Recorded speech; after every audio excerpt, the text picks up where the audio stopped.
Сайн байцгаана уу эрхэм үзэгчдээ. Монголын мэдээ телевиз даваагаас баасан гарагт өдөр бүр 11-ээс 14 цагийн хооронд та бүхэндээ шууд дамжуулан хүргэдэг мэдээллийн хөтөлбөрөөр эхэлж байна. Мэдээллийн хөтөлбөрийнхээ эхэнд цаг агаарын аюултай үзэгдлээс сэрэмжлүүлэх мэдээ хүргэе. Өнөөдөр Хинти дорнодын нутаг Сүхбаатарын хойд хэсгээр цас орж цасан шуурга шуурна. Дорноговын нутаг Сүхбаатарын өмнөд хэсгээр салхи секундэд 18-аас 20 м, зарим үед секундэд 24 м хүрч ширүүснэ. Мөн зүүн аймагуудын нутгаар ахиухан хэмжээний цас орж цасан шуурга шуурч нутгийн зүүн хагас төвтөрч хүчтэй салхитай байхыг цаг уурын байгууллагаас анхааруулж байна. Улаанбаатар хот өнөөдөр үйлэрхийг ялимгүй цас орж цасан шуурга шуурна. Салхи баруун хойноос секундэд 5-аас 10 м, зарим үед секундэд 12-оос 14 м хүрч ширүүснэ. Хүйтэрч 2-оос 4 хэм хүйтэн байна. Та бүхэндээ цаг агаарын мэдээ хүргэлээ. Одоо нийт нутгийн цаг агаарын мэдээг хүргэе.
Та бүхэндээ нийт нутгийн цаг агаарын мэдээ хүргэлээ. Одоо өнөөдөр болох үйл явдлын хураангуй хүргэе. Өнөөдөр өмгөөллийн нөхрөлийн тогтвортой хөгжил форум болно. Мөн өхөд аж ахуйн тогтвортой хөгжилд шинжлэх ухаан дээд боловсролын гүйцэтгэх үүрэг олон улсын эрдэм шинжилгээний баг хурал болно. Эрэлж нохойн сургалтын төвд Галийн ерхий газраас албаны нохой сурах чиглэлээр үйл ажиллагаа явуулдаг аж ахуйн дунд эрэлж нохойн тэмцээн зохион байгуулна.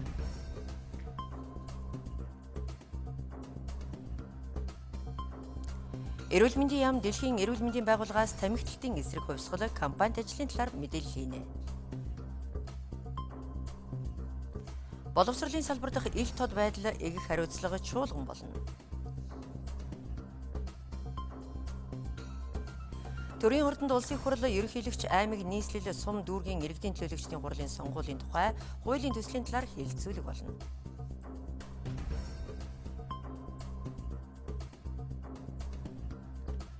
Монголын үндэсний худалдаа аж үйлдвэрийн танхимд Улаанбаатар төмөр зам Галийн ерхий газар мэргэжлийн хэлтийн ерхий газраас төмөр замаар ачаа тээвэрлэхэд гарч байгаа хүндрэл бэрхшээл тулгымдсан асуудлуудыг шийдвэрлэх хамтарсан зөвлөгөөн зохион байгуулна.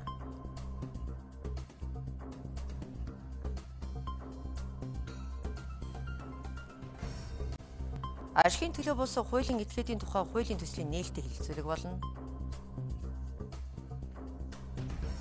Шинжлэх ухааны техникийн их сургуулийн гидрогеолог, инженер геолог, геокеологийн асуудлууд олон улсын эрдэм шинжилгээний хурал болно.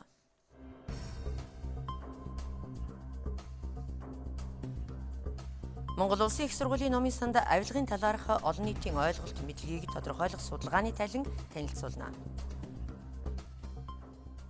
Эдгээр болон бусад мэдээллийн дэлгэрэнгүй өнөөдрийн 3 цагийн мэдээллийн хөтөлбөрөөр хүргэх болно. Өнөөдөр улсын хурлын чуулганаар Монгол улсын нэгдсэн төсвийн 2019 оны төсвийн хүрээний мэдээлэл 2020-21 оны төсвийн төсөөллийн тухай хуульд өөрчлөлт оруулах тухай хэлснэ. Эрүүгийн хэргийн талаараа эргэцэн тусалцаа харилцан үзүүлэх тухай Монгол улсын засгийн газар бүгд найрамдах Хятад улсын засаг захиргааны онцгой бүс Хонконгийн засгийн газар хоорондын хэлэлцээр ялтан шилжүүлэх тухай Монгол улс бүгд найрамдах Казахстан улс хоорондын гэрээ болон холбооны бүгд найрамдах Герман улстай хамтран хэрэгжүүлэх хоёр төслийн санхүүжилтийн хэлэлцээрийг сойрхон батлах тухай хуулийн төслийг хэлцэх юм. Түүнчлэн жижиг дунд үйлдвэрийн үйлчилгээг дэмжих тухай онцгой албан татвараас чөлөөлөх тухай хуулийн төсөл, төрийн аудитын талаар төрөөс баримтлах бодлого батлах тухай, хүүхдийн мөнгөнд итгэмжийн талаар авах зарим арга хэмжээний тухай тогтоолын төслийг хэлэлцэх юм. Энэ өдөр Монголын түүхэнд ямар үйл явдал болж байсан тухай мэдээлэлээс одоо үзэгчид та бүхэндээ хүргэе. Монгол улс нэгдсэн үндэсний улсад өөрийн хувь нэмрийг оруулахын тулд 1945 онд Японы эсрэг дайнд орсноор нэгдсэн үндэсний талд баттай зогсож дэлхий дахинд инх тайван байдал тогтоохын төлөө тэмцэх эрмэлзэлтэй байгаагаа олон улсын өмнө нотлон харуулсан байна. Монгол улсын засгийн газар 1946 онд нэгдсэн үндэсний байгууллагад гишүүнээр элсэх хүсэлтэд анхудаа гаргажээ. Гэвч олон улсын хамтын нийгэмлэгт элсэх асуудал багагүй саад бэрхшээлтэй тулгарч байсан бөгөөд манай улс тус байгууллагад элсэх хүсэлтэд 1948, 1955, 1956 онд дахин гаргажээ. 1955 онд нэгдсэн үндэсний байгууллагад элсэхээр өргөдлөө өгсөн 18 улсыг нэгэн зэрэг элсүүлэх тухай Швед зэрэг 28 орны саналыг нэгдсэн үндэсний байгууллагын ерөнхий ассамблеад дэмжсэн байна. Гэвч аюулгүй зөвлөлийн уг асуудлыг хилэлцэх Чанкайшигийн төлөөлөгч Монгол улсад хориг тавьжээ. 1961 оны энэ өдөр Монгол улсыг нэгдсэн үндэсний байгууллагад элсүүлэх тухай социалист 11 улс мөн Энэтхэг, Индонез, Ирак, Египт зэрэг 23 орны төлөөлөгчийн хамтран оруулсан тогтоолын төслийг ерөнхий ассамблеийн 26 дугаар чуулганаар хилэлцсэн байна. Ийхүү 1961 оны 10 дугаар сарын 27-нд Монгол улс нэгдсэн үндэсний байгууллагын гишүүнээр батлагджээ. Энэ бол Монгол улсын тусгаар тогтнолын түүхэнд томоохон байр суурь эзлэх түүхэн чухал үйл явдал болсон байна. Дэлхийн техникийн хөгжлийн түүхээс үзэхэд ангаах ухааны хөгжөөл улс орнуудын эдийн засаг, нийгмийн байгууллагын дэвшил нь хүний эрх эрүүл мэндтэй холбогдох асуудлыг нийтийн эрх ашигын төлөө төр засгийн бодлогын хүрээнд авч үзэхэд хүргэсэн байдаг. Монгол улсад 1921-с 1940 оны үед орчин цагийн ангаах ухаанд суурилсан эрүүл мэндийн салбарын үндэс тавигдсан байна. Түүнээс хойш эрүүлийг хамгаалах яамны аппаратч хөгжлийн тухайн үе шатын хэрэгцээ шаардлагад нийцсэн бэхжсээр иржээ. Анх 1925 оны энэ өдөр ардын эмнэлгийг байгуулсан. Гэвч тухайн үед байр олдоогүй гадаад мэрэгчлэлтэн хүрэлцэн ирж амжаагүй байсан учраас мөн төвд ёсны эмнэлэг нээжээ. Ийхүү эрүүлийг хамгаалах төрийн байгууллагыг байгуулсан нь хүн амд эмнэлгийн тусламж үзүүлэх, урьдчилан сэргийлэх, ариун цэврийн ажлыг сайжруулахад нөлөөлөх үз зохион байгуулалтын чухал алхам болсон гэж үздэг.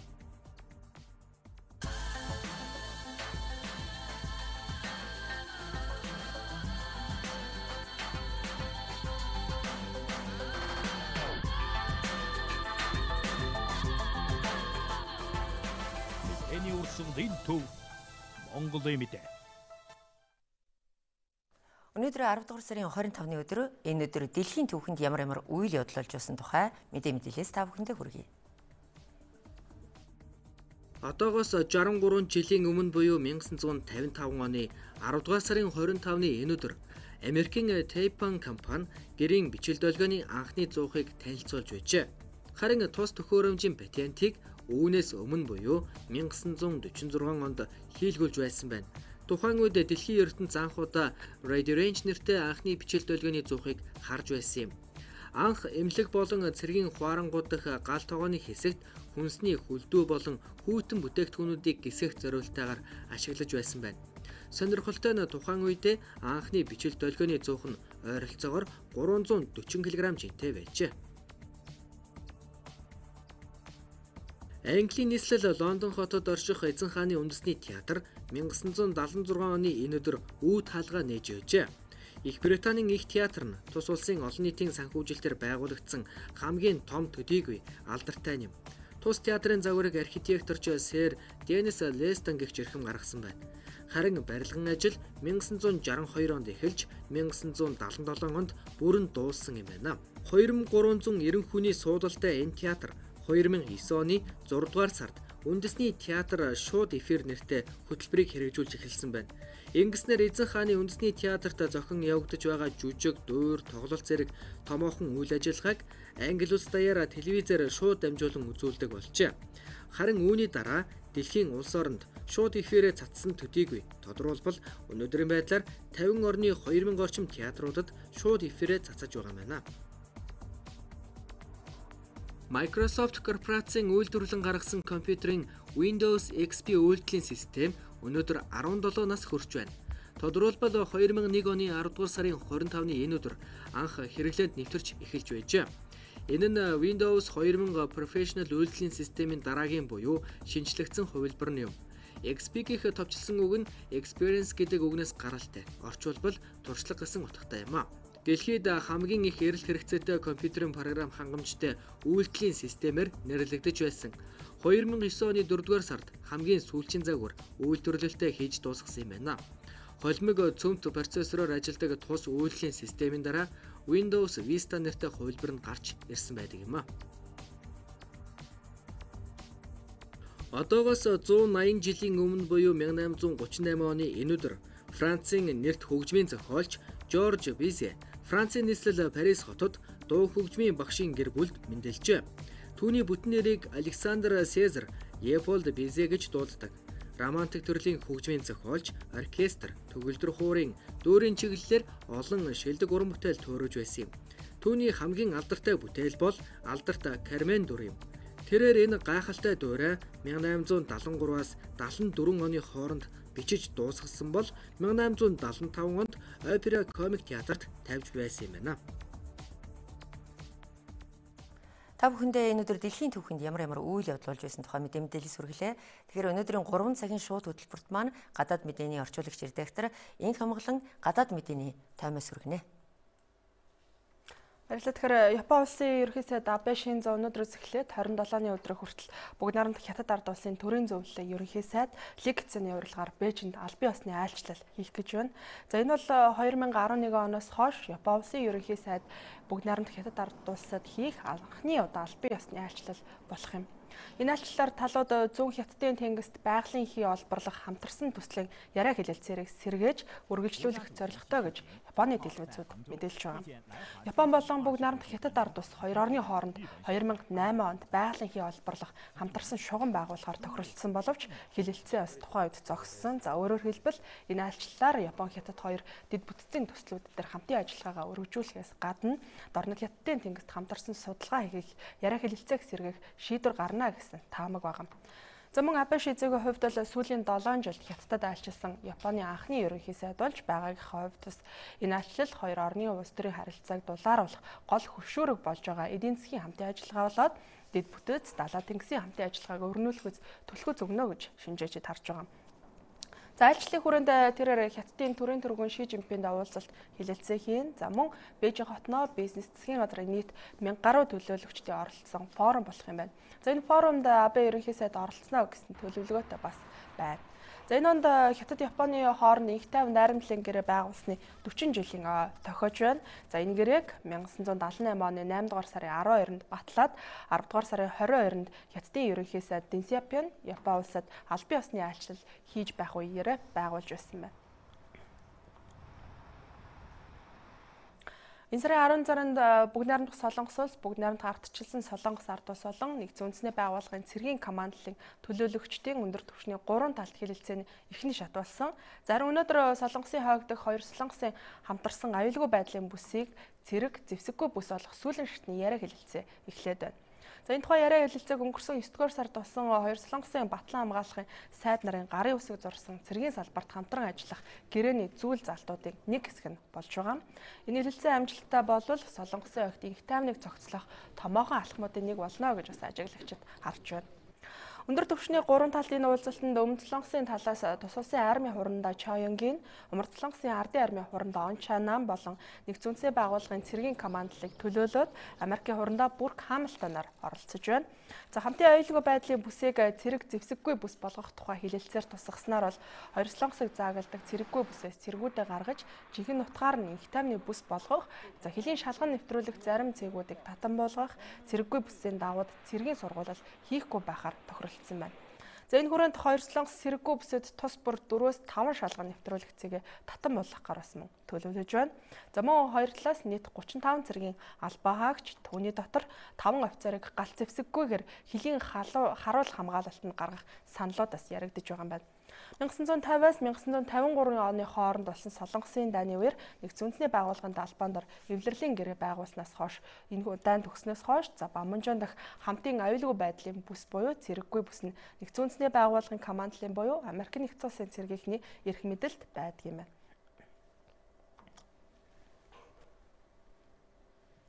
Энэ 7 хоногийн эхний өдөр буюу өнгөрсөн даваа гарагт Америк нэгдсэн улсын тэр бомтон эдийн засагч Жорж Сорсын Нью-Йорк дахь гэрийн шуудангийн харцагт тесрэх бөмбөг бүхий илгээмж илгээсэн байсныг илрүүлсэн тухай мэдээлж байсан. За тэгвэл өчигдөр Америк нэгдсэн улсын 44 дахь ерөнхийлөгч Барак Обама за мөн төрийн нарийн бичгийн дараагаар ажиллаж байсан Хиллари Клинтон нарын гэрт шуудангаар тесрэх бөмбөг бүхий илгээмж бас ирсэн байна. За эдгээр олонний танил эрхмүүдээс гадна Нью-Йорк хотын Time Warner Center-т үйл ажиллагаагаа явуулдаг олон улсын CNN агентлагт ч мөн ийм төрлийн илгээмж ирснээ бас олон улсын эмнэлгүүд мэдээлж байна. За эдгээр төхөөрөмжүүдийг Америк нэгдсэн улсын тагнуулын алба болон нууц албаныхаа аюулгүй болгож одоогоор энэ хэрэг үйлдсэн этгээдэг болоо. За аюултай энэ илгээмжийг ямар зорилготой илгээснийг мөрдөх ерөн сурвалжлах ажиллагаа болж байна. За учир нь эдгээр хаягт илгээсэн илгээмж бүгд адилхан байсан нь энэ хэргийг нэг хүн за эсвэл нэг бүлэглэл магадгүй алан хядагч террорист бүлэглэл үйлдсэн байж болцсошгүй гэж аюулгүй албаныхан сэжиглэж байгаа юм байна. Аюулгүй албаныхны мэдэгдэж байгаагаар илгээмжээр илгээсэн тесрэх бөмбөгийг гар аргаар хийсэн болохыг мөн тогтоогоод байгаа юм байна. За үүний зэрэгцээ өөр хид хідэн с сэжигтэй илгээмж Америк нэгдсэн улсын ардчлалын намын зарим улс төрчдийн амьдардаг гэрийн хаягаар за эсвэл ажлын байрны хаягаар ч гэсэн ирсэн гэдэг мэдээллүүд өгс олон улсын хэвлэл мэдээллийн хэрэгслүүд мэдээлж байна. За шинжээчид энэ хэрэг үйл явдлыг ирэх 11-р сарын 6-нд болох гэж байгаа Конгрессийн завсрын сонгуультаас холбон тайлбарлаж байна. За тэдний өдөж байгаагаар бол энэ хэрэг Америкийн улс төрийг хагаралдуулах зорилго агуулсан байж бас магадгүй гэж харж байгаа юм байна. За үзэгчдээ би та бүхэн энэ цаг мөчид олон улсаас ирж байгаа онцлог гэсэн үйл явдлын мэдээлэлээс хүргэлээ. Дараа нь цагт бид интернет хэвлэл мэдээллийн хэрэгслүүдээс онцлон ирж байгаа. Тэдгээр мэдээллээс хүрэх боллоо. Орчуулагч редактор Анхи Монголындаа баярлалаа. Одоо та бүхэндээ дэлхийн хотуудын цаг агарын мэдээг хүргье.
Та бүхэндээ дэлхийн хотуудын цаг агарын мэдээ хүргэлээ. Одоо дараагийн мэдээ хүргэе.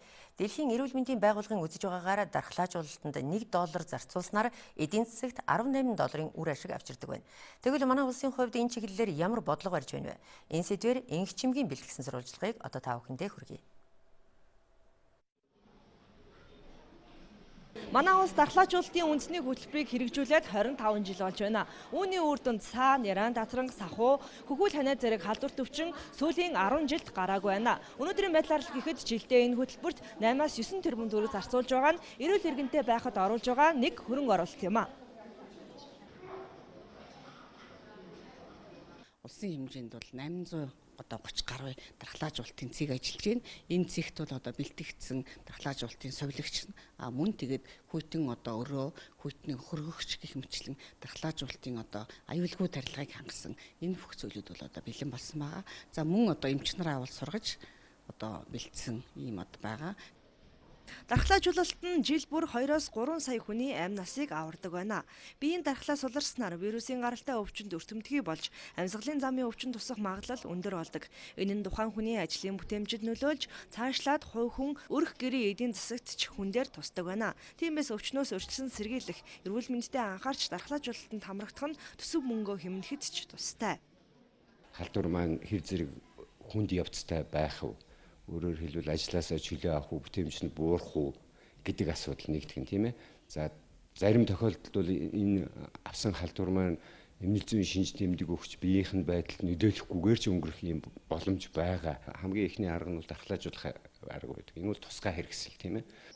Манай улс дархлаажуулалтыг товлолт болон нэмэлтээр жилд 2 удаа хийдэг.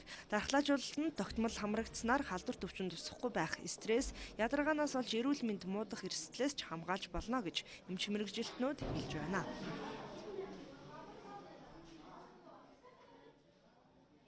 Дараагийн мэдээ үргэе.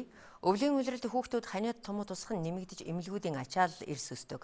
Ийм үед хүүхдэд цэцэрлэгт өгөөд л ханиад хүрчгээд ирлээ гэх эцэг эхчүүдийн гомдолч нэмэгддэг. Тэгвэл хүүтний улиралд хүүхдийн дархлааг хэрхэн дэмжиж боломжтой тухай сурвалжлаа. Нийслэлийн хэмжээнд 114 мянга гаруй хүүхэд цэцэрлэгт явж байна. Хүүхдүүд хамгийн багадаа 8 цагийг цэцэрлэгтээ өнгөрүүлдэг. Тэдний дархлааг дэмжихэд хоол хүнс хамгийн чухал. Бидний очисон Чингэлтэй дүүргийн 245 дугаар цэцэрлэгт 260 гаруй хүүхэд явдаг. Эмчийн зааврын дагуу нэгдсэн журмаар улиралд 1 удаа витаминжуулалтын аян өрнүүлдэг байна. Улиралд 1 удаа А витаминжуулалтын аян зарлаад бас витаминжуулалтын аян өгдөг. Саяны эхний улирлын А витаминжуулалтын аяныг түрүүний 7 хоногт хийсэн баг. Өглөө болгон амын содтой усаар юм уу, сарвантай усаар хоолой амын зайлуулах, урьдчилан сэргийлэх тэр юм чиглэлээр л эмчтэйгээ хамтраал гарах хэмжээг аваад явна да. Үрхийн эмнэлгүүдийн хувьд хүүхдийн дархлаас уларч ханиад томооны дэгдэлт эхлэхээс өмнө вакцинжуулах ажил хийдэг байна. Хүүхдийн дархлааг дэмжих зорилгоор Д витамин тараадаг байсан ч сүүлийн жилүүдэд энэ ажил зогссон гэлээ. Томоогоос урсан сэргийлэх вакцин тарлага. Ер нь бол 0-5 наснаас 6 насны хооронд өрхийн эмнэлгүүдэд 2-6 насныханд өрхийн эмнэлгүүдэд хийгдэж байгаа. За энэ бол одоогоор хийгдэж эхлэв нь 11 сар гараад бол хийгдэж эхэлнэ. За өрхийн эмнэлгийн хэмжээнд бол ерөнхийд нэгдсэн журмаар 6 сартаагаас 5 нас хүртэлх хүүхдүүдэд 5 болон 11 саруудад АМН-ийг тараадаг. Одоо энэ ажил бол явагдаж эхэлж байна. За өөр одоо бол өрхийн эмнэлгээс одоо энийг танаа хүүхдээс урьдчилан сэргийлнэ гэдэг өгчиг эмнэлгийн хэрэгсэл тарилга вакцин бол байхгүй байгаа. Хүүхдийн дархлааг дэмжихэд зөвхөн витаминжуулалт хангалтгүй. Хүүхдэд тохирсон хоол хүнс, амин дэмээр баялаг, ногоо, жимс, сүү цагаан эдээ хэрэглэх нь хүүхдийн дархлааг дэмждэг байна. Ийм аргыг гэрийн нөхцөлд хэрэглэх нь хамгийн үр дүнтэй судалгаагаарч тогтоогдсон юм а. Болж игэл хагасаа бүтэн сайн нэг лагерлогоо цусланлогоо яваад цэвэр агаарт гарах хичээдэг. Тэгээд дээрэс нь одоо зөндөө гой юм шин бүтээгдэхүүн гараад ирсэн мэс шүү дээ. Гой арц заргана гэд нэрс болж игэл тиймэрхүү юмнууд хүүхдэд өгдөг да. Нялх хүүхд өгвөл нөгөө цайнд оруулаад шүлэнд оруулаад ер нь л их ууггүй арчилгаал хэрэгтэй хүүхдийн дархлааг. Би ч өөрөө хөдөөний хүн. Тийм болохоор тэгэл тарах сүү өөрийнхөө одоо малаасаа гарч байгаа юугаа өгөх дуртай. Эрүүл мэндийн салбарын хувьд 0-15 нас хүртэлх хүүхдийн амь насанд маш аюултай шар өвчин, саа, улаан бурхан гэх зэрэг халдвар төвчнөөс сэргийлэх вакциныг улсаас хийдэг. Ийм дархлаажуулалтын үед эцэг эхчүүд хүүхдэд хугацаанд нь хамруулах нь чухал гэдгийг эмч мэргэжилтнүүд мөн анхааруулж ирсэн юм а. Одоо үзэгчид та бүхэндээ орон нутгаас ирүүлсэн багц мэдээллийг хүргэе. Агаарын хөлөг шувуу мал амьтантай мөргөлдөг аюул дан ганц нисэх буудлаар хязгаарлагдахгүй. Нисэх буудлын орчинд ялангуяа агаарын хөлгийн хөөрөлд буултын бүсэд тулгардаг байна. Тиймээс Ховд аймаг дахь агаарын хөлөг шувуу мал амьтантай мөргөлдөг аюулаас сэргийлэх зөвлөлийг 10 гишүүний бүрэлдэхүүнтэй байгуулсан байна. Энэхүү зөвлөл нь нисэх орчмын бутлаг ургамлын ургалтанд хяналт тавьж хусаж цэвэрлэх, нүүдлийн шувуу ирэх үед уян толын айс аваа зэрэг шалгах, жил бүрэн мэрэгч устгалын ажил хийлгэх, шувуу үргээх тоног төхөөрөмжүүдийн бэлэн байдлыг хангаж ажиллах зэрэг ажлуудыг төлөвлөж үе шаттайгаар зохион байгуулж байна. Дараагийн мэдээ хүргэе. Хөвсгөл аймгийн нийт нутгаар цас орсон байна. Мөрөн суманд 5 см цас орж хайлсны улмаас хальтрага гулгаа үүссэн гэж мэдээллээ. Хот тогтчлолт үйлчилгээний төвөөс сумын авто замын хальтргаа гулгааг багасгах зорилгоор авто замын 39 уулзурт 1.5 тонн давс цэцсэн байна. Цаашид ихэнх нутгаар цас орж хүйт хэрэг төлөвтэй учраас аж ахуйн нэгж албан байгууллагуудыг ойр орчмынхоо 50 м газрынхаа засыг хөлдөж гулгаа үүсгэхээс өмнө цэвэрлэхийг уриалжээ. Тус аймгийн нийт нутгаараа 1-ээс 17 см цасан бүрхүүл тогтсон бөгөөд өглөөний 10 цагийн байдлаар хамгийн их цас хатгалд 17 см, цагаан уулд 16 см оржээ. Дараагийн мэдээ хүргэе. Авилгатай тэмцэх газрын аюулгүй байдлыг хяналт шалгалт нууцын албаны ажлын хэсэгт Говьалтай аймагт ажилласан байна. Албаныхан аймгийн иргэдийн төлөөлөгчдийн хурал засаг даргын тамгын газар бусад төрийн байгууллагуудад ажиллаж авилгын эсрэг хууль тогтоомжийн хэрэгжилтийн биелэлтэд танилцсан зөвлөмж мэдээлэл хүргэсэн байна. Авилгатай тэмцэх газрын ажлын хэсгийнхэн энэ өдрүүдэд баруун аймагуудад ажиллаж байгаа бөгөөд өнөөдөр Завхан аймагт ажиллаж байгаа юм байна. Дараагийн мэдээ хүргэе. Өвөрхангай аймгийн махны үйлдвэрт өдөртөө 300-аас 400 бог мал худалдан авч байна. Малын гаралтай түүхийд бүтээгдэхүүний боловсруулах үйлдвэр байгуулж ажлын байрыг ч нэмсэн, малчдынхаа орлогыг өсгөж чадсан таатай мэдээг орон нутгаас манай сурвалжлагч сугар дамжууллаа. Бүгд найрамдах Хятад ард улсын Хайчуан групп Америкийн нэгдсэн улсын 69 Монгол компаниудтай аймгийн орон нутгийн өмчөд Өвэко Мид компани хамтарч байгуулсан махны үйлдвэрийнэ. Хамтын ажиллагааны хүрээнд хуучин махны үйлдвэрийг шинчилж өөрийн болон бусад аймгийн малын махыг дотоод гадаадын зах зээлд гаргахаар ийхүү ажиллаж эхэлжээ. 10 гаруй дамжлагаар явж байгаа хэвтэндээ. Яг л одоо яг хийх ёстой дамжлагаар явж ийж энэ за тэлгэж байгаа хүмүүс ч гэсэн бас гэрээнийхэн дагуу бид нар ч гэсэн бас гэрээнийхэн дагуу яг тийм стандартын дагуу бэлтгэж байгаа. Одоо энэ нэг 30 тонн мах байна. За одоо ингээ нийтдээ 100 тоннд бол ямарсан 6000 хонь орно. Энээс бид нэр одоо ямарсан нэг 3000 гаруй хийчихэд байна. Одоо үлдсэн хэсгийг одоо энэ 10 хоногтой хийгээд тэгээд энэ ажилтыг хийн. Махны үйлдвэр нэг ээлжиндээ өдөртөө 1000 толгой бог, 200 толгой бод мал төхөөр хүчин чадалтай. Мах шулах, сэврэх гээд автомат тоног төхөөрөмжтэй, гүн хөлдөөх 18-аас 20 градуст хадгалах зориултын өрөөнүүд бас 1000 тонн мах хадгалах агуулгатай юм байна. Одоо хөргүүрийн систем одоо энэ хадгалах гүн хөлдөөх гэдэг түрүү таад орж үзсэн байгаа. Тэрийг энэ гарацаар тааруулаад энэчнээс өгөөд одоо ингээл гарацууд энэ дээр гараад ирдэг. Ажиллуулаад гарацуудаа тааруулж хөлдөөдөг баг. Тэгэл хадгалах руу хийгээл хадгалахаа бас байнгын нэг температурт бариулж. Нэгдсэнээс хойш тэгэл ажиллаж эхэлсэн. Ямар шалтгаан? Бид шулаан дээр ажиллаад одоохондоо шулаа зогссон байгаад үүний махсад савлаал иймэрхүү ажил хийгээл. Ханган жил боломжтой. Яг дундчаар нэг сая гаргаа, сая 500 тагтах. За энд бол яг ямар ажил хийж байна? Дамжлагаараа бол яг дотор хийсэн. Тийм дотор хийсэн нөгөө 5 цолын ялгаж байна. Тэгээд илгийн илэг рүүгээ ялгаал, уушгийн уушиг руугаа тэгээд өвцний махыг аваад, зүрхийг аваад, уушгийн тэгэл англиал ингээл ялгаал явчихтыг. Тэгээ хөлдөөхөд бэлгэн болгоод ингээл энэ фокслол ингээл явчихтыг. Ачаал ихтэй л юм. Өдөрт бол хишин гэж сайхан. Бид төдөө 350 хоноор 150 хоноор гэсэн. Тэгэл тэрнээс сахингийн аавны бүцэгийн аавны өлөнгийн аав бусдын тэгэл хайлтдаг. 9 сараас хойш одоо ингээд 2 сар хуу ажиллаж байна. Тий. Яг анх эхлэлт нь орсон. Одоо миний энэ дамжлага бол одоо энэ хоньныхоо энэ сүүлийг гаргадаг хэсэг байгаа. Одоо ингээд ичнээс ингээд юу нэг цаваа гаргаад ингээд эхний хуулт нь яваад ингээд энэ чинь надаар бол ингээд сүүлний хуулт над дээр ингээд ирдэг. Ингээд тэгээ ийшээ ингээд дараа дамжлага яваа. Тий, нэг хүн бол нэг дамжлага одоо яг би сүүл гарах уу сүүл, тэр чинь хөл гарах бол хөл гарахаа гэж явцдаг. Өмнө бадд дээр ажилладаг байсан. Тий, одоо энэ ажил гайгүй. Нэгдүгээрт цалин мөнгө агцтай. Одоо бид нар яг өөрсдөө ингээд за тэдийг хийгээд ингээд хийгээд өөрсдөө хийснээрээ цалингаа авдаг болохоор ер нь гайгүй гэж боддог. Нэгдүгээрт, хоёрдугаар тэгээд барилга маань яг одоо ингээд хүн төгсөөр та нар мэдж байгаа бох тий, тоосох, шавар зуух яах вэ тий. Бид нар бол ганцхан дамжтай ганц л юм хийж идэг. Тийм болохоор ажлын ачаал бол гайгүй хийх төнхөө. Саяхан 9-р сарын 27-нд 2 дахь махны үйлдвэрээ ашиглалтанд оруулсан байна. Шинээр 50 орчим хүнийг ажлын байраар нэмж хангахын зэрэгцээ малчтад малаа борлуулах боломж илүү нэмэгдэж байна гэдгийг хэлж байлаа. Хүчин чадлын хувьд өдөртөө 60 бод, 600 бог мал нэрлэх боломжтой юм байна. Давал нь бол яг тийм олон доогоор нөхөд амар юм да. Тий хот руу тээврийн зардал гээл одоо Монголоос чи нэг хүнэхэд одоо 8,000 гарагч гарч тэр мөнгнөөс тэгээд шуугдаал явчих шүү дээ. Олон доогоор болохоор энэний өгчүүл арай амар зардал мөнгө байхгүй. Өдөөнийх нь ажиллахтэй гэдэг юм чи цаг наргүй. Тэгээд энэний өгчүүл амар хот руу яхаж идэгээл тэнцний хит хямд хулдаг малаа борлуулах болно. Их ажилтай шүү дээ. Тэр л амар юм да. За ирэх 11-р сард мах чанах үйлдвэрээ ашиглалтанд оруулахаар төлөвлөн ажиллаж байгаа юм байна. Махаа хагас чанаад экспорт нь шууд гаргах боломж бүрднэ гэж үйлдвэрийнхэн хэлж байна. Монголын үндэсний олон нийтийн радио, телевизийн мэдээлэл нэвтрүүлгүүдийг шуурхай шууд хүргэж байдаг. Манай Эмэн бицгийн сайтын мэдээллээс сэтгүүлж хулан хүрэхэд бэлэн болоод байна. Баярлалаа. Эмэн бицгийн сайт өдөр бүрийн 6 цагаас мэдээлэл шинжилэн та бүхэндээ хүргэдэг. Монгол Улсын 21 аймаг суугаа Монголын мэдээгийн сурвалжлагчид болоод дэлхийн өнцөг болон бүрд суугаа сурвалжлагчдаас ирсэн мэдээллийг бид цаг алдалгүй та бүхэндээ хүргэдэг. Ингээд эхнийхээ мэдээллийг та бүхэндээ хүргэе.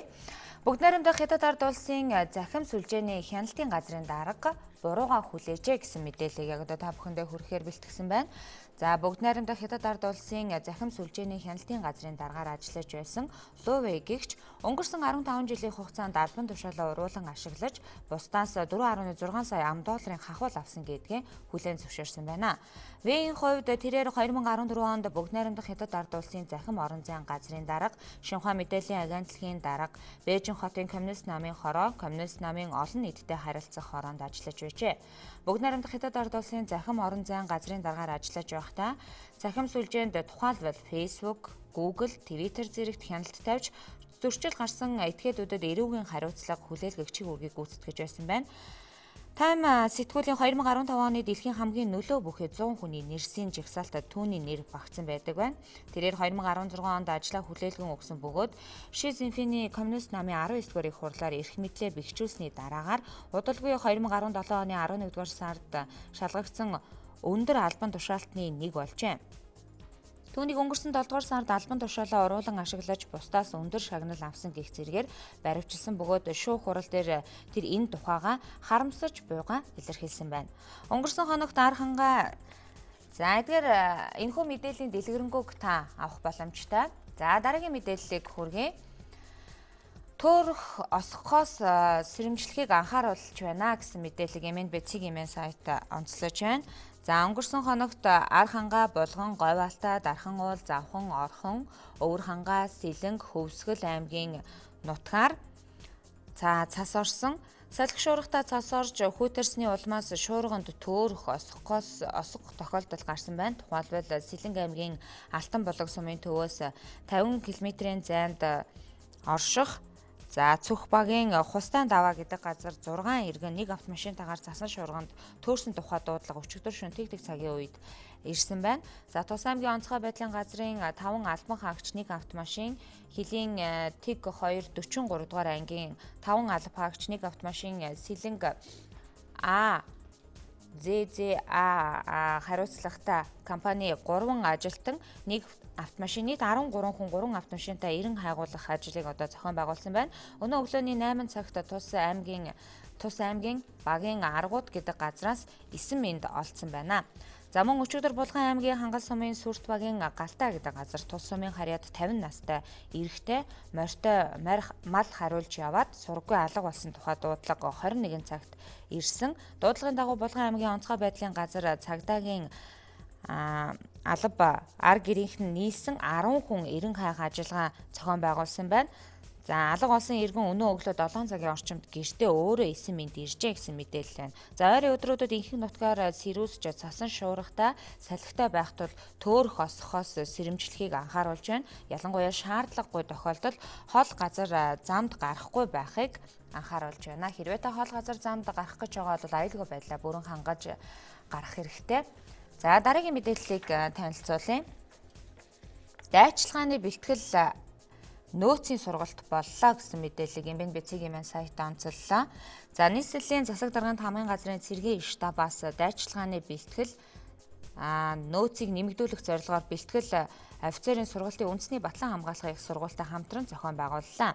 Сургалтыг заангацсан хөтөлбөрийн дагуу зохион байгуулж 32 цэргийн үүрэгтэй үүрэгтэн хамрагдлаа. За сургалтад оролцсон бүрэлдэхүүнд гэрчилгээ гардуулж бэлтгэл, дэслэгч цол олгох үйл ажиллагааг өчигдөр үндэсний Батлан хамгаалахын их сургууль зохион байгуулсан байна.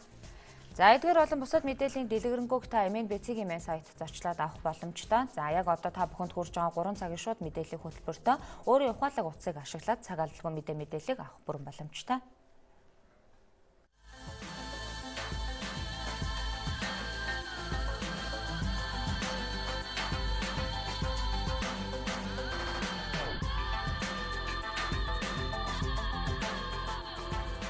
Мэдээний төв Монголын мэдээ.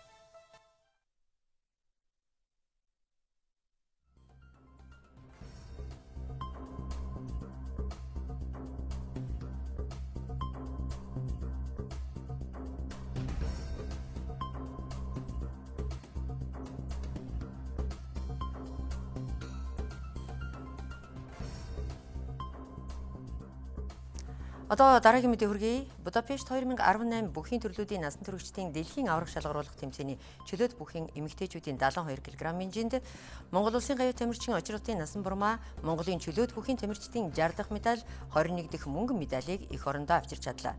Тэрээр Токио 2008, Стамбул 2011, Будапешт 2013 дэлхийн аврах шалгаруулах тэмцээний хүрэл, Универсиад наадмын мөнгө, залуучуудын дэлхийн аврах шалгаруулах тэмцээний мөнгө хүрэл, Гуанчжоу 2010 Азийн наадмын мөнгө, Азийн аврах шалгаруулах тэмцээний алт мөнгө хүрэл, залуучуудын Азийн аврах шалгаруулах тэмцээний алт мөнгө хүрэл, өсвөрийн Азийн аврах шалгаруулах тэмцээний хошоо алтан медаль хүртсэн байна.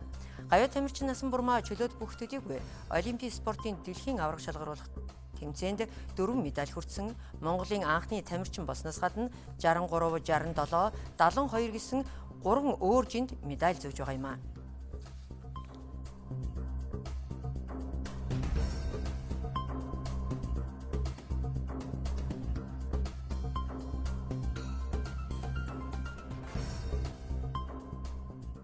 Одоо сурвалжлах багтаагаа холбогдъё. Манай сурвалжлагч Үлзий Наран та бүхэнтэй холбогдоод бэлэн болоод байна.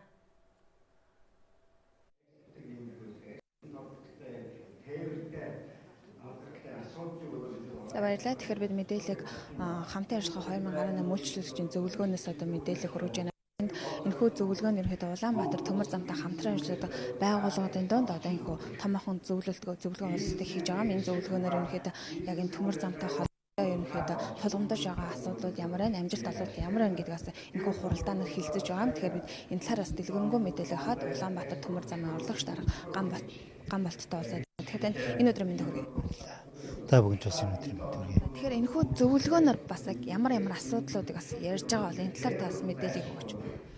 Ерөнхийдөө Улаанбаатар төмөр замаар үйлчлүүлж байгаа байгууллагууд мөн одоо төрийн байгууллагуудын оролцоо бол ер нь бол төмөр замын тээврийн гол одоо бүрдүүлж энэ тээврийг явуулж байгаа бол хүчин одоо хамааралтай биеинтэй хамааралтай хүчин зүйлүүд байгаа. Тийм учраас энэ зөвлөгөөнөр бол бид зүрийн хүндрэлүүд бий, шийдвэрлэх асуудлууд бий. Энэ асуудлаа бас өнөөдөр 18 оны одоо хугацаанд болон 17 оны хугацаанд хэрхэн одоо ажиллав, цааш 19 20 онд ер нь хэрхэн ажиллах вэ гэдэг талаараа ярьж хэлцэх гэсэн л ийм зөвлөгөө байгаа. Тэрээс энэ тээвэрлэлтийн асуудлаас хүндрэлүүд байдаг гэж та ярьлаа шүү дээ. Тэрнээс тухайлбалаас ямар хүндрэлүүд бас гардаг бол. Ер нь өнөөдрийн байдлаар Улаанбаатар төмөр замын хэмжээнд тех нэвтрүүлэх хүчин чадал буюу одоо Улаанбаатар төмөр замын маань хэмжээ бол одоо хамгийн дээд хэмжээндээ бол хүрчээд байна. Бид нар энэ жилдээ одоо хүлээгдэж байгаагаар гүйцэтгэлээр болдог 25 сая тонн ачаа тээвэрлэнэ. Энэ бол одоо манай тех хүчин чадал одоо бүрэн одоо хангагдж байгаа. За нэвтрүүлэх хүчин чадал бол одоо хоногт бид нар 16-аас 17 галтарыг нэвтрүүлж байна. Энэ бол одоо нэвтрүүлэх хүчин чадлыг бол өнөөгийн одоо хүчин чадалтай бол хүргэцэн. Одоо тэгэхээр цаашдаа өсөн нэмэгдэж байгаа ачаа энэ эдийн засгийн өсөлттэй холбоотойгоор гарч иж байгаа энэ ачаа тээврийг бид яаж хэрхэн зохион байгуулах вэ? Энд одоо Улаанбаатар төмөр зам энэ хүчин чадлаа нэмэгдүүлэхийн тулд ямар арга хэмжээнүүдийг яаралтай одоо зохион байгуулах шаардлагатай болсон. Энэ нь одоо бүтээн байгуулалтын ажлын явцад тээвэрлэлтийг хэрхэн зохион байгуулах вэ гэдэг нь байгаа. Одоо жишээ нь вагон байгаад зүтгүүрийн хүрэлцээ, вагоны хүрэлцээ тийм ээ. Энэ болгоныг яаж зохицуулах вэ?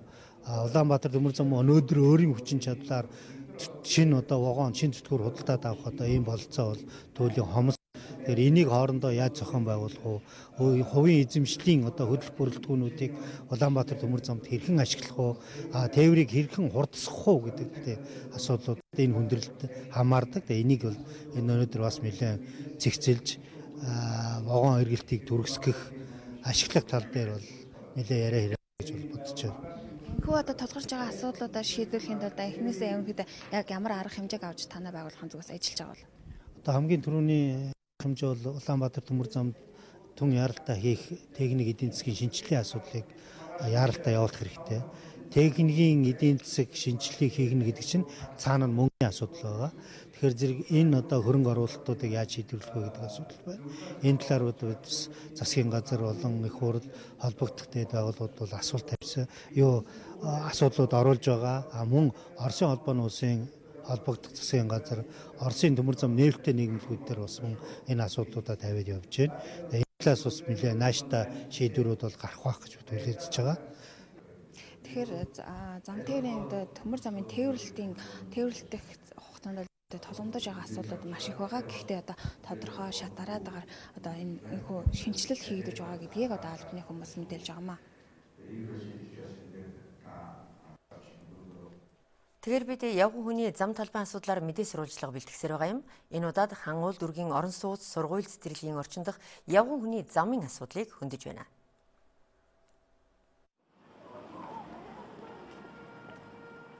Энэ бол хаан уул дүүргийн 3 дугаар хорооны гудамж. Явган хүний зам явсаар байгаад орон сууцны байлгын шатны ажиллагаар хаагдаж байгааг таарлаа. Замын нөгөө тал нь мөн л адил явган хүний зам дээр худалдаа үйлчилгээний газар баригджээ. Мөн байгаа зам дээр нь жолооч нар машина тавьчихсан байгааг та харж байна.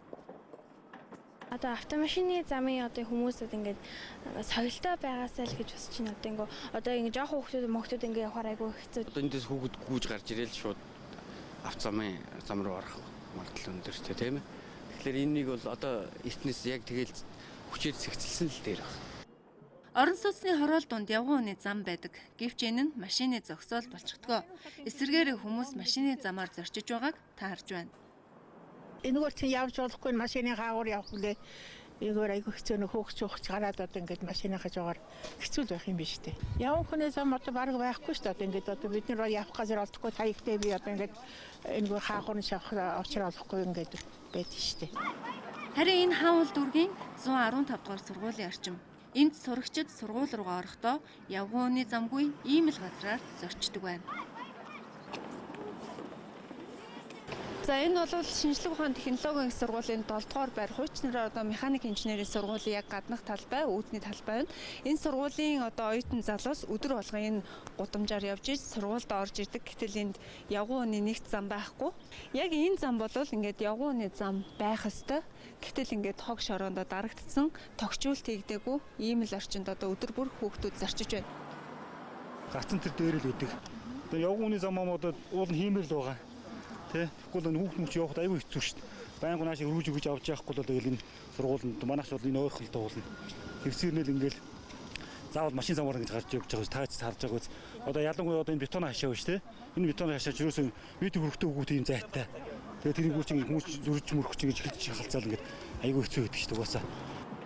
Энэ бол нийслэлийн нэг дүүргийн хэсэгэн газрын явган хүний зам талбай асуудал юм а. Нийслэлийн газрын алба, хот төгчлөлтийн газрууд ийм асуудалд анхаарлаа хандуулж байгаа энэ үед иргэдийн гомдлын дагуу мэдээллийг олон нийтэд хүргэж шийдвэрлүүлэх зорилгоор энэ сурвалжлагыг бэлтгэлээ. Бусад дүүргийн явган хүний замын асуудлыг бид цувралаар сурчлан хүргэнэ. Өчигдөр засгийн газрын ээлжид хуралдаанаар уулуурхай хүнд үйлдвэрийн яам хувьцаа эзэмшигчийг эрхийг хэрэгжүүлэхээр боллоо. Монгол газрын тос боловсруулах үйлдвэрээ төрийн өмчөд хязгаарлагдмал хариуцлагатай компанийн төрийн эзэмшлийн хувьцаа эзэмшигчийн эрхийг уулуурхай хүнд үйлдвэрийн яам төрийн өмчийн бодлого зохицуулалтын газар хэрэгжүүлнэ. Цаашид түүхий тосны найдвартай хангамж бий болгох чиглэлээр уулзалт хэлцээр хийх, дамжуулах хоолойн санхүүжилтийн их усрыг шийдвэрлэх, төслийн менежментийн зөвлөх болон гүйцэтгэгч компанийг сонгон шалгаруулах зэрэг чиглэлээр шуурхай ажиллахыг холбогдох сайд агентлагийн дарга нарт даалгасан байна. 2022 онд ашиглалтанд оруулах газрын тос боловсруулах үйлдвэрийн хүнд даацын тусгай зориултын 17.5 км замын ажил авд болон төмөр замын холбоос гүүр төмөр замын 27 км далан хиймэл байгууламжийн ажлын явц 65% байна. Үйлдвэрийн цахилгаан дамжуулах агаарын шугамд эд станцын барилгын ажлыг эх сарын 1 гэхэд дуусгахаар төлөвлөжээ. Одоо үзэгчид та бүхэндээ сонин содон мэдээлэлээр дүүрэн байдаг фото мэдээлэлээс хүргэе. Алдарт Queen хамтлагийн домогт дуучин Freddie Mercury-гийн амьдрал уран бүтээлийн тухай өгүүлэх кино энэ оны 11-р сард дэлгэцнээ гаргахаар болсон. Жинхэнэ нэр нь Farrokh Balsara буюу дэлхийн нийтэд танигдсан нэрээр Freddie Mercury хэмээн алдаршсан Британийн дуучны дүрд жүжигчин Rami Malek тогложээ. Киног бүтээсэн 20 дугаар зам Fox кино компани Bohemian Rhapsody нэртэй киноны танилцуулгыг цахим сүлжээнд байршуулад байгаа нь аль хэдийнэ хэдэн сая хүний үзэлттэй болоод байгаа юм а. Сургуулийн орчинд галт зэвсгээр буудалцаж байгааг харуулдаг видео тоглоомыг Америк нэгдсэн улсын 23,000 гаруй иргэн эсэргүүцэж холбогдох эрх баригчдад өргөдөл гаргасан. Эхний ээлжид энэ өргөдлөө буудагч нэртэй тус тоглоомыг хөгжүүлэгч Charge.org нэртэй цахим сүлжээнд хөрвүүлжээ. Энэ тоглоом 6 дугаар сарын 1-нд зах зээлд борлуулагдаж эхлэхээр яригдж байсан гол асуудал болсон байна. Учир нь Америк нэгдсэн улсын дунд болон ахлах сургууль дээр зэвсэгт этгээдүүд алан хядах ажиллагаа зохион байгуулж, гэмзэмгүй хүмүүс хүүхдүүд амнаас эрүүл мэндээр хохирж байсан бодит үйл явдлын гэрчүүд энэ тоглоомыг хэтэрхий бодит амьдралд ойрхон болсон гэж тоглоом хөгжүүлэгчдийг шүүмжилж буруутгаж байгаа юм а. 1978 онд анх телевизээр гарч эхэлсэн Супермен уран зөгнөлт кино Ерөөсийн хүчтэй баатаруудтай бүх цаг үеийн хамгийн шилдэг киногоор нэрлэгдсэн. DC Comics-оос санаа авч Mario Puzo, David болон Leslie Newman, Robert Vent нар кино зохиолоо амьдуулсан юм. Энэ киног Richard Donner найруулж, продюсерийн үргийг Charles Greenlow, Alexander Salkind, Elias Salkind, Pierre Spengler, Michael Towner болон Richard Lester хэмээх эрхмүүд тус гүйцэтгэжээ. Киноны зураглаачаар Jeffrey Answorth ажилласан бол хөгжмийн зохиолчоор нэрт хөгжимчин John Williams ажиллажээ. Супермений дүрийг бүтээсэн жүжигчин Christopher Reeve-ийн дүр хамгийн сайн дебют болж BAFTA шагналыг хүртсэн. Шилдэг хөгжим төрлөөр Оскарт нэр дэвшин өрсөлдөж байсан бол мөн шилдэг монтаж, шилдэг дуу оруулалтаар хүртэл нэр дэвшиж байжээ. Тэгэхээр 11-р сарын 1-нд замын хөдөлгөөний шин дүрм хэрэгжиж эхэлнэ. Ингээд зарим өөрчлөлтөөс та бүхэндээ хүргэе. Замын хөдөлгөөнд оролцож байгаа тээврийн хэрэгсэлд гар утас, түүнтэй ижил төхөөрөмжийг ашиглах, зохицуулагчийн шүглийн чимээ, дуу тохиог хязгаарласан чихвж зүүх, тээврийн хэрэгслийн хөгжмийг хит чангалахыг хориглосон байна. Мөн 10 хүртэлх насны хүүхдийг харгалзах хөнгүүгээр тээврийн хэрэгсэлд орохыг хориглож, мотоциклийн арын суудалд тээвэрлэхийг хориглосон юм а. Түүнчлэн 10 хүртэлх насны хүүхдийг биеэсээ салгахгүй хөдөлж явна гэж зааж өгсөн байна. Бага насны хүүхдийг тээвэрлэхдээ хамгаалтын суудлах харгалзах хүнтэй тээвэрлэх шаардлагатай. Чиглэлийн тээврийн хэрэгслийн гигнэнд автобус зарим хөдөлгөөнд хязгаарласан байна. Түүнчлэн 10 хүртэлх насны хүүхдийг биеэсээ салгахгүй хөдөлж явна гэж зааж өгсөн байна. Бага насны хүүхдийг тээвэрлэхдээ хамгаалтын суудлах харгалзах хүнтэй тээвэрлэх шаардлагатай. Чиглэлийн тээврийн хэрэгслийн гигнэнд сургуулийн автобус, нийтийн тээвэр, такси, хөгжлийн бэрхшээлтэй иргэд шуурхай хөдөлгөөний автомашин 1-р эгнээгээр хөдөлгөөнд оролцоно. Ундаг дугуйгаараа зарим хөдөлгөөнд оролцохдоо 14-өөс дээш насны хүүхэд хөдөлгөөнд оролцоно гэж заасан байна.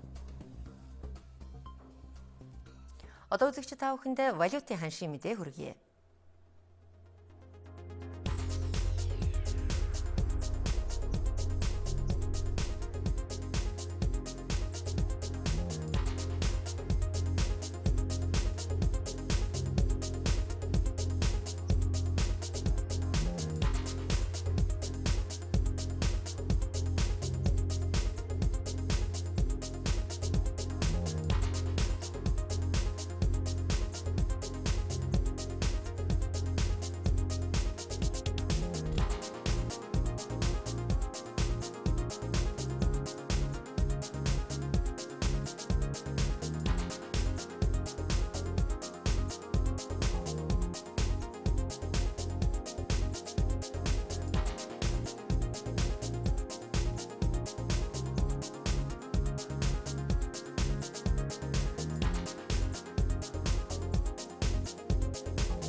Та бүхэнд дараагийн мэдээ хүргэе. Авилгатай тэмцэх газар өнөөдөр ээлжит мэдээлэл хийлээ. Авилгатай тэмцэх газрын 4 ажлын хэсэг өнөөдрийн байдлаар Дорнод, Сэлэнгэ, Говьалтай, Говь Сүмбэр аймагт ажиллаж байгаамаа. Ажлын хэсгүүд үүний өмнө Хинти, Баян хонгор, Дорноговь, Булган аймагт ажиллаад дуусжээ. Авилгатай тэмцэх газрын албан хаагчид орон нутагт ажиллахдаа авилгын эсрэг хууль тогтоомжийн хэрэгжилт 2018 оны худалдан авах ажиллагааны явц байдал үр дүн гүйцэтгэлийг хянаж үзсэн байна.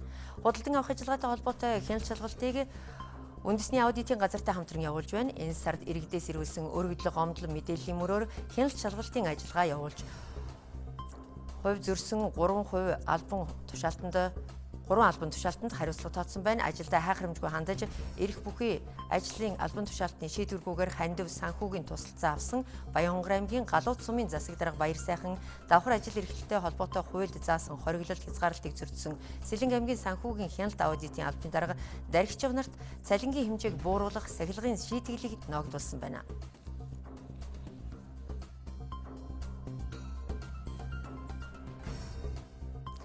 Одоо манай сэтгүүлч Отхон Туяа зочинтой ярилцахад бэлэн болоод байна. Монголын үндэсний олон нийтийн телевизийн Монголын мэдээ суваг өнөөдрийн онцлог зочноо эхэлж байна. Тэгэхээр өнөөдөр нэгдсэн үндэсний өдөрт нэгдсэн үндэсний байгууллагын суурин зохицуулагч хатагтай Бята Транкмонтой бид ярилцах гэж байгаа юм аа. Ингээд таныг хүрэлцээрсэнд баярлалаа. Thank you very much for joining us and welcome to our program. Хүрэлцээрсэнд баярлалаа. Өнөөдөр нэгдсэн үндэсний байгууллагын өдөр тохиож байна. За бид нэгдсэн үндэсний байгуулагдсны ойн өдрийг тэмдэглэж байна.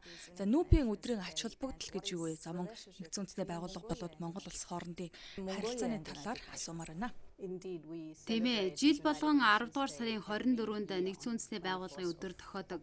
Энэ тэмдэглэлт өдөр нэгдсэн үндэсний байгууллага 1945 онд яагаад байгуулагдах болсон шалтгааныг иргэн нэг санах нэгэн боломж гэж боддгоо.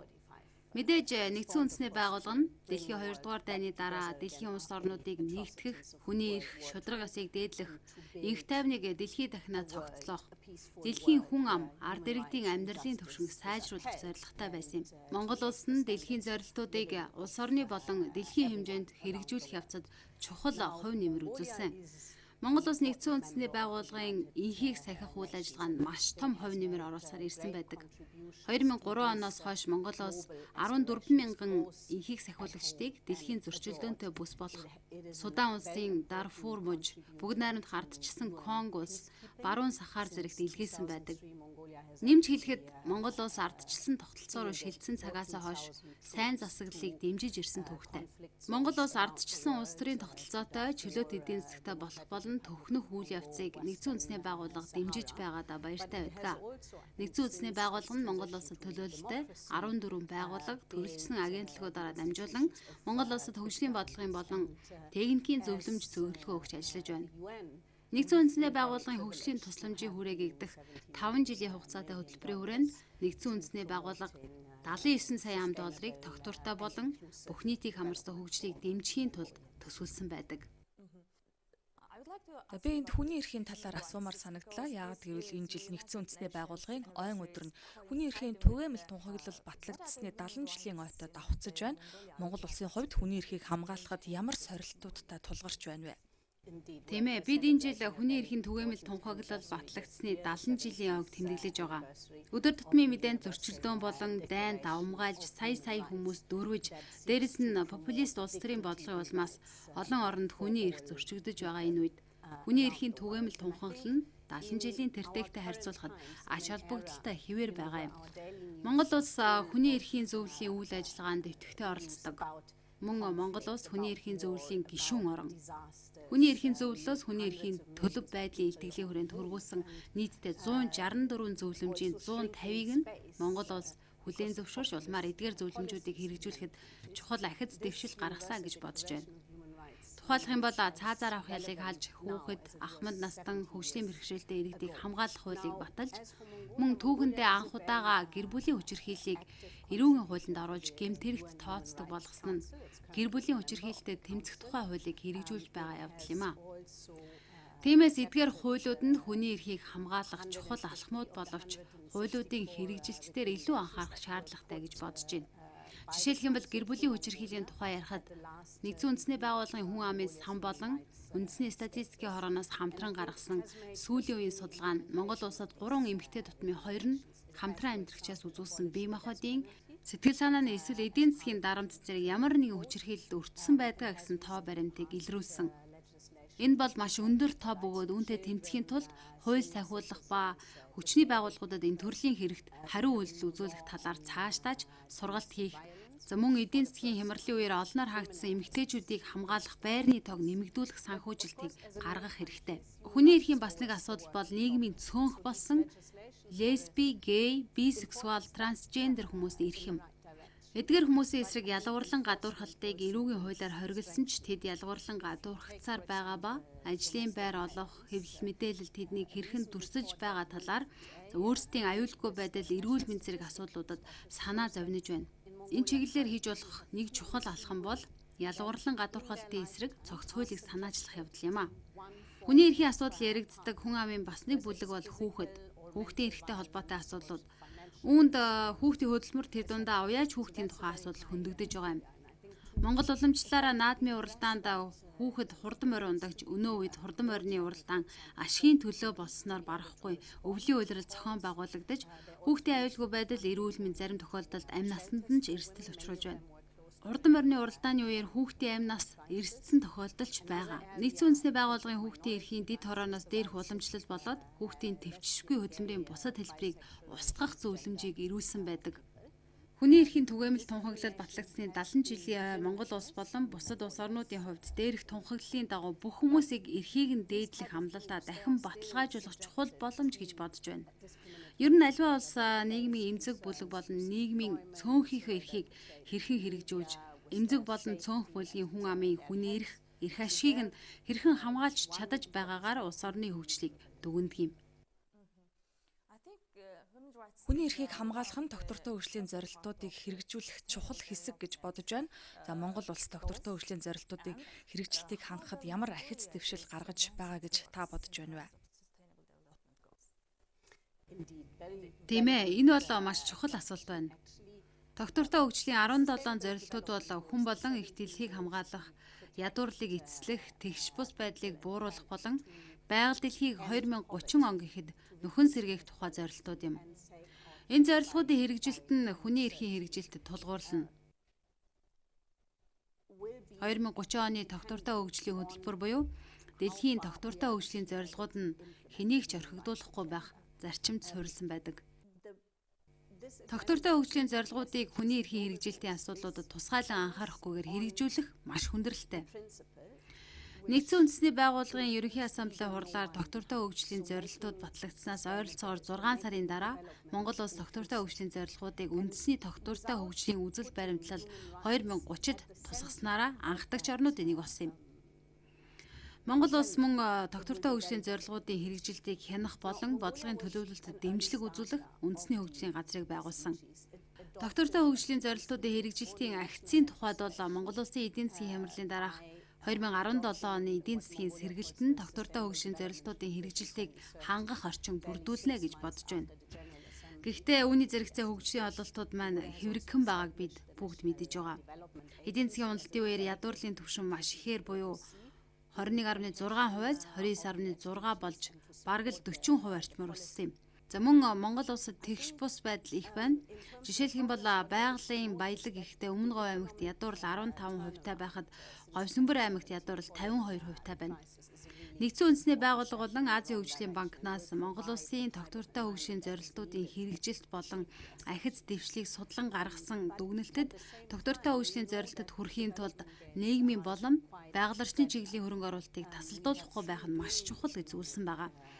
Тиймээс бид засгийн газартай хамтран маш олон талбарт ажиллаж байна. Эдгээрийн нэг бол доктортой хөгжлийн зорилтуудын хэрэгжилтийн хөрөнгө оруулалтыг нэмэгдүүлэх. Тухайлах юм бол Нэгдсэн үндэсний байгууллага Азийн хөгжлийн банк нь сангийн яам, эрүүл мэндийн яамтай хамтран 2019 оны эрүүл мэндийн төсвийг эрүүл мэндтэй холбон доктортой хөгжлийн зорилтуудыг хэрэгжүүлэхэд нийцүүлэн гаргах туршилтын төсөл дээр ажиллаж байна. Доктортой хөгжлийн зорилтуудыг хэрэгжүүлэхэд баримтлах ёстой бас нэг чухал зүйл бол бодлогын уялдаа холбоо. Монгол улсад ойролцоогоор салбаруудын 160 бодлого гарсан байна.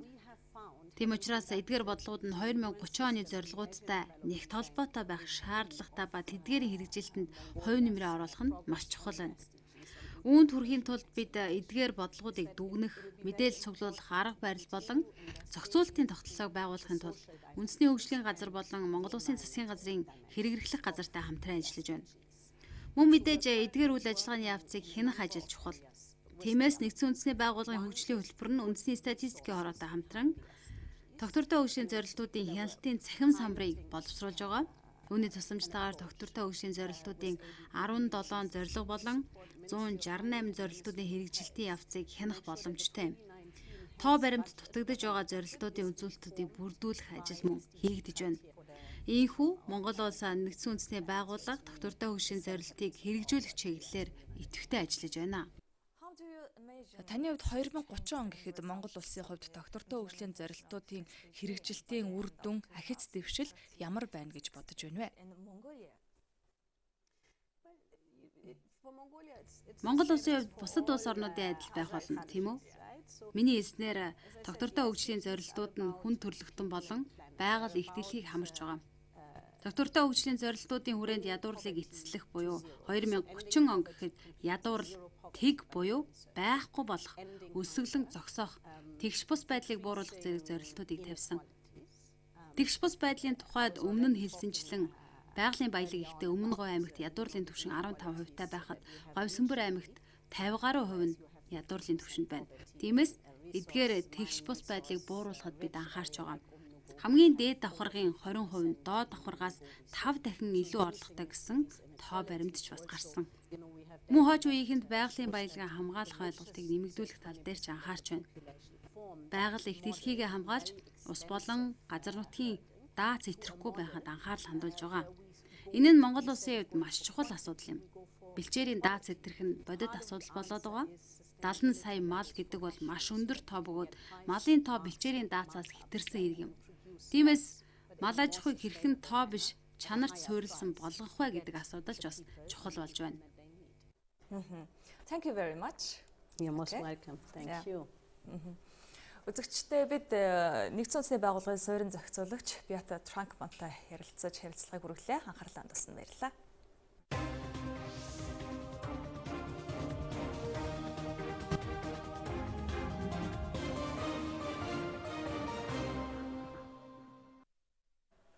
Манай шууд хүрдэг 3 цагийн мэдээллийн хөтөлбөрөөр дараагийн цагтаа шилжиж байна.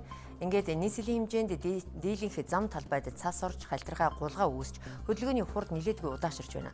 Үүнээс үүдэлтэйгээр осол аваар гарах магадлал өсөж байгаа учраас жолооч тээвэрч та бүхэн тээврийн хэрэгслийн бүрэн бүтэн байдлыг болон хурдаа тохируулж хөдөлгөөнд оролцохыг холбогдох албаныхан сануулж байна. Цагаагаарын нөхцөл байдлыг хүндэрч байгаа тул Дархан Уул аймгаас гарах бүх чиглэлд буюу Улаанбаатар, Орхон, Сэлэнг аймгийн чиглэлд зорчих хөдөлгөөн, Улаанбаатар, Орхон, Булган, Хөвсгөл, мөн Цэцэрлэг, Тосон цэнгэл, Нөмрөг чиглэлийн автозамын хөдөлгөөнийг хаасан байна. Иймд онц шаардлагагүй бол тус чиглэлүүдийг зорихгүй байхыг анхааруулж байгаа юм а. Одоо хариуцлагатай уул уурхайн талаар манай сурвалжлагч Эрдэнэ бүрэн та бүхэнд мэдээлэл хүргэнэ.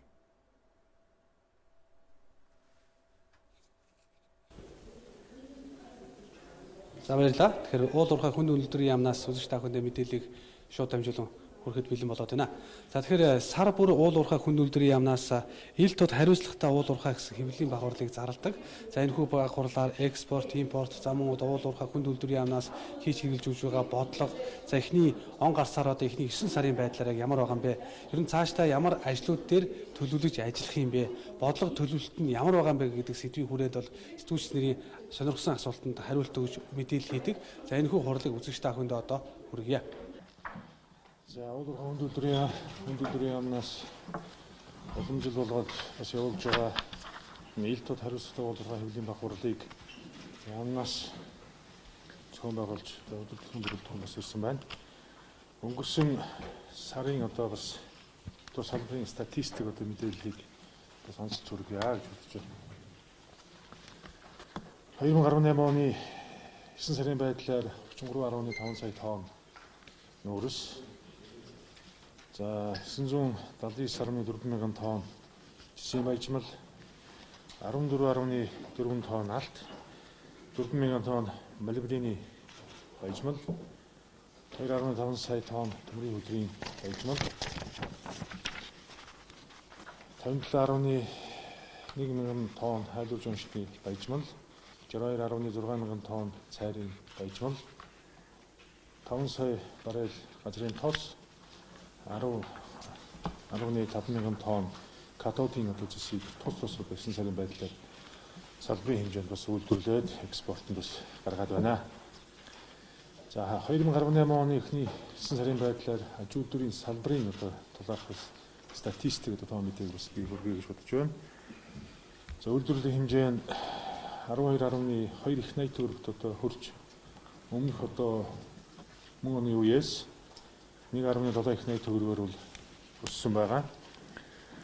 За үүнд уулуурхай олборлох аж үйлдвэрийн нийт үйлдвэрлэл бол 8.1 их найт төгрөг хүрч мөн өмнөх оны үетэй харьцуулахад 1.2 их найт төгрөгөөр үүнээс тодор нь бас онцлоод тодорхойлбол нүүрс олборлолт 858.5 тэрбум төгрөг төрсөн.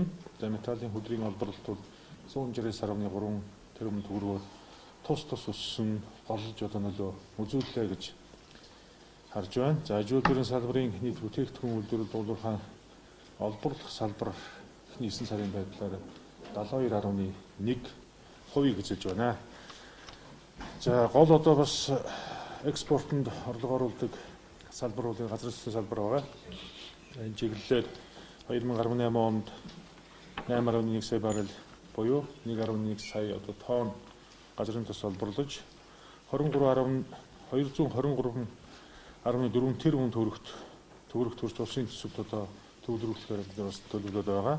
За 18 оны 10 сарын 19-ны байдлаар бол 512 сая баррел буюу 694 мянган тонн тос олборлож төлөвлөгөө 63.19% явж байна. За мөн 483 сая баррел буюу 650 мянган тонн экспортлох төлөвлөгөөтэй байгаа. Үүнээс 59.57% байна. Газар нутгийн хувьд. За 2018 оны 10 сарын 1-ний өдрийн байдлаар улсын төсөвт 146.46 тэрбум төгрөг төлөвлөж ажлын гүйцэтгэл 79% байна. За 18 оны 10 сарын 22-ны өдрийн байдлаар Монгол улсын хэмжээнд ашигтмал хайгуул ашиглалтын 3163 тухай шишөөрөл хүчин төгөлдөр бүртгэлтэй байна. За 9-өөс 10 дугаар сарын зөвшөөрлийн хөдөлгөөнийг бас гаргаж бас тавханд хэлье. Шинэ ашиглалтын тухай шишөөрөл 10, тухай шишөөрлийг шилжүүлсэнийг бүртгэсэн 9, тухай шишөөрөл барьцаасны бүртгэсэн 1, за тухай шишөөрлийн талбай 30-аас нь 6, тухай шишөөрлийн хугацаа сонгосон 55 өссөн тоон статистик мэдээд өнгө танилцууллаа. Эдийн засгийн талаар бас өөрчлөлт байгаа.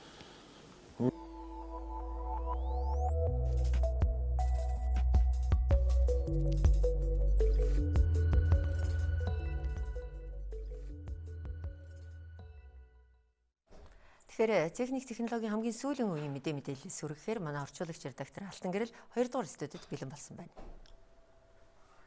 За баярлалаа. Технологийн мэдээний хэсэг эхэлж байна. Эхний хэсэгт хүрэх мэдээлэл бол мотоциклд зориулсан маш энгийн хэрэглээний ашиглах боломжтой GPS-ийг бүтээж салбарт танилцуулсан гэдэг мэдээллийг онцлон хүрэхээр бэлтгэсэн юм а. Ер нь бол маш олон төрлийн GPS-ийн төхөөрөмж бол зах зээлд худалдаалах зарим байгаа. Гэхдээ маш хэтэрхий олон үйлдэлтэй байдаг учраас энэ яг мотоцикл ундаг мотоциклоо унаад автозамын тээврийн хэрэгслийн хөдөлгөөнд оролцож байх үед энэ тийм ч их ашиглагддаггүй зэсүүд байдаг учраас эдгээр нь бол халагдсан маш ойрын хэрэгцээний шаардлагатай хэдэн үйлдэл мэдээллийг өгөх зориултын энгийн хэрэглээний GPS-ийг бол хэрэглэх нь зүйтэй юм а.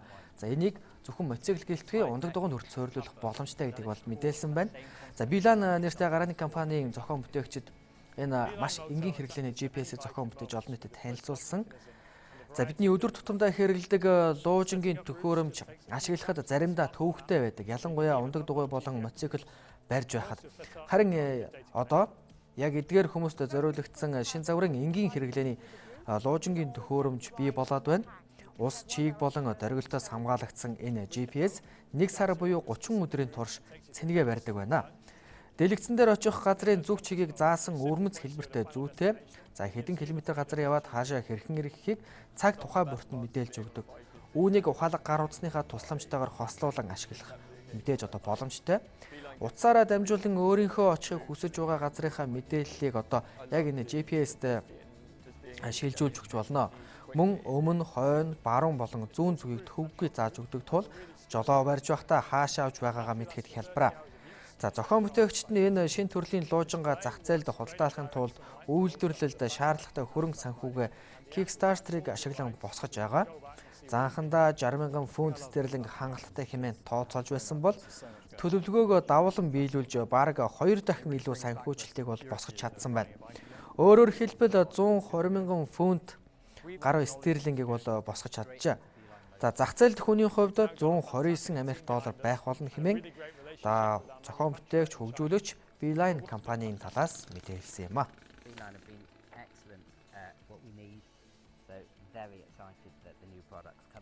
Дараагийн мэдээлэл ундаг дугуйчдад зориулсан шинэ төрлийн төхөөрөмжийг танилцуулсан гэх гарчигтай мэдээлэл байгаа юм а. Ундаг дугуйчид тэр дундаа яг энэ ундаг дугуур хичээлдэг спортын тамирчид өөрсдийнхөө бэлтгэл сургуульд ур чадварыг нэмэгдүүлэх зорилготоор маш олон төрлийн бэлтгэл сургуульд хийдэг байгаа. Тэгвэл эдгээр бэлтгэл сургуулиудын чадварыг нэмэгдүүлэх зорилготойгоор шинэ төрлийн Red Shark нэртэй төхөөрөмжийг бүтээж танилцуулсан юм а. Red Shark төрлийн төхөөрөмжтэй төстэй зүйл бол аль хэдийнэ зах зээл нэвтрээд тэр дундаа аялал жуулчлалын салбарт бол маш их хэмжээгээр хэрэглээ нэвтэрсэн зүйл байгаа. Гэхдээ яг энэ зүйлийг ундаг дугуйчдад зориулан бэлтгэлийг нь сайжруулах, ур чадварыг нэмэгдүүлэх зорилгоор ашиглах нь илүү үр дүнтэй ач холбогдолтой зүйл юм байна гэдгийг бол хэлж байгаа юм а. Улаан акул гэж нэрлэгдэх тус төхөөрөмж 5,800 Америк долларын үнэтэй хэмээн танилцуулсан. Спортын тамирчдын бэлтгэл сургуулилт ур чадварыг нэмэгдүүлэх зорилтын олон төрлийн тоног төхөөрөмж хэрэгслүүд байдаг. Эдгээрээс ундаг дугуйн спортын тамирчдад зориулагдсан Red Shark их усан дээр хөөгч төхөөрөмж тамирчдын бэлтгэлийг илүү үр дүнтэй болгоно гэж харж байгаа юм. Туршилтаарч энэ батлагдсан зүйл гэж. Хуурай газар ундаг дугуйж их аль эсвэл усан дээр ундаг дугуй дөрөөж их харилцан адилгүй. Өөрөөр хэлбэл илүү хүнд хэцүү гэсэн үг юм. Гэхдээ зугаатай хэцүү зүйлийг зугаатай байдлаар хийх нь бол бэлтгэл сургуултыг илүү хялбаршуулсан нөхцөлтэй болгодог гэдгийг бол хэлж байгаа юм. Ингэснээр энгийн бэлтгэл сургуультай харьцуулахад үр дүнд хүрэхэд маш томоохон ач холбогдолтой гэдгийг бол хэлж байгаа юм а. Яг энэ зарчмал тамирчдын хүч чадал тэсэр төвчээрийг нэмэгдүүлэхэд гол ач холбогдлыг үзүүлж чадна гэж онцолсон. Энэ харагдаж байгаа ундаг дугуй болон завны хосолсон төхөөрөмжийг өмнө нь Германы алдарт автомашин үйлдвэрлэгч BMW компанид ажиллаж байсан загвар зохион бүтээгч Жозеф Рубау гэгч хэрхэн бүтээжээ. Хамгийн анх Sea Otter Europe гэх үзэсгэлэнгийн үеэр олон нийтэд танилцуулж байсан удаатай бат бөх төдийгүй хөнгөн материалыг ашиглан хийсэн 3 төрлийн зориултаагаар бүтээгдсэн. Sport, Adventure, Fun буюу спорт, аялал жугаалга, сонирхчдын гэсэн төрөл 3 төрлөөр бол худалдаанд гарсан байна. Угсарч босоход амархан мөн хурдан гэж. Байнгын усан дээр хөөх зориултын төхөөрөмж гэдэг утгаараа зэврэгдгүй ган төмрөөр урлаж хийсэн. 3 төрөл зүйлээс шалтгаалаад харилцан адилгүй нэмэлт тоноглолттой юм байна. Өөртөө бас бус зүйлсээ хийгээд авч явах зориултын савны хэсэгтээ нэмэлтээр ямар зүйлс тоног төхөөрөмжийг яг энэ харагдаж байгаа төхөөрөмжөнд нэмэлтээр хийж болох уу, тэр бүхий л боломжууд нь бол нээлттэй хөгжүүлж болно гэж ойлгож болно. Хамгийн энгийн буюу сонирхчдын төрлийн төхөөрөмж нь 5,800 Америк доллараас эхэлж байгаа бол спорт төрлийнх нь буюу мэрэгжлийн спортын тамирчид зориулагдсан загвар нь 11,600 Америк долларын үнэтэй байна. Харин аялал жугаалга жуулчны баазуудад зориулагдсан төхөөрөмж нь бол 8,100 Америк долларын үнэтэйгээр тус зах зээлд саналаа үнийн саналаа буулгаад худалдаанд гараад байгаа байна.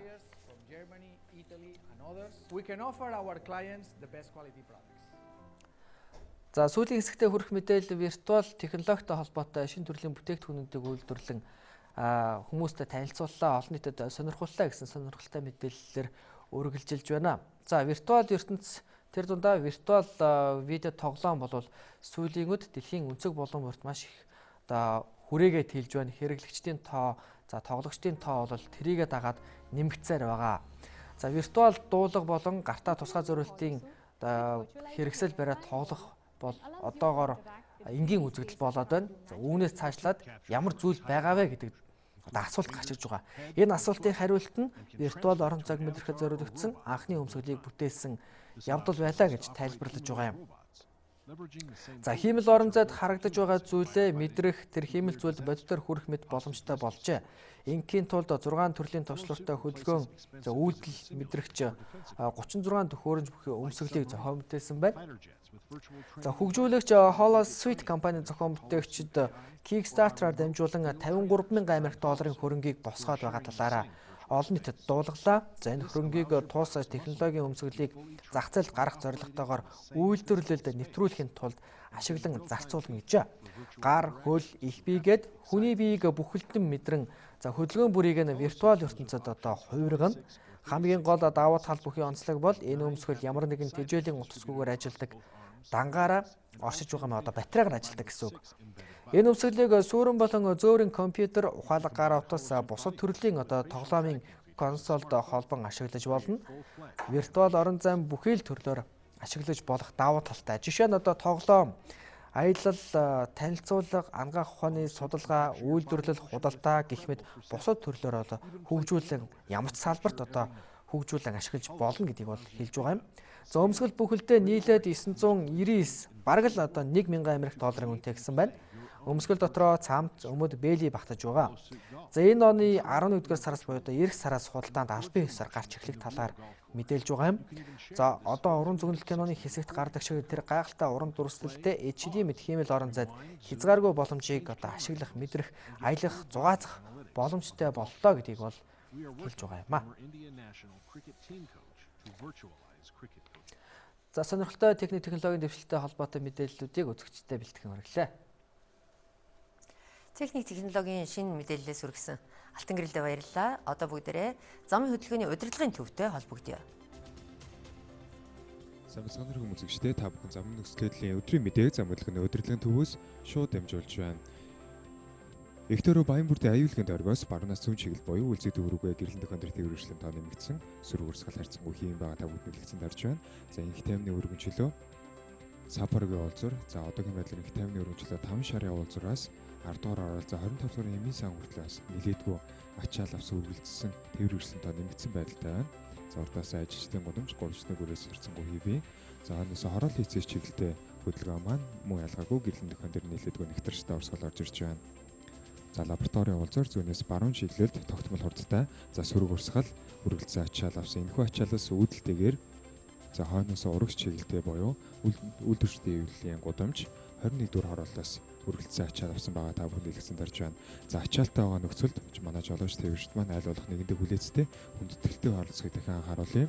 Мөн өнөөдрийн байдлаар хурд тонц ихээр орж зандал байн дийлэг хэсэгтэр бас хальтргаа гулгаа үүсэнтэй холбогдуулж хөдөлгөөний эрчим за урсгал тус нэлээдгүй ачаал үүсгэж байгаа. За мөн жолооч төвөрчдийн бас техникийн бүрэн бүтэн байдал хангаагүй улмаас за өвлийн дугуй зоны дугуйтай хөдөлгөөнд оролцож байгаа улмаас салтрагаа гуулгаатай осол аваар ихээр гарч байгаа учраас та бүхэн аль болох хөдөлгөөнд дүрмийн дагуу техникийн бүрэн бүтэн байдлыг хангаж оролцохыг та бүхэнд дахин харуулъя. Инх тайвны өргөнчлөө баруун дөрвөн зам урдаас үндсэн хөлэн гудамж нарны гүрээс чиглэл ирж байгаа хөдөлгөөн гэрэлэн дөхөн дээр нэлээдгүй тээврэгсэн тоо нэмэгдсэн. За нийт явган зорчигчдээ бас анхааруулж хэлэхэд өөр зориулсан арц гэрэлэн дөхөөгоор аюулгүй байдлаа хангаж салтрагаа гулгаатай нөхцөлд өөрсдөө эрсдэлтэй байдал үүсэхгүй байхыг та бүхэнд анхааруулъя. За үзэж та бүхэнд илгэсэн дарж байна.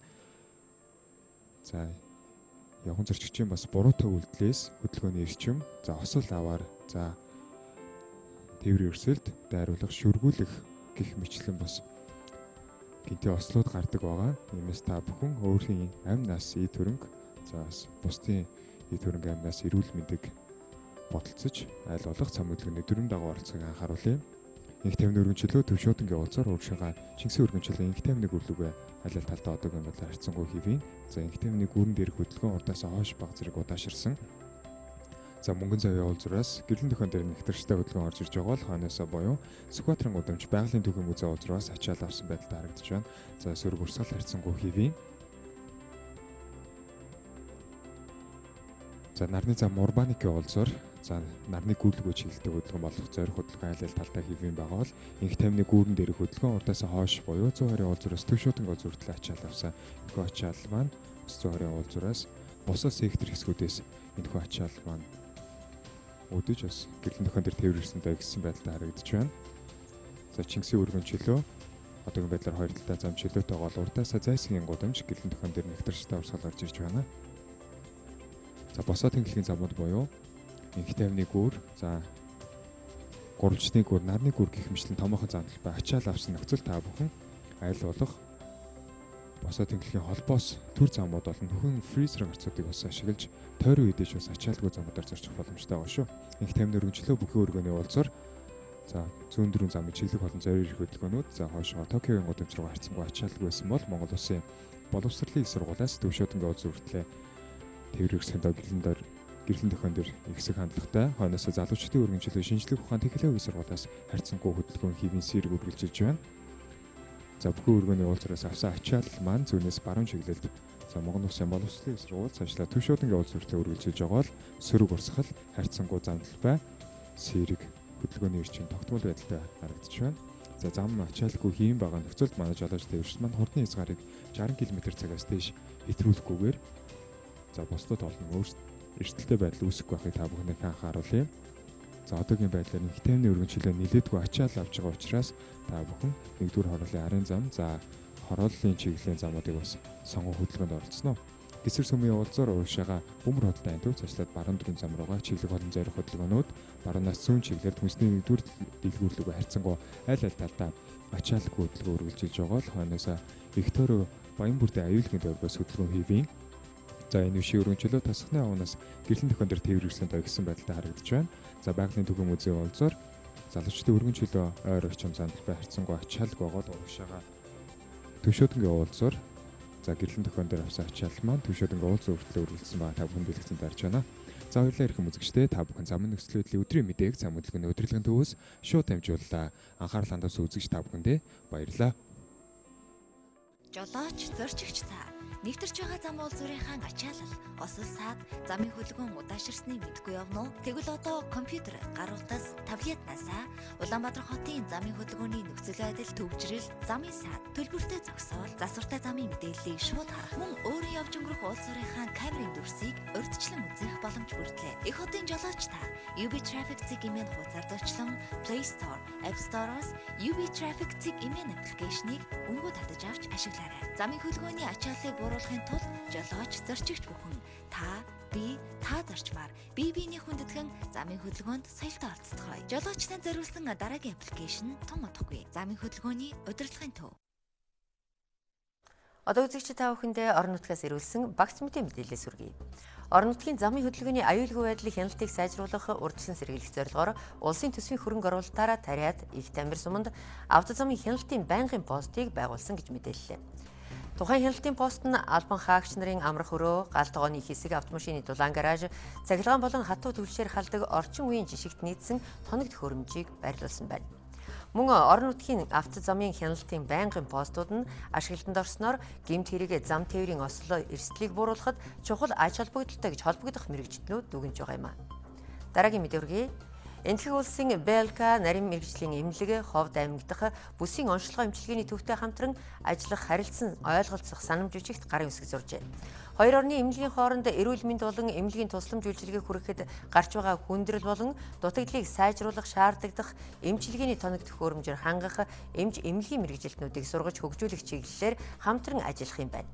Энэ удаад энэтхэгийн хавдрын мис заслын болон элэг цөс нойр улжирхайн мис заслын эмч нар Ховд аймагт ажиллаж 50 гаруй хүнд үзлэг оншилгоо хийсэн байна. Дараагийн мэдээ үргэлжлэе. Завхны цагаан чулууд сумын цэвэр усны хангамжийг сайжруулах төслийн хүрээнд төсөл хэрэгжиж шугамын шинжил хийсэн байна. Засварын ажил бүрэн дуусч аймгийн засаг даргын тамгын газраас ажлын хэсэг хүлээн авсан байна. Уг төслийн үр дүнд цагаан чулууд сумын сургуулийн хичээлийн 1-2 дугаар байр, 75 хүүхдийн дотор байр, сумын засаг даргын тамгын газар, эрүүл мэндийн төв, цэцэрлэг, соёлын төвийн цэвэр усны асуудлыг бүрэн шийдвэрлэжээ. Эдгээр тус сумын төвд 185 айл, өрхөд 740 гаруй хүн амьдардаг юм а. Ерөнхий боловсролын сургуульд 201 сурагч, цэцэрлэгт 92 хүүхэд сурч хүмүүжж байна. Эдгээр айл өрхүүд албан байгууллагууд цэвэр ус төвлөрсөн дулаанд холбогдсон гэж мэдээллээ. Та бүхэнд орон нутгаас ирүүлсэн багц мэдээллийг хүргэлээ. Одоо хан гард студиуд зочинтой ярилцахаар манай нэвтрүүлэгч Ичин Хорлоо бэлэн болсон байна. Өдрийн мэдрэг үзэгчтэй. Хангард студиуд зочны ярилцлагын цагаар одоо үргэлжилж байна. За энэ удаад бид нийгмийн эрүүл мэндийн үндэсний төвийн эрүүл мэндийг дэмжих одоо өвчнөөс урьдчилсан сэргийлэх албаны эрдэм шинжилгээний ажилтан Майд цэцгийг одоо зочноор урьж оролцуулаад байгаа. Танд өдрийн мэнд хүргэе. Өнөөдөр бол ер нь тамхины эсрэг хувьсгал мөн ажлын байрны агаар цэвэр байх ёстой гэсэн сэдвийн дор бол хилцүүлэг зохион байгуулагдаж байгаа гэсэн. Тэгэхээр хоёлаа энэ хилцүүлгийг тойрсон ерөн тойрондох үйл явдлаас яриагаа эхлэе. За өнөөдөр тамхиталтын эсрэг хувьсгал тийм ээ ажлын байрны агаар цэвэр байх ёстой урийн дор за эрүүл хотуудын сүлжээнд нэгдсэн 10 аймаг тийм ээ за Чингэлдээ дүүрэг за Тээц дөрөв төрийн өмч төвцөөд компани төлөөллийг оролцуулан бид хилцүүлэг хийж байна. За энэ аймагуд маань одоо энэ ажлын байрандах одоо тамхиталтыг бууруулах бодлогыг хэрэгжүүлэх энэ одоо арга зүйн сургалтыг бас хийж байгаамаа. Ер нь одоо тамхиталтын эсрэг хувьсгал гэдэг энэ маань ер нь одоо үндэсний хэмжээний ийм үйл ажиллагааг ер нь зохион байгуулж байна. За ер нь эхний удаад бол одоо эдгээр хотуудад бид нар зохион байгуулж байгаа. Тэгээ энэ зөвхөн манай Монгол улс төдийгүй номхон дулаан баруун эргийн бүсийн орнуудын одоо орнуудад бол энэ хөдөлгөөн бол өрнөд явж байна. Ялангуяа одоо Хятад улсад бол одоо энэ хөдөлгөөн маш идэвхтэй өрнөд 17 онд бол одоо Хятадын хамгийн том Баядуу гэдэг технологийн компани бол бусад одоо бизнесийн байгууллагуудыг уриалан дуудсан. За өөрсдийнхөө одоо дэлхийд салбараар ажиллаулдаг 17-оос 20 одоо салбарын ажилчдаа бүрэн тамхинаас татгалзуулж чадсан ажлын байрыг тамхигүй бодлогыг хэрэгжүүлсэн юм байгууллага байгаа тий. Тэгэхээр бизнесийнхнийг ерөнхийдөө бид нар бас тийм ээ бизнесийн байгууллагуудыг уриалан дуудаж байгаа гэсэн. Ер нь бол одоо статистик судалгаанууд дээрээс хараад байхад ажлын байран дээрх дам тамхиталтын улмаас дэлхий дээр одоо нийтдээ 400-аас 500 мянган хүн одоо жил тутам насардаг гэсэн бас тооцоо идэв юм билээ л дээ. Тэгэхээр энэ тал дээр бас та жоохон дэлгэрүүлвэл. За одоо ажлын байран дээр манайд бол 12 оноос бол ажлын дотоод орчинд бол тамхиталтыг хорьсон тийм ээ хуулиар. Гэхдээ 15 онд бол эргээд том одоо үйлдвэр чуулган нийтийн газрын гадаа бол тамхины цэг байгуулахыг бол зөвшөөрсөн байгаа. Энэгээрээ бол одоо нөгөө тамхины хуулийн хэрэгжилтийг одоо хангахад жоохон сулруулсан тал бий тийм ээ. За дотор орчинд тамхигүй ч гэсэн гадаа гараад дам тамхилт өртөх хэрэгсэл нь бол бараг 2-3 дахин ихссэн. Тэгэхээр ерөнхийдөө эрүүл одоо байж бусдын нөлөөгөөр тамхины одоо утаанд хордож эрүүл мэндээр хохирно гэдэг бол одоо харамсалтай асуудал. За тэгээд судалгаагаар бол 4 хүний нэг нь бол манайд ажлын байран дээр одоо дам тамхилтанд өртөж ийм одоо судалгааны дүн байгаа.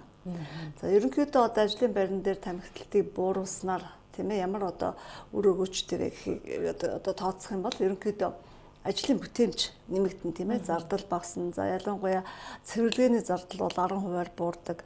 За ажилчдын одоо өвчлөл буурна. За ёс зүй сайжирна гэдэг юм уу тийм ээ. За гал төмрийн эрсдлээс хамгаална. За тэгээ нөгөө нийгмийн даатгал эрүүл мэндийн одоо даатгал төлөх одоо зардал маань буураад ирнэ тий. Тэр чинь дагаад дам тамхиталтыг дагаад мэдээж одоо өвчлөлийн тоо нэмэгдээд эхэлнэ тий. Таныг бас хэлж байхад ажлын бүтээмж нэмэгдэнэ гэж байна л да. Би бас нэг судалгаагаас харж ирсэн. Ер нь нэг тамхи татдаг хүн өдөрт ер нь дунджаар ер нь ажлын цагийн бараг 30-аас 40 минутанд тамхи татахтаа ажлын 8 цагийн 30-40 минутыг энэ тамхи татахад зарцуулдаг. Жилдээ тэр чинь жилдээ баг 20 өдөр тийм ээ ажлын 20 өдөр гэдэг маань одоо бас нэг сарын маань тий цалин тооцох юм бол тэгж тооцогдно тий.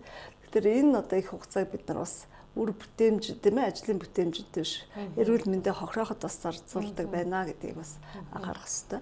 За тэгээ ер нь ингээ зөв тооцоо хийгээд үзэх юм бол нэг жилд 870 мянган төгрөгийг буюу одоо сарынхаа цалингийн нэг жилийн одоо тий сарын нэг сарынхаа цалин бид нар бас яг хаа тамхин зарцуулдаг тийм шүү дээ. Ийм одоо бас тооцоолоод дунджаар тооцоо шүү дээ тий. Тэгэхээр энэ маань өөрөө эргээд одоо эрүүл мэнд төдийгүй тий өрхийн орлого, ядуурл тийм ээ нийгмийн асуудалд бас хөндөгдөж байгаа тий. Хамгийн гол нь эрүүл мэндийг хохирж байна л да. Тэгээд дээрээс нь одоо нөгөө тамхи татж байгаа хүн чинь өөрөө тамхи татаад хордохоос гадна хажууд нь одоо тамхи татахгүй байгаа хүн дам тамхиталтандаа өртөө тэрэнд чинь хордоо за гэр орондоо тамхи татдаг бол нөгөө хүүхэд маань өнөө тамхиталтанд өртөж гин, хордож гин. Ер нь энэ дээр хийгдсэн судалгаанууд дээр ямар тоо яригддаг вэ? За судалгаанд оролцогчдын одоо гэрийн орчинд бол одоо нийт хүн амын 40% өртөж байгаа гэсэн судалгаа байгаа шүү дээ. Тэгэхээр энэ одоо хамгийн эмзэг нь бол нөгөө хүүхдүүд тийм ээ. Бид одоо гэр орондоо тамхи татна гэдэг чинь өөрөөсөө гадна одоо хамгийн хайртай хүмүүсээ бас хордуулж байна гэсэн үг тийм. Тэгээ ер нь дам тамхиталтын нөлөөгөөр бол хүүхдэд жишээлбэл ямар нөлөө үзүүлдэг вэ гэхээр ерөнхийдөө дархлааг нь сулруулдаг, амьсгалын замын өвчнөд одоо өртөмтгий болдог, дунд чихний өрөслөөр өвддөг тий. Ялангуяа одоо няраа хүүхд төрсний дараа 1 сарын дотор гинт нас барах тохиолдол байдаг. За энэ маань өөрөө хүүхдээ өөрөө хүчил төрөгчийн дутагдaltaй гараад дээр нь тамхи гэдэг маань бас агаарын дотоод агаарын бохирдол. Тэгээ энэ бохирдлын улмаас одоо гинт нас барах амьсгалын дутагдал одоо орхон одоо илбэг байдаг. Тэгэхээр асар их л одоо сөрөг нөлөөлөд байна да. Ер нь тамхи татсны эд шид сайн сайхан эмчиж ер нь байдаггүй шүү дээ тийм ээ. Харьцангуй бас нөгөө 2012 онд гарсан хуулиас хойш бол ажлын байран дээр тамхи татах, олон нийтийн газар тамхи татах одоо үйлдэлүүд бол нэлээд багассан л та. Гэхдээ бас л тодорхой хэмжээний одоо энэ тамхины эсрэг энэ хувьслалын хэмжээнд хувьсгал гарах хэмжээнд л үйл ажиллагааг зохион байгуулахгүй болвол бас нэг тийм дөрвтэй одоо үр дүн гарах нь бага л багш байгаа. Энэ дээр ер нь манайх ингээд танаа одоо нийгмийн эрүүл мэндийн үндэсний төвийн хэмжээнд улс орон даяар хийгдэж байгаа сургалт судалгааны ажлууд гэдэг юм уу тийм ээ, мэдээлэлээр хангах тал дээр ер нь ямар ажлуудыг зохион байгуулалт юм бол? За манай байгууллагын хувьд бол ерөнхийдөө судалгаа шинжилгээ хийдэг тийм ээ. За түрүү ярьсан одоо 5 жилийн татамжтайгаар бол халдвар тус өвчний эрсдэл хүчин зүйлийн судалгаа гэж хийдэг. За хамгийн сүүлд 13 онд хийсэн байгаа. За энэгээр бол арх тамхины хэрэглээг бол гаргадаг тийм ээ. Нийт хүн амын 27% нь бол тамхи татаж байна гэсэн судалгаа байгаа. За тэгээ энэ онд бол одоо дараагийн судалгааг хийхээр бид нар бэлдэж байгаа. За энэ кампанид ажил маань ерөнхийдөө бас хор зуршлыг бууруулах нэгэн одоо бидний ажлын нэг хэсэг. Тэгээ ерөнхийдөө хүн амын одоо эрүүл мэндийн боловсролыг дээшлүүлэхэд ийм нийтийг хамарсан мэдээ сургалтын кампанид ажил явуулах нь одоо хүн амын тэр хор зуршлын хэрэглээг 4-5% бууруулдаг гэсэн юм судалгаа байгаа. Тэгэхээр энэ бол одоо зохистой бас хэлбэрээр хэрэглээг бууруулах боловч одоо бусад салбарынхтай бид хамтран ажиллах тийм ээ. Хуулийн хэрэгжилтийг хянах. За одоо ялангуяа энэ олон нийтийн газар тийм ээ, автобусны буудлын үйлдвэр үйлчлэгээний газрууд. За тэгээд сургуулийн орчинд одоо хүүхдүүдэд бас их тамхи ширхэлэн зарах хуулийн хэрэгжилт бол бас хангалттай байна шүү дээ тийм ээ. Энэ одоо зүйлүүдийг бид давхар одоо тийм ээ хамтран ажиллаж иж бас зохистой үр дүн гарах хэрэгтэй гэж бодож байна. Ер нь та бүхний хийсэн судалгаагаар ингээ харахад одоо тамхиталт хөдөө орон нутагт ер нь түгээмэл их байх юм байна уу? Эсвэл одоо хот суурин газруудад илүү их байна уу? Ер нь эсвэл ер нь түгээмэлтэй ижил төвшөнд байдаг юм болов? За ер нь хот суурин газар сүүлийн үед одоо ялангуяа өсвөр үеийн залуучууд тийм ээ. Тий. Өсвөр үеийн залуучуудын 14.3% тийм ээ. Өсвөр үеийнхэн 18 хүртэлх насных шүү. Тэгээ энэ одоо бүлэг насныхны дунд бол тамхины даргалт 14% байна. За тэгээд тамхи татж байгаа хүүхдүүдийн 50% нь бол тамхины хамааралтай болцсон байна. Бүр нөө донтолтой гэсэн үг шүү дээ тий. Хамааралтай гэхээр тамхи татахгүй бол болохгүй тийм өөрөө тамхи худалдаж авч чадах нь шүү дээ. Одоо хамгийн тамхинд донтуулдаг тийм ээ. Ялангуяа би одоо тамхи зарж байгаа хүмүүсийн гол ашиг олдог зүйл маань бол никотин тийм ээ. Тэгэхээр энэ хамаарлыг бий болгоно гэдэг чинь өөрөө ерөөсөө сэтгцийн эмгэг төргөж байгаа гэсэн үг тий. Энэ залуу наснасаа одоо хүүхэд өсвөр наснасаа ингэж одоо энэ нэмэх төргнэ гэдэг бол одоо бас цаашид тий тэр хүний одоо эрүүл мэндүүдийг өнөө гэр бүл одоо ажиллах тийм ээ орчин гэдэг бүх зүйлд одоо бас сөргөөр нөлөөлнө тий. Одоо хоёлаа бас яг нөгөө энэ тамхины одоо эсрэг хувьсгалын тухай тийм ээ энэ ажлын байран дээрх дам тамхиталтын тухай одоо ярьж байгаа. Тэгэхээр хоёлаа нөгөө никотины тамхины чинь хамгийн хор нөлөөтэй үндсэн бодисч одоо никотин байгаад байгаа. Никотины биед үзүүлдэг сөрөг нөлөөллийг бас магад нөгөө битээр ярилцахыг сонсож байгаа хүүхдүүд маань за би ер нь маргааш нэсгэлээ тамхинасаа гарыг тамхи татхаа болий гэж бодох та нэг одоо нэг талбай юм уу тий. За ер нь дэлхийн эрүүл мэндийн байгууллагын тодорхойлсноор бол тамхины утаанд 7000 гаруй одоо химийн нэгдэл агуулдаг тийм ээ. Тэрний 250 гаруй нь бол одоо эрүүл мэндэд хортой гэдэг нь баттагдсан. За 62 3 нь бол одоо хорт тавдрыг үүсгэдэг гэсэн юм одоо юу мэдээлэл байна тийм ээ. За тэрнээс гадна одоо никотин өөрөө ямар одоо үйлчлэг үзүүлдэг вэ гэхээр хорууч хандтай. Тий 7-аас 8 секундын дараа яг хуу бид үйлчилж эхэлдэг тийм ээ. 8 цагийн дараа л одоо татгаа байснаас 8 цагийн дараа эргээд зуршил үүсгэх юм тийм ээ би хар тамхитай ижил төрлийн үйлчлэгээ донтуулах одоо үйлчлэгээтэй гэсэн үг тийм ээ. Тэгэхээр энэ байдал нь бол одоо хэрэглэгчдийг улам одоо эрүүл мэнд, эдийн засаг тийм ээ одоо бүх зүйлээр нь доройтуулах юм одоо тэгэхээр ч үндсэндээ одоо нөгөө тамхи татаал дахиад нөгөө тамхинасаа хамааралтай болно гэхэлэр нөгөө никотины тэр 8 цаг бид байгаа л дахиад дараагийн ээлжин дахиад нөгөө тамхи татах зуршлын өдөөгөд хөдөлгөөд байх нь шүү дээ. Тэгээ одоо ажлын байранд одоо тамхи таталтыг бууруулснаар зөвхөн тухайн байгууллага төдийгүй тийм ээ үйлчлүүлэгч тийм ээ хамтран ажилладаг байгууллага одоо энэ хүмүүст нь бас илүү өргөөжтэй. Тэгээд ерөнхийдөө тэр янз бүрийн буруу ойлголтууд байдаг л да тийм ээ. Тамхи татахад агааржуулагч тавихад бол хангалттай гэж ойлгодог. Тэгэхэд бол ямар ч одоо сайн агааржуулалтын систем бол тамхины утааг зайлуулж чадахгүй. Зөвхөн одоо 100% тамхигүй одоо орчинл тамхигүй тийм ээ эрүүл байж чадна гэдэг одоо энэ гол мэдээллийг л өгөх хэрэгтэй юм байна тийм ээ. Тэгэхээр гадаад тамхины цэг байгаад агааржуулж тавиад энэ бол шийдэлээд байгаа шийдэл биш тийм. Тэгэхээр ер нь тамхи татахыгаа л зогсоох ёстой байх нь өсвөр насныхныг бол тамхи татах одоо тэр үйлдэлд одоо уруу татаж оруулмаар байна. Ерөнхийдөө 17 оны байдлаар дэлхийн нийтээр тамхины хэрэглээ аажин буурч байгаа гэсэн харин сайн мэдээ байгаа. А тэрний одоо зэрэгцээгээр эргээд нөгөө тамхины уламжилт одоо хэв маягаас татгалзаад нөгөө электрон тамхи, удаагүй тамхи, шингэн тамхи гэдэг ийм одоо шинэ маркетингийн арга гэдэг юм уу тийм ээ шинэ хэлбэрүүдийг одоо оруулж ирэхээр зэхэж байна гэсэн ийм одоо бас мэдээлэл байна. Тэгэхээр бид нар энийг өөрчлөн харах ялангуяа тамхины хэрэгжилтийн хуулиндаа бол электрон тамхины талаар ер нь одоохондоо дурддаггүй явж байгаа. Тэгэхээр энэ шинэ одоо заалтуудыг оруулж ирэхэд шаардлага. Арай илүү хүний одоо биед одоо сөрөг нөлөөлөл нь бага байх. Одоо манайхан яг тэгж ойлгож болно тийм ээ. Одоо зөөлөн тамхи одоо эсэ гэхэлэр одоо олон одоо нарийнхан тийм ээ зөөлөн гэдэг энэ бол одоо бас ерөөсөө төөрөгдүүлж байгаа ойлголт шүү дээ. Тэр адилхан нэгтэн агуулж байгаа тийм адилхан л одоо донтох үйлчлэгээтэй юм учраас тэр бол зөөр нөгөө тамхи үйлдвэрлэгчдийн маркетингийн арга юмаа гэдгийг ялангуяа залуучууд ойлгодог тийм ээ. Арай хор багтай нэн тийм ээ. Октоудад арай энэ зохимжтой ч гэдэг юм уу. Ийм одоо төөрөгдөл бас байдаг. Энийг бас тамхи татснаар одоо ер нь хамгийн одоо мэдээж ойлгомжтой зүрх судасны одоо өвчлөлийг бол маш өндөр түвшинд нэмэгдүүлнэ тийм ээ. Хоол боловсруулах хэрэгтний одоо үйл ажиллагааг бол доройтуулна. Мөн одоо манайханд бол одоо ингээл харвалтууд их байдаг шүү дээ. Тэгэл тамхины хэрэглээг багасгах хэрэгтэй, арх тамхины хэрэглээг багасгах, амьдралын зөв дадал хэмнэлттэй болоорой гэдэг одоо уриалгуудыг л төлхөө нийгэмдээ өгмөр л санагддаг юм л да. Ялангуяа одоо зүрх судасны өвчнийг бол ерөөсөө хүргэдэг тийм ээ. Зүрх судасны өвчнийг. За тэгээ энэ хүндрэл нь өөрөө тархин цус харвах тийм ээ зүрхний шигдээс ийм өвчнүүд байдаг. За тэрнээс гадна хавдар өвчний одоо гол эрсдэл хүчин зүйл уушгины хавдар, хөхний хавдар тийм ээ. Ялангуяа одоо бар, ресторанд ажилладаг хүмүүс жирийн иргэдийг хүмүүстэй харьцуулах юм бол 50% уушгины хавдраар өвдөх эрсдэлтэй. Тэгэхээр энэ бол бас ямар одоо хортой байгаа үржин. За тэгээ ерөнхийдөө тамхи бол өөрөө одоо хэрэглэгч хоёр хүнийхээ нэгний амь насыг одоо хөл төргөдөг. Ийм одоо хортой цорын ганц бүтээгдэхүүн гэж тодорхойлдог. Тэгэхээр одоо тамхины тархалтыг бол бууруулах тийм ээ тамхины хэрэглээг одоо бүр татгалзах ийм одоо мессежийг бол бид одоо эрчимтэй цааш төгөх болно. За тэгээ ажлын байран дээрээс тамхинаас гарахаар одоо шийдэл төрсэн хүмүүс хаана очих вэ гэдгийг бид нар бас дараагийн ээлжинд төлөвлөж чинь тийм ээ.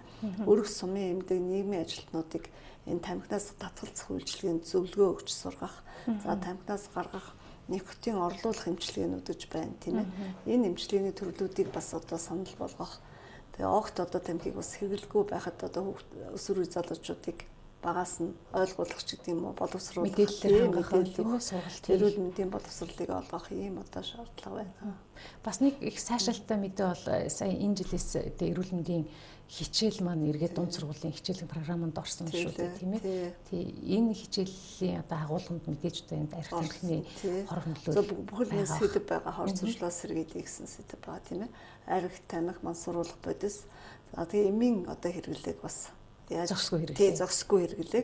Манайх ч өнтер эмийн зохисгүй хэрэглээгээр их өндөрт ордог улсаар юм билээ шүү дээ. Дураараа аваад юм одоо ямар ч эмчийн зааваргүйгээр одоо тэгэл аптекуудаар ч гэсэн одоо энэ манайх шиг юм задгаа бас эмийн хэрэглээтэй газар ховор гэдэг байна. Эм гэж хэлэхээр ерөөсөө эрэг зүйл гэж ойлгодог тийм. Нөгөө талаас хор гэдгийг бас химийн хор шүү дээ. Тийм ойлгодог л дээ манай. залуучуудын дунд 14%-тай, өсвөр насныхны дунд 14%-тай гэхэлэр их өндөр тоо байна л да. Ер нь их айцтай байхаар тоо байгаа байхгүй. Тэгэхээр ер нь эцэг эхчүүд ч гэсэн одоо би жишээл өсвөр насны хүүхэдтэй л дээ, өсвөр насны хүүтэй бодож л байна. Тэгээ бас хүүхэдтэй бас ер нь илүү анхаарал тавьж явах хэрэгтэй байна. Хараа хяналт их байх хэрэгтэй байна.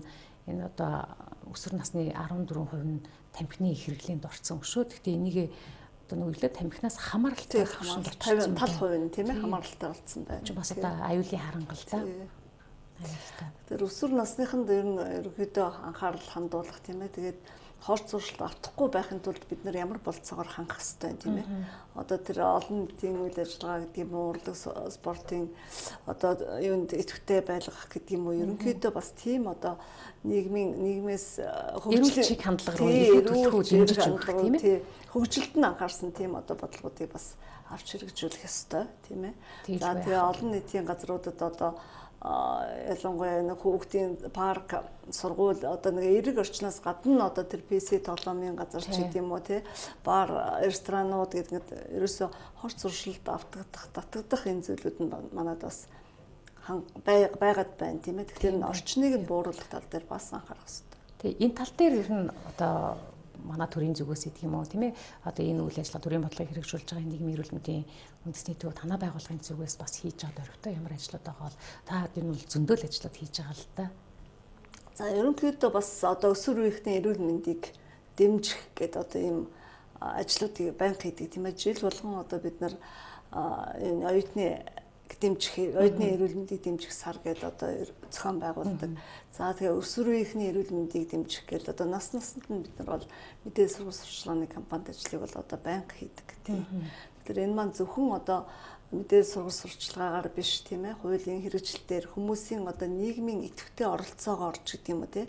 Эргэн бүрийн идэвх санаачлагаар одоо биелэх зүйл учраас багсан тийм ээ. Тийм учраас нийгэмд одоо бид нар бас ийм эрэг хандыг төлөвшүүлэх зорилгоор эхний ээлжинд ажлын байраар дамжуулаад бид хорц зуршлаас татгалзах тийм ээ.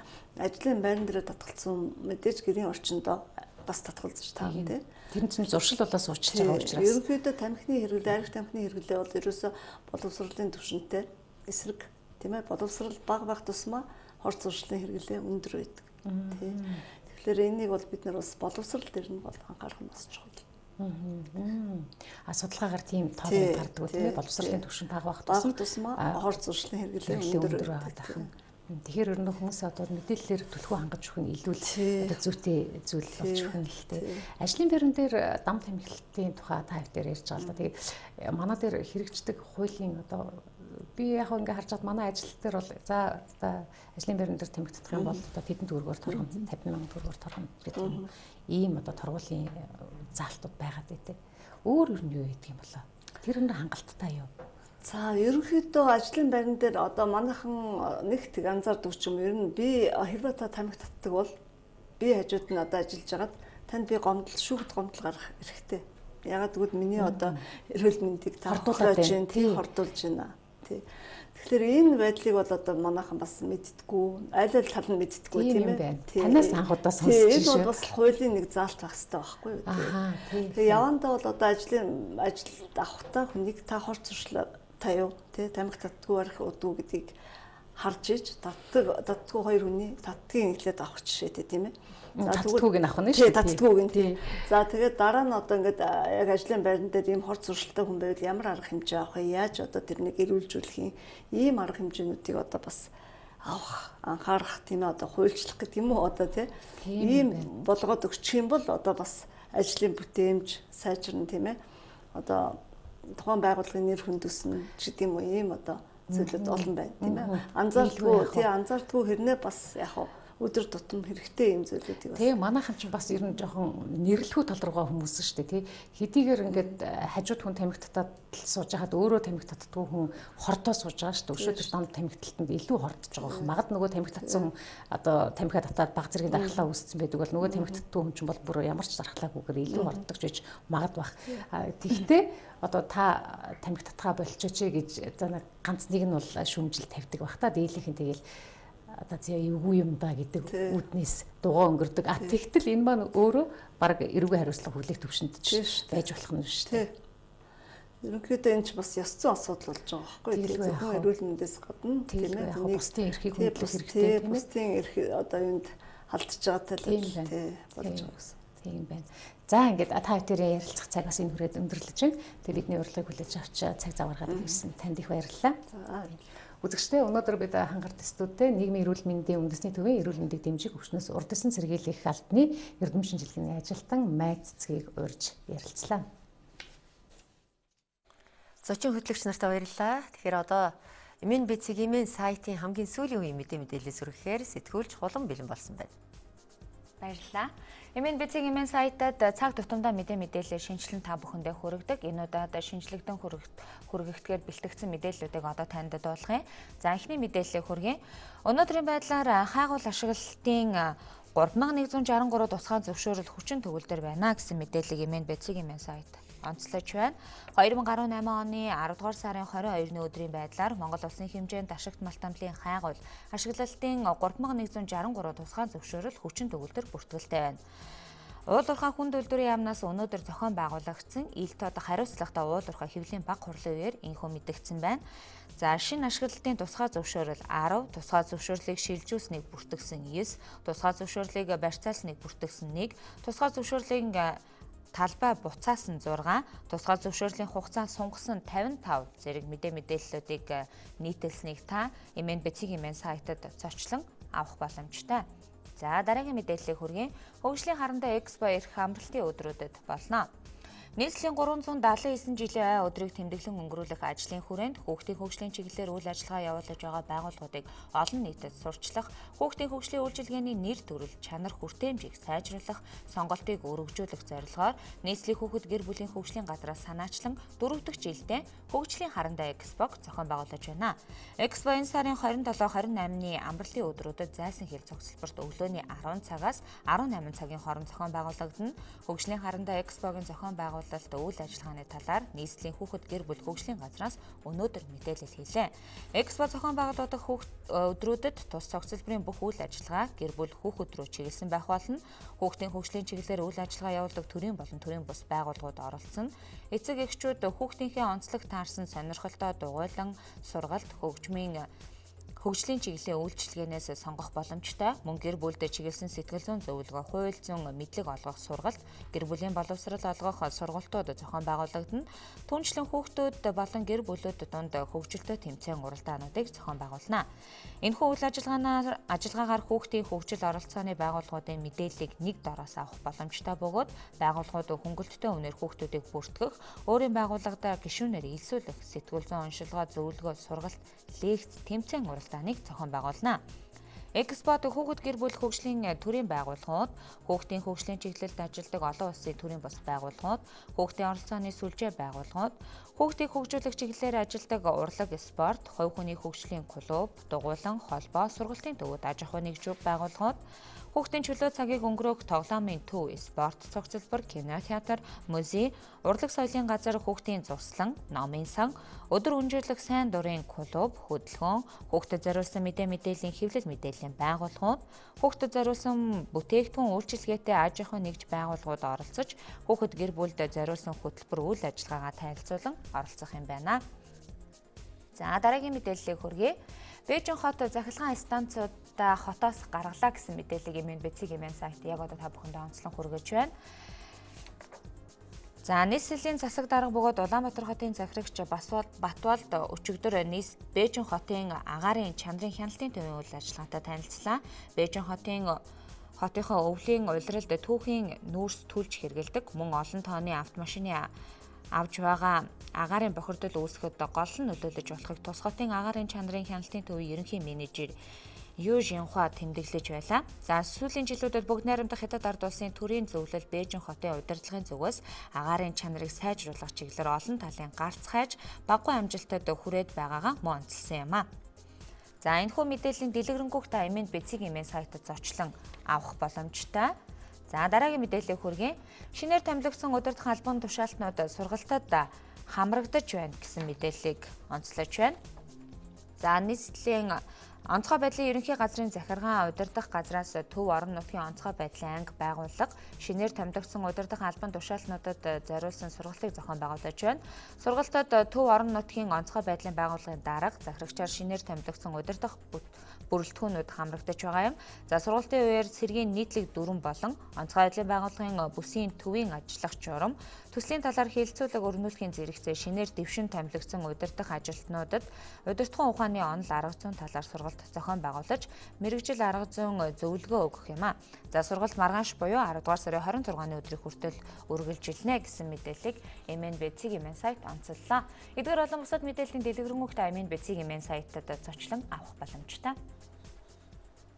За баярлалаа. Манай MNBC-ийн сайтын мэдээлэлээс өргөсөн хуландаа баярлалаа. Дараагийн цагт мөн бас мэдээлэлээс өргөх болно. Дараагийн мэдээ хүргэе. Засгийн газрын хуралдаан өчигдрууллаа. Үүний дараа салбарын сайднаар мэдээлэл хийсэн юм. Энэ удаад бид эрчим хүчний салбарт баримтлах бодлогын талаар хийсэн мэдээллээс хүргэж байна. Оросын холбооны улсаас болвол хөнгөлөлтөө зээлийн хүрээнд бид нар үндсэндээ 400-аас 500 сая долларын хүрээнд 3-4 дугаар цахилгаан станцыг өргөтгөн. За мөн амгалан болон 3 дугаар цахилгаан станцыг бас 75-50 мегаваттаар өргөтгөн. За энд бол бас мөн 150 сая доллар шаардлагыг үзэж байгаа. За дулааны цахилгаан станц 2-ыг 250 мегаваттаар өргөтгөхөд бас нэг одоо 250 сая долларын орчим зарцагдана гэж ингэж төлөвлөсөн байна. За Эрдэнэ бүрэнгийн усан цахилгаан станц бол одоогоор техник эдийн засгийн үндэслэл хийгдэж байна. Яг тийм хэмжээний мөнгө гарна гэдэг нь бол эцэслэн шийдвэрлэгдээгүй байгаа. За 5-7 дээр баригдах станцын хувьд бол за энэ бол нэлээд өндөр өртөгтэй 700-аас тэрбум орчим доллар болох болов гэж ингэж төлөвлөж байгаа. Бидний өнөөдрийн төвшин зүгээр одоо тодорхойлж байгаа зүйл бол нэг 90 мегаватт орчим байна гэж ингэж үзэж байгаа. Тэгээ тэрэн дээрээ түшиглээд одоо эдийн засгийн тооцоо судалгаанууд нь бол хийгдэж гарнаа. За эгийн голын усан цахилгаан станцын хувьд бол урсцын хувьд бол нөлөөлөлгүй гэж ингэж гарсан. Салбар гол учраас одоо бол биологийн судалгаа хийгдэх ёстой. Энэ чиглэлээр бол төслийн нэгж нь ажиллаж байгаа. Их хэмжээний мөнгө зарагдсан байлээ. Энийг бас одоо юунд зарагдж юу, ямар ажлууд хийж юу гэдгийг үзэх шаардлагатай. Засгийн газрын хурал дээр ч гэсэн сайд нараас ийм санал хэлж ийл. За Багнуурын дулааны цахилгаан станц бол 350 мегаваттын 2 турбин тийм үү? Маш өндөр хүчин чадлын. 350 мегаваттын турбин Монголын нөхцөлд ажиллахад хүндрэлтэй. Энэ турбин гинт зогсоход нөгөө саяын аваар шиг бусад станцаас саваал унчна. Системд савалт буюу асинхронны хоод гэж юм үүсдэг. Тийм учраас бол энэ манай систем тохирохгүй юм генератор байгаа. Тэрийг бид нар 150 мегаваттын одоо хүчин чадалтай генератор болгооч гэдэг ийм зүйлийг бол ярьж байгаа. Одоо үзэгчид та бүхэндээ сонин содон мэдээлэлээр дүүрэн байдаг фото мэдээллээс хүргэе. Алдартай Queen хамтлагийн домогт дуучин Freddie Mercury-гийн амьдрал уран бүтээлийн тухай өгүүлэх кино энэ оны 11-р сард дэлгэцнээ гаргахаар болсон. Жинхэнэ нэр нь Фарух Балсара буюу дэлхийн нийтэд танигдсан нэрээр Freddie Mercury хэмээн алдаршсан Британийн дуучны дүрд жүжигчин Rami Malek тогложээ. Киног бүтээсэн 20 дугаар зам Fox кино компани Bohemian Rhapsody нэртэй киноны танилцуулгыг цахим сүлжээнд байршуулад байгаа нь аль хэдийнэ хэдэн сая хүний үзэлттэй болоод байгаа юм а. Сургуулийн орчинд галт зэвсгээр буудалцаж байгааг харуулдаг видео тоглоомыг Америк нэгдсэн улсын 23,000 гаруй иргэн эсэргүүцэж холбогдох эрх баригчдад өргөдөл гаргасан. Эхний ээлжид энэ өргөдлөө буудагч нэртэй тус тоглоомыг хөгжүүлэгч Charge.org нэртэй цахим сүлжээнд хөрвүүлжээ. Энэ тоглоом 6 дугаар сарын 1-нд зах зээлд борлуулагдаж эхлэхээр яригдж байсан гол асуудал болсон байна. Учир нь Америк нэгдсэн улсын дунд болон ахлах сургууль дээр зэвсэгт этгээдүүд алан хядах ажиллагаа зохион байгуулж, гэмзэмгүй хүмүүс хүүхдүүд амнаас эрүүл мэндээр хохирж байсан бодит үйл явдлын гэрчүүд энэ тоглоомыг хэтэрхий бодит амьдралд ойрхон болсон гэж тоглоом хөгжүүлэгчдийг шүүмжилж буруутгаж байгаа юм а. 1978 онд анх телевизээр гарч эхэлсэн Супермен уран зөгнөлт кино, Ерөөсийн хүчтэй бааtruудтай бүх цаг үеийн хамгийн шилдэг киногоор нэрлэгдсэн. DC Comics-аас санаа авч Mario Puzo, David болон Leslie Newman, Robert Bentner кино зохиолоо амьдуулсан юм. Энэ киног Richard Donner найруулж, продюсерийн үргийг Charles Greenlaw, Alexander Salkind, Elias Salkind, Pierre Spengler, Michael Towner болон Richard Lester хэмээх эрхмүүд тус гүйцэтгэжээ. Киноны зураглаачаар Джеффри Ансорт ажилласан бол хөгжмийн зохиолчоор нэрт хөгжимчин Джон Уильямс ажиллажээ. Супермений дүрийг бүтээсэн жүжигчин Кристофер Ревегийн дүр хамгийн сайн дебют болж BAFTA шагналыг хүртсэн. Шилдэг хөгжим төрлөөр Оскарт нэр дэвшин өрсөлдөж байсан бол мөн шилдэг монтаж, шилдэг дуу оруулалтаар хүртэл нэр дэвшиж байжээ. Манай мэдээллийн хөтөлбөрийн 2 дахь хэсгийн төгсгөлд гадаад мэдээний редактор, орчуулагч редактор Инх Монголын гадаад мэдээлэл сүрэхээр бэлэн болоод байна. Баярлалаа. Тэгэхээр энэ цаг мөчид бид интернет хэвлэл мэдээллийн хэрэгслүүдээс ирж байгаа тэдгээр мэдээлж байгаа мэдээллүүдээс хүрэх гэж байна. За эхний мэдээлэл бол нэг удаагийн хувьцрын хэрэглээг хязгаарлах санаачлагыг Европын парламент дэмжлээ гэдэг мэдээллийг өгч байна. Анх бол Франц улс 2016 онд 2020 оноос эхлээд нэг удаагийн аяг тавг хутга сэрээ үйлдвэрлэж хэрэглэхийг хориглохыг гаргасан дэлхийн анхны улс болсон. За тэгвэл энэ улсын араас дэлхийн олон орн бас яг энэ хүү хоргийг ерөнхийдөө хэрэгжүүлэхээр төлөвлөж байгаагийн нэг нь бас Европын холбооны улс орнууд болж байна. За өнгөрсөн 5 дугаар сард Европын холбооны улс орнууд Еврокомиссоос нэг удаагийн хувьцар бүтээгдэхүүн ашиглахыг хориглох санаачлагыг гаргаж энэхүү дэмжигдсэн. За харин энэхүү санал санаачлагыг өчигдөр Европын парламент хэлэлцэж дэмжсэн шийдвэрийг гаргасан байна. За энэ дагуу супермаркет худалдааны төвүүдэд ашигладаг гялгарууд хувьцар савны хэрэглээнд тодорхой хязгаар тавихаар төлөвлөж байгаа юм байна. За мөн хоолны хувьцар савны ашиглалтанд хязгаар тогтоохоор ч бас төлөвлөж байгаа юм байна.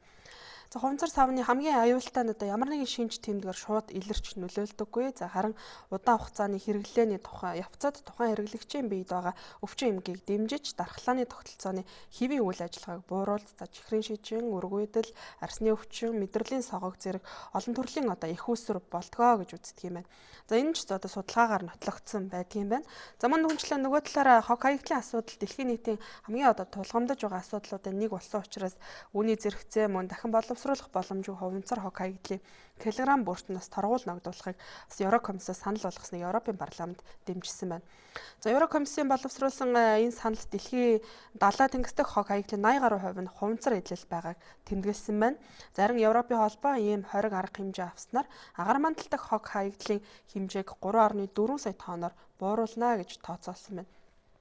Зам түнчлэн 2030 он гэхэд байгаль орчинд учрах 22 тэрбум Америк долларын хохирлоос бас сэргийлж чадна гэж тооцоолж байгаа юм байна.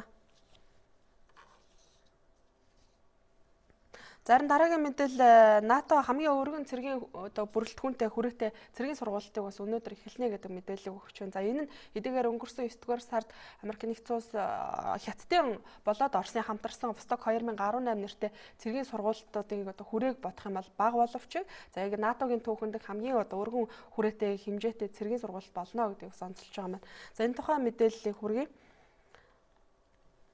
За өнөөдөр Умард Атлантын гэрээний байгууллага буюу НАТОгийн гишүүн 29 улс орн болон гишүүн бус НАТОгийн түнш орнууд болох Швед болон Финлянд улс ингээд нийтдээ 50,000 орчим цэргийг хамаарсан өргөн хүрээтэй цэргийн сургуулилт эхлэх гэж байна.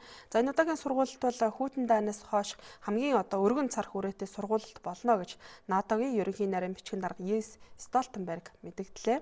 За мөн энэ сургуулилтаар дамжуулаад НАТОгийн армийн хүч за хамтарсан үйл ажиллагааны шийдвэр болоод Атлантын далайг дамжсан харилцаа холбооны хүчийг харуулах гэж бас мөн мэдэгдэж байгаа юм байна. За мөн үүний зэрэгцээ НАТО сөргөлдөөний хүсэхгүй байна. Харин холбоотон улсуудаа аюул занлаас хамгаалахад ямагт бэлэн байгаа гэдгээс харуулах зорилготой гэж энэхүү сургуультыг эхлэхийн өмнө бас тайлбарлаж мэдэгдсэн байна. За НАТО шинэ хүйтэн дайныг үүсгэхийг хүсэхгүй. За цэргийн армийн шинэ өрсөлдөөн явуулахыг ч бас хүсэхгүй байна. Тэмч учраас НАТОгийн холбоонууд Европт цөмийн зэр зэвсэг шинээр байрлуулж Орос улбаны улсын Путингийн төлөвлөгөөний хариу болгох төлөвлөгөө байхгүй гэж бас мэдэгдэж байгаа юм байна.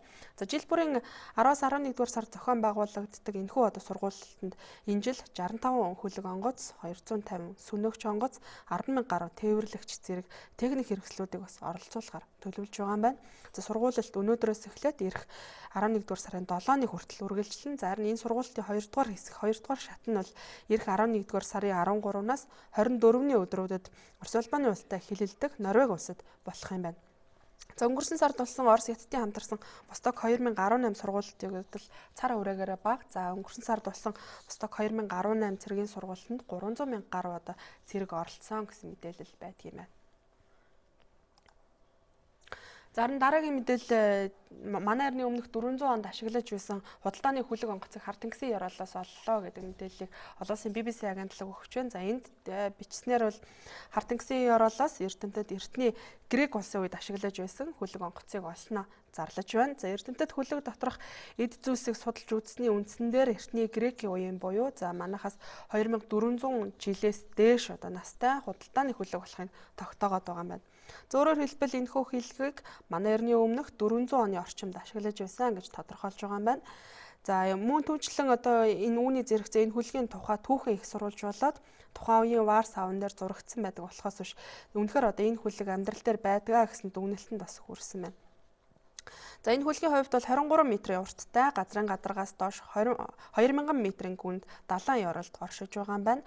Эрдэмтэд энэхүү хүлгийг одоо хүртэл одоо бүрэн бүтнээрээ хадгалагдсан байдлыг тэнгисийн гүнд хүчил төрөгчд одоо бага байдагтай бас ерөнхийдөө холбон тайлбарласан байдаг юм байна. За үзэгчдээ би та бүхэн энэ цаг мөчид интернет хэвлэл мэдээллийн хэрэгслүүдээс ирж байгаа онцлог мэдээллээс хүргэлээ.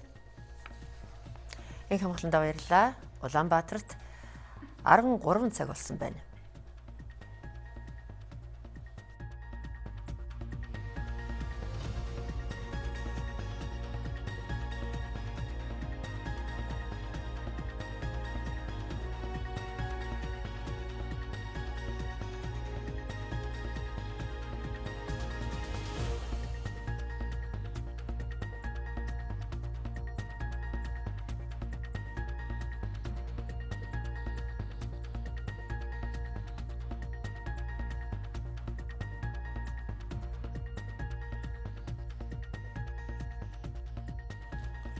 Манай 3 цагийн мэдээллийн хөтөлбөр 3 дахь хэсэгтээ шилжиж байна.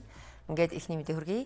Улсын хурлын нийгмийн бодлого боловсрол соёлын шинжилгээ ухааны байнгын хорооны дарга Баатар Билэг, улсын хурлын гишүүн, тус байнгын хорооны гишүүн Мөнх цэцэг нараа соёл урлагийн байгууллагуудын удирдлагуудаа уулзалт хийлээ. Нийгэмд хурцаар тавигддаг соёл урлагийн салбарт ажиллаж байгаа ажилчдын цалин хөлс, тэтгэвэр тэтгэмжийн асуудлыг нэмэгдүүлэх асуудлыг тогтоол тусгасныг гишүүд онцлон тэмдэглэсэн юм а. Энэ үеэр соёл урлагийн салбарын талаар авч хэрэгжүүлэх зарим арга хэмжээний тухай тогтоол танилцууллаа. Үүнд Дойр Вижгийн эрдмийн театр, драмын эрдмийн театрын материаллык баазыг хөгжүүлэх, соёлын өвийн үндэсний төв, үндэсний номын сангийн барилгын ажлыг дуусгах, үндэсний урлагийн их театр, байгалийн түүхийн музей, археологийн музей, хүүхдийн төв номын сангийн шинэ барилга барих хөрөнгө оруулалтыг жил бүр үе шаттайгаар санхүүжүүлэхээр тусгасан байна. Түүнчлэн хүүхэд залуучуудад Монгол ах уй, Монгол өв соёлыг өвлүүлэх үүднээс хүүхдэд музейг үн төлбөргүй үзүүлдэг байх. Хууль бусаар улсын хилээр гарч алдагдсан музейн үзмэр соёлын өвийг сурвалжлан олох талаар тусгажээ. Одоо манай сурвалжлах багтайгаа холбогдъё. Тэгэхээр Эврика олон улсын эрдэм шинжилгээний хурал дээрээс манай сурвалжлагч Үлзий Наран мэдээлэл хүргэнэ.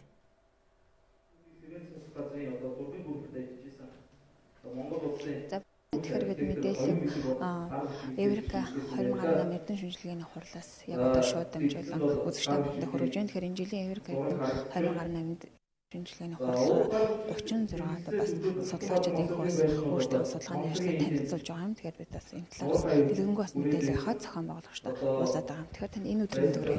За. Мэдэргээ. Тэгэхээр энэ жилийн яг Эврика 2018 эрдэм шинжилгээний хурлын бас бүтэц зохион байгуулалтаа яриач. За энэ жилийн шинжилгээний хурлын гол онцлог нь хэм бол сэдвийн хувьд онцлог болж байгаа. Бид нэр нийтдээ эдийн засгийн салбарыг хүн нийгэм, дэд бүтэц, улс ардын аж ахуй гэж 3 хувааж байгаа үндэсний онол номын дагуу. За тэгээд түүний хүн нийгмийн салбарыг дотор нь болохоор эдийн мэдлэг, боловсрол, эрүүл мэнд, мөргөншил соёл хүмүүжил гэсэн 3 салбарт хувааж байгаа. Тэгэхээр өнөөдөр энд бол хүн нийгмийн салбарын гэгэрэл эрдэм мэдлэг гэсэн дэд салбар хуралдаан бол өнөөдөр энд явагдаж байна. Одоо яг бид энд орж байгаа энэ эрдэм шинжилгээний хурлууд ямар сэдвийн хүрээнд бас ярилцж байгаа хүмүүс судалгааны ажлаа танилцуулж байгаа. За гэгэрэл эрдэм мэдлэг салбар хуралдаан дотор бол нэгдүгээр түүх онол зүүн илтгэлүүд явагдаж байна. Түүх онол зуугаасаа бид нар гэгэрэл мэдээж тэндээс эхэллээ. За дараагийнх нь бол хууль ёс зүй. Түүх онол зүй дээрээ суурилсан бидний хууль ёс зүй ямар байх юм бэ гэдгийг ярилцж байна. Гурав дахь нь бол хариуцлага эрх зүйн тухай бол ярьж байгаа. Тэгэхээр түүх онолны юм байна. бидний хууль ёс зүйн юм байх хэрэгтэй байна. Хариуцлага эрх зүйн юм байх хэрэгтэй байна гэж энийг бол бид нар гэгэрэл эрдэм мэдлэг гэж үндэсний олон номын дагуу бол харж байгаа. Англи явагдаж байна.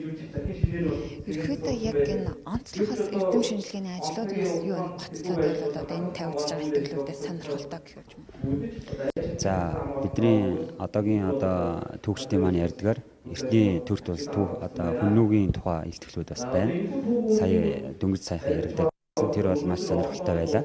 Тэгэхээр хүннүүгийн угсаа гаргалыг жишээ нь Монгол угсаа гаргалтай юм уу төрөг юм уу гэх мэтлэн бол тэр шинжлэх ухааны зарчмаар судалгаан дээр үнэлж гаргаж ирсэн байна лээ. Тэгэхээр бид нэр бол одоо манай эртний өмнөх 200-аас 300 оны үеэс хүннүүгийн түүхийг эхлүүлдэг. Гэтэл тэрийгээ бид нар цаашлуулах шаардлагатай байгаа. Өшөө цаашлуулад Монгол нутаг дээр жишээ нь 1 сая жилийн өмнө хүн амьдарч байсан бол тэр хооронд бидний түүх судлагдаагүй хэвээр байгаа. Тэгэхээр бол маш сонирхолтой сэдв байлаа. За тэгээд үдээс хойш бол хууль эрх зүйн илтгэлүүд бас үргэлжлээд явагдана. Бид яг энэ эрдэм шинжилгээний хуралд оролцсноор бас одоо энэ судлаачид залуу судлаач нөхөд ямар бас боломж давуу талууд бас бий болдог бол судлаач ямар давуу талууд бас бий болдог бол энэ эрдэм шинжилгээний хуралд оролцсноор. За залуу судлаачтай хувьд гэх юм бол нэгдүгээрт хичээлээр олж авсан онол мэдлэг байна. За энэ бол 3 англи хэлж байгаа шүү дээ. Оюутан судлаач, залуу багш судлаач, эрдэмтэн судлаач гэдэг. Тэгэхээр бол оюутнуудын хувьд бол онлын мэдлэгээ баттгах, практик дээр одоо эрдэм мэдээллийг одоо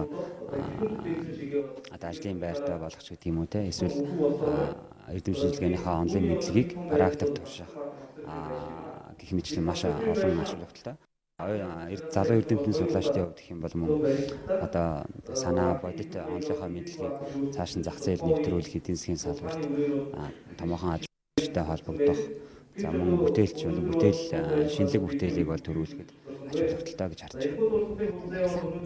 За тэгэхээр Еврик шинжилгээний хурал нэг 24 дахь жилдээ зохион байгуулагдаж байгаа юм. Ерөнхийдөө 24 жилийн хугацаанд бас 100 гаруй одоо оюутан багш залуу судлаачид одоо өөрийнхөө одоо судалгааны ажлыг танилцуулан жилээс жилд одоо энэ Еврика эрдэм шинжилгээний хуралд оролцож байгаа одоо залуу судлаачид багш оюутнуудын тоо нэмэгдэж байгаа гэдгийг одоо мэргэжлийн хүмүүс хэлж байна.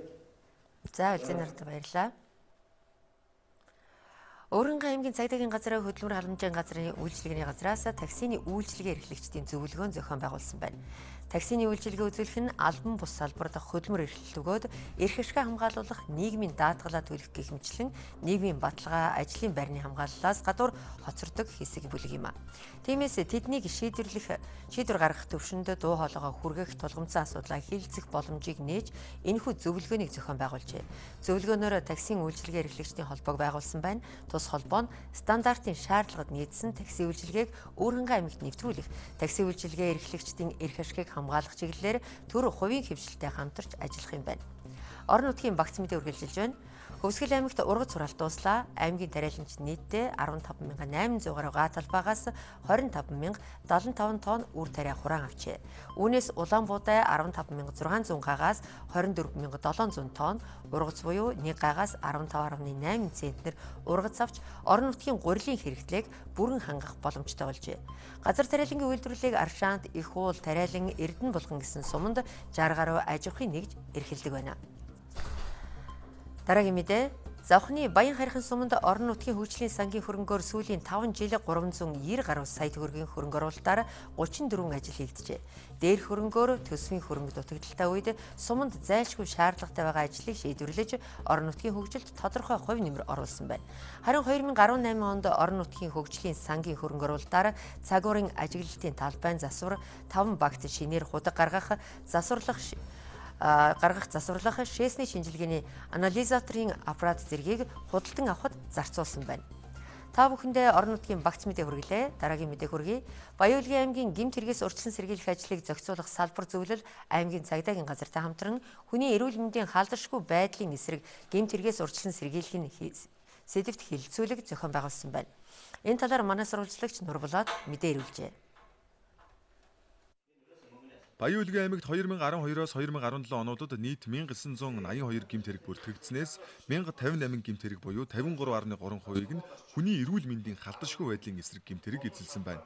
Үүнээс 461 гэмт хэрэг гэр орон сууцсанд, 159 хэрэг бэлчээрд, 106 хэрэг баар цэнгэний газарт, 11 хэрэг сургууль дээр, 29 хэрэг төрийн байгууллагад, 188 хэрэг бусад газарт үйлдэгдсэн бөгөөд энэ төрлийн гэмт хэрэг буурахгүй байгаамаа. Хамгийн анхаарал татж байгаа асуудал нь гэмт хэрэг үйлдсэн иргэдийн 54% нь архитан согтуурсан үедээ энэ төрлийн гэмт хэрэг үйлдэж байна. Тийм учраас одоо энэ төрийн болон төрийн бус байгууллага бусад иргэд бүх төрлийн аж ахуйн нэгж байгууллагууд энэ төрлийн гэмт хэрэгтэй тэмцэх одоо цаг нь болсон. Энэ гэмт хэргийг бид нар бууруулах боломжтой гэж үзэж байна. Хүний эрүүл мэндийн халдшгүй байдлын эсрэг гэмт хэрэг гарахад гэр бүлийн гишүүдийн хэрүүл маргаан, хувийн таарамжгүй харьцаа, иргэдийн хууль эрх зүйн мэдлэг болон хувь хүний харилцааны соёл, ухамсарын дутмаг байдал, согтууруулах ундаа хэтрүүлэн хэрэглэх, малчтын бэлчээрийн маргаан зэрэг шалтгаанууд нөлөөлдөг байна. Мөн дээр хүмүүсийн 68% нь архитан согтуурсан үедээ гэмт хэрэг үйлдсэн бол 88% нь ажилгүй иргэд байжээ. Тийм учраас Баян-Улгийн аймгийн гэмтэргээс урьдчилан сэргийлэх ажлыг зохицуулах салбар зөвлөл аймгийн цагдаагийн газрын зүгээс урьдчилан сэргийлэх ажлыг олон нийтийн оролцоотойгоор эрчимжүүлэхээ илэрхийлж байна. Аймагт маань гэмтгэр сүүлийн жилүүд үүсэх хандлагатай байгаа. Хуучин бол одоо манай аймагт маань улсын дундчаар хамгийн бага гэмтгэр хамгийн бага гаралтай аймаг байсан. Өнөөдөр бол одоо аймгийн бүх аймагт дайрах одоо бүх хурлын аймгийн сумдуудын хурлын дарганаар, нийтийн хурлын дарганаар, сумын багийн дарганаар болон сургуулийн захирлуудыг өрж оролцуулж байгаа. Энэ хилсүүлгээр бид нар бол аймагт дайрах одоо 19 онд 20 онод бол энэ хүний эрүүл мэндтэй холбоотой эсрэг гэмт хэрэгтэй холбоотой бид нар зөвлөмж гаргах ёстой. Юунаар анхаарах ёстой талаар нэлээд нөх ёстой ярилцсан. Гэр бүлийн орчинд хүчирхийлэл бол маш их үйлдэгдэж байгаа. Тэгээ наад захан эцэг эхчүүд хүүхдүүддээ одоо арх зараад авэдэрч юм уу те ингээд зарах тохиолдол их гарч ийн. Энэ бол одоо хүмүүжлийн өчүүхэн хэлбэр юм аа. Бид нар хүүхдүүдийн даалгавар ингээд шалгах гээд ойртохоор ингээд айж имэдэг тохиолдол маш ихээр гарч ийн. Энэ бол бие махбодын хүчирхийлэлд өртсөн хүний бодит жишээ юм. За дээр нь унаач хүүхдийн би эрхийг бол энэ дэр бас онцгой хэлсэн байгаа. Яагаад гэвэл манай сургуульд 2200 сурагч сурдаг. Тэрний 69 хүүхэд нь унаач хүүхэд. Хөдөө орон нутгаас маш олон хүүхэд суралцдаг. 6 хүүхэд нь таталт өгөөд 4 хүүхэд нь одоо ингээд тархи толгой нүүддэг байж байна. Хүний эрүүл мэндийн халдшгүй байдлын эсрэг гэмт хэрэгээс урьдчилан сэргийлэхийн тулд иргэдийн хууль эрх зүйн мэдлэгийг дээшлүүлэх сургалт, сурталчилгааны ажлууд зохион байгуулах, сумдын удирдлагууд малчтын бэлчээрийн маргааныг тухай бүрт нь эцэслэн шийдвэрлэж байх. Энэ төрлийн гэмт хэргийн хор уршиг хүлээлгэх хариуцлага, урьдчилан сэргийлэх ойлголтыг ерөнхий боловсролын сургалтын хөтөлбөрт бүлэг сэдэв болгон оруулах шаардлагатай байгаамаа. Спортын ертөнцид болж байгаа мэдээллийн сүрэхээр манай спортын сэтгүүлч Бат Жаргал 2 дугаар студид бэлэн болсон байна. За үзэгчдээ өдрийн мэнд хүргэе. За бид өнөөдрийнхөө өдрийн мэдээллийн хөтөлбөрийнхөө спортын мэдээгээр за Унгарийн Будапешт хотноо болж байгаа бүхэн чөлөөт барилдааны дэлхийн аварга шалгаруулах тэмцээний мэдээлэлээс эхлээд хүргэхээр бэлтгэлээ. За бүхэн чөлөөт барилдааны дэлхийн аваргын тэмцээний хувьд жил үр зохион байгуулагддаг уламжлалтай Монголын чөлөөтийн тамирчид 1963 онд уссан бүхэн чөлөөт барилдааны насан туршидын дэлхийн аваргын тэмцээнээс эхлэн оролцож эхэлсэн төвтэй юм аа. За манай тамирчдын хувьд эрэгтэй эмэгтэй бүрэн бүрэлдэхүүнээр оролцож байна. Дэлхийн аваргын тэмцээний өмнөх дэлхийн аваргын тэмцээнд эх орноо төлөөлөн барилдах бөхчүүдийн сонгон шалгаруулалтын тэмцээнийг Монголын чөлөөтийн холбооноос спортын төв ордонд зохион байгуулж тухайн халз барилдаанд ялалт байгуулсан бөхчүүд дэлхийн дэвжээнэ эх орноо төлөөлөн барилдаж байна. За манай бөхчүүдээс Монгол улсын гавьяа тамирч Очротын насан бурмаа дэлхийн аваргын тэмцээний мөнгөн медаль хүртлээ. За Очротын насан бурмаагийн хувьд дэлхийн аваргын тэмцээнээс хамгийн олон медаль хүртсэн тамирчин болж байна өгөөрөөхөн онцлогтой. За 2008 онд Японы Токиод болсон насан туршидын дэлхийн аваргын тэмцээнээс анхны медалаа хүрэл медаль хүртэж байсан. Түүнээс 2 жилийн өмнө 2006 онд залуучуудын дэлхийн аваргын тэмцээнээс бас медаль хүртэж байсан. Түүхтэй 2011 онд Турк Стамбулд болсон дэлхийн аваргын тэмцээнээс хүрэл медаль хүртэж 2012 оны Лондон гинзэн олимпийн наадамд оролцох эрхийг өөрийнхөө жинд авч түүний оронд олимпийн наадамд Монгол улсын хөдөлмөрийн баатар гавьяа тамирчин Цорнзон болтын бат цэцэг барилдаж олимпийн наадмаас Монголын чөлөөтийн тамирчдаас хүрэл медаль хүртэж байсан хэм сайхан бүгтэй. За насан бурмаагийн хувьд дэлхийн аваргын тэмцээний 4 дахь медалаа, дэлхийн аваргын тэмцээний анхны мөнгөн медалаа хүртэхдээ Унгар болон Турк бүгд найрамдах Хятад ард улсын бөхчүүдийг ялж шигшээ барилдаанд өнгөрсөн жилийн дэлхийн аваргын тэмцээнээс хүрэл медаль хүртсэн Канадын бүх Жюстина Ди Стасиод ялагдаж дэлхийн аваргын тэмцээний дэд аварга боллоо. За насан бурмаагийн хувьд 10 жилийн өмнө Токиод болсон дэлхийн аваргын тэмцээний 67 кг хэмжээнд хүрэл медаль хүртэж дэлхийн аваргын тэмцээний анхны медаль хүртэж байлаа. За 2008 онд Токиогийн дэлхийн аваргын тэмцээнд 67 кг хэмжээнд хүрэл медаль хүртсэн бол 2011 онд Турк Стамбулд болсон дэлхийн аваргын тэмцээнээс 63 кг хэмжээнд 2013 онд Унгарын Будапешт хотноо болсон дэлхийн аваргын тэмцээнээс 67 кг хэмжээнд хүрэл медаль тус хүртэж байсан. Тэгвэл энэ жилийн дэлхийн аваргын тэмцээнээс 2018 оны дэлхийн аваргын тэмцээнээс 72 кг хэмжээнд мөнгөн медаль хүртсэн сайхан амжилт үзүүллээ. Мөн 2010 оны Азийн зуны спортын наадмаас мөнгөн медаль хүртэж байсан түүхтэй 2010 онд Бүгд Хятад улсын Гуанчжууд болсон Азийн зуны спортын наадмаас Монголын чөлөөтөхийн тамирчид 2 алтан медаль хүртсэн. Ганц зэргийн мандах наран гэлэг жамцын наран чимэг нар аваргын алтан медаль хүртэж Монгол улсын гавьяа тамирчин очротын насан бурмаа тэр Азийн наадмын дид аварга болж байсан. Мөн Аз төв аварга шалруулах тэмцээнээс 1 алт 2 мөнгө 1 хүрэл медаль хүртсэн энэ шилдэг тамирчин насан бурмаагийн дэлхийн аваргын тэмцээний медальтай тамирчдын буухайг хүргэждүүлж чадлаа. За дэлхийн аварга шалруулах тэмцээнээс манай чөлөөтөхийн тамирчдаас 60 дахь медаль буюу 21 дахь мөнгөн медалийг инхүү очротын насан бурмаа хүртлээ. За манай тамирчдаас дэлхийн аваргын тэмцээнээс хамгийн олон медаль хүртсэн тамирчин болж очротын насан бурмаагийн хувьд бас түүхэн тэмдэглэл итгэхээр ийм сайхан үйл явдал, ийм сайхан амжилтыг гаргалаа. За манай тамирчдаас Монгол улсын хөдөлмөрийн баатар гавьяа тамирчин Сорнзон болдын Бат цэцэг дэлхийн аваргын тэмцээнээс 2010-2015 онд алтан медаль, 2013 онд Будапештэд болсон дэлхийн аваргын тэмцээнээс 1 мөнгөн медаль хүртсэн бол эмэгтэй тамирчдаас Монгол улсын гавьяа тамирчин очротын бурмаа 1 мөнгө 2 хүрэл медаль хүртсэн сайхан амжилт үзүүлсэн байдаг. За манай эрэгтэй тамирчдаас дэлхийн аваргын тэмцээнээс Монгол улсын хөдөлмөрийн баатар гавьяа тамирчин зууны манлай тамирчин Зэвгийн Ойдов дэлхийн аваргын тэмцээнээс 74-75 онуудад дараалан дэлхийн дэвжээний төрүүлж алтан медаль хүртэж 1977 онд Софид болсон дэлхийн аваргын тэмцээнээс хүрэл медаль хүртсэн амжилт гаргасан байдаг бол Монгол улсын хөдөлмөрийн баатар гавьяа тамирчин Хорлоогийн Баян мөнх аварга анх Монголын чөлөөтөхийн тамирчдаас Азийн наадмын анхны алтан медаль хүртэж байсан ийм сайхан түүхтэй өндөр амжилт үзүүлсэн тамирчин дэлхийн аваргын тэмцээнээс 1 алт 2 мөнгөн медаль хүртсэн сайхан амжилт гаргасан байдаг юм а. 1975 оны дэлхийн аваргын тэмцээнд төрүүлж Минскийн дэвжээнэ төрүүлж байсан түүхтэй. Харин 1974 оны Стамбулын дэлхийн аваргын тэмцээнээс хүрэл медаль мөнгөн медаль 1971 оны дэлхийн аваргын тэмцээнээс Баян мөнх аварга мөнгөн медаль хүртсэн ийм сайхан амжилт гаргаж байсан юм а. За манай тамирчдын хувьд Будапештийн дэвжээ эзэнээсээ ээлтэй байдаг. 1985 онд Унгарын Будапештэд болсон дэлхийн аваргын тэмцээнээс манай бүгчүүд 2 мөнгө 1 хүрэл медаль хүртэж байсан түүхтэй. Монгол улсын гавьяа тамирчин мөнгөн болд гэж алдаршсан өдгөө Монголын чөлөөтөхийн холбооны тэргуун дэд ерөнхийлөгч буян дэлгэрийн болд гавьяат мөнгөн медаль хүртэж мөн Будапештийн дэвжээнээс Монгол улсын гавьяа тамирчин Авир мэдийн Инхэ мөнгөн медаль хүртсэн бол Монгол улсын гавьяа тамирчин Ловсонгийн Инх 2 гэсэн хүрэл медаль хүртэж нэг удаагийн дэлхийн аваргын тэмцээнээс хамгийн олон медаль буюу 3 медаль хүртэж байсан түүхтэй. Түүний дараа жил дахиад 1986 онд Унгарын Будапештэд дэлхийн аваргын тэмцээн зохиогдож Монголын тамирчдаас Монгол улсын гавьяа тамирчин Авир мэдийн Инхэ гавьяат мөнгөн медаль, хүрэл медаль хүртсэн сайхан амжилт гаргаж байсан түүхтэй юм а. За дэлхийн аваргын тэмцээний хувьд энэ сарын 27-ны хүртэл үргэлжилнэ. За үзэгчдээ дараагийн мэдээгээ хүргэе. За Хойд Америкийн хоккейн лигийн тэмцээний урьдчилсан тойргийн тоглолтууд үргэлжилж байна. Хойд Америк үндэсний хоккейн лигийн тэмцээний мөсөн талбайд болсон зарим сонирхолтой тоглолтуудын мэдээлэлээс бид бүхэн үргэлжлүүлэн хүрэхээр бэлтгэлээ. За Хойд Америкийн үндэсний хоккейн холбооны лигийн тэмцээний 2018-аас 2019 оны удирлын лигийн аварга шалруулах тэмцээний урьдчилсан тойргийн тоглолтууд Нью-Йорк Айлендерс баг, Флорида Пантерс багуудын тоглолт болсон байна. За хоёр багийн тоглолтын хувьд 3-2 харьцаатайгаар Флорида Пантерс багийн хожлоор хүндрэлжээ. За Флорида Пантерс багийн хувьд дорн дүстэй өрсөлдөж байгаа багуудын нэг Флорида Пантерс баг 8 тоглолт хийж 7 оноотой дорн дүсийнхээ 14 дугаар байрт бичигдэж байна. Харин тэдний өрсөлдөгч энэ тоглолтын учраа тааран тоглосон Нью-Йорк Айлендерс багийн хувьд 8 тоглолтын дараа 7 оноотой дорн дүсийнхээ 13 дугаар байрт тус өрөмлөгдөж байна.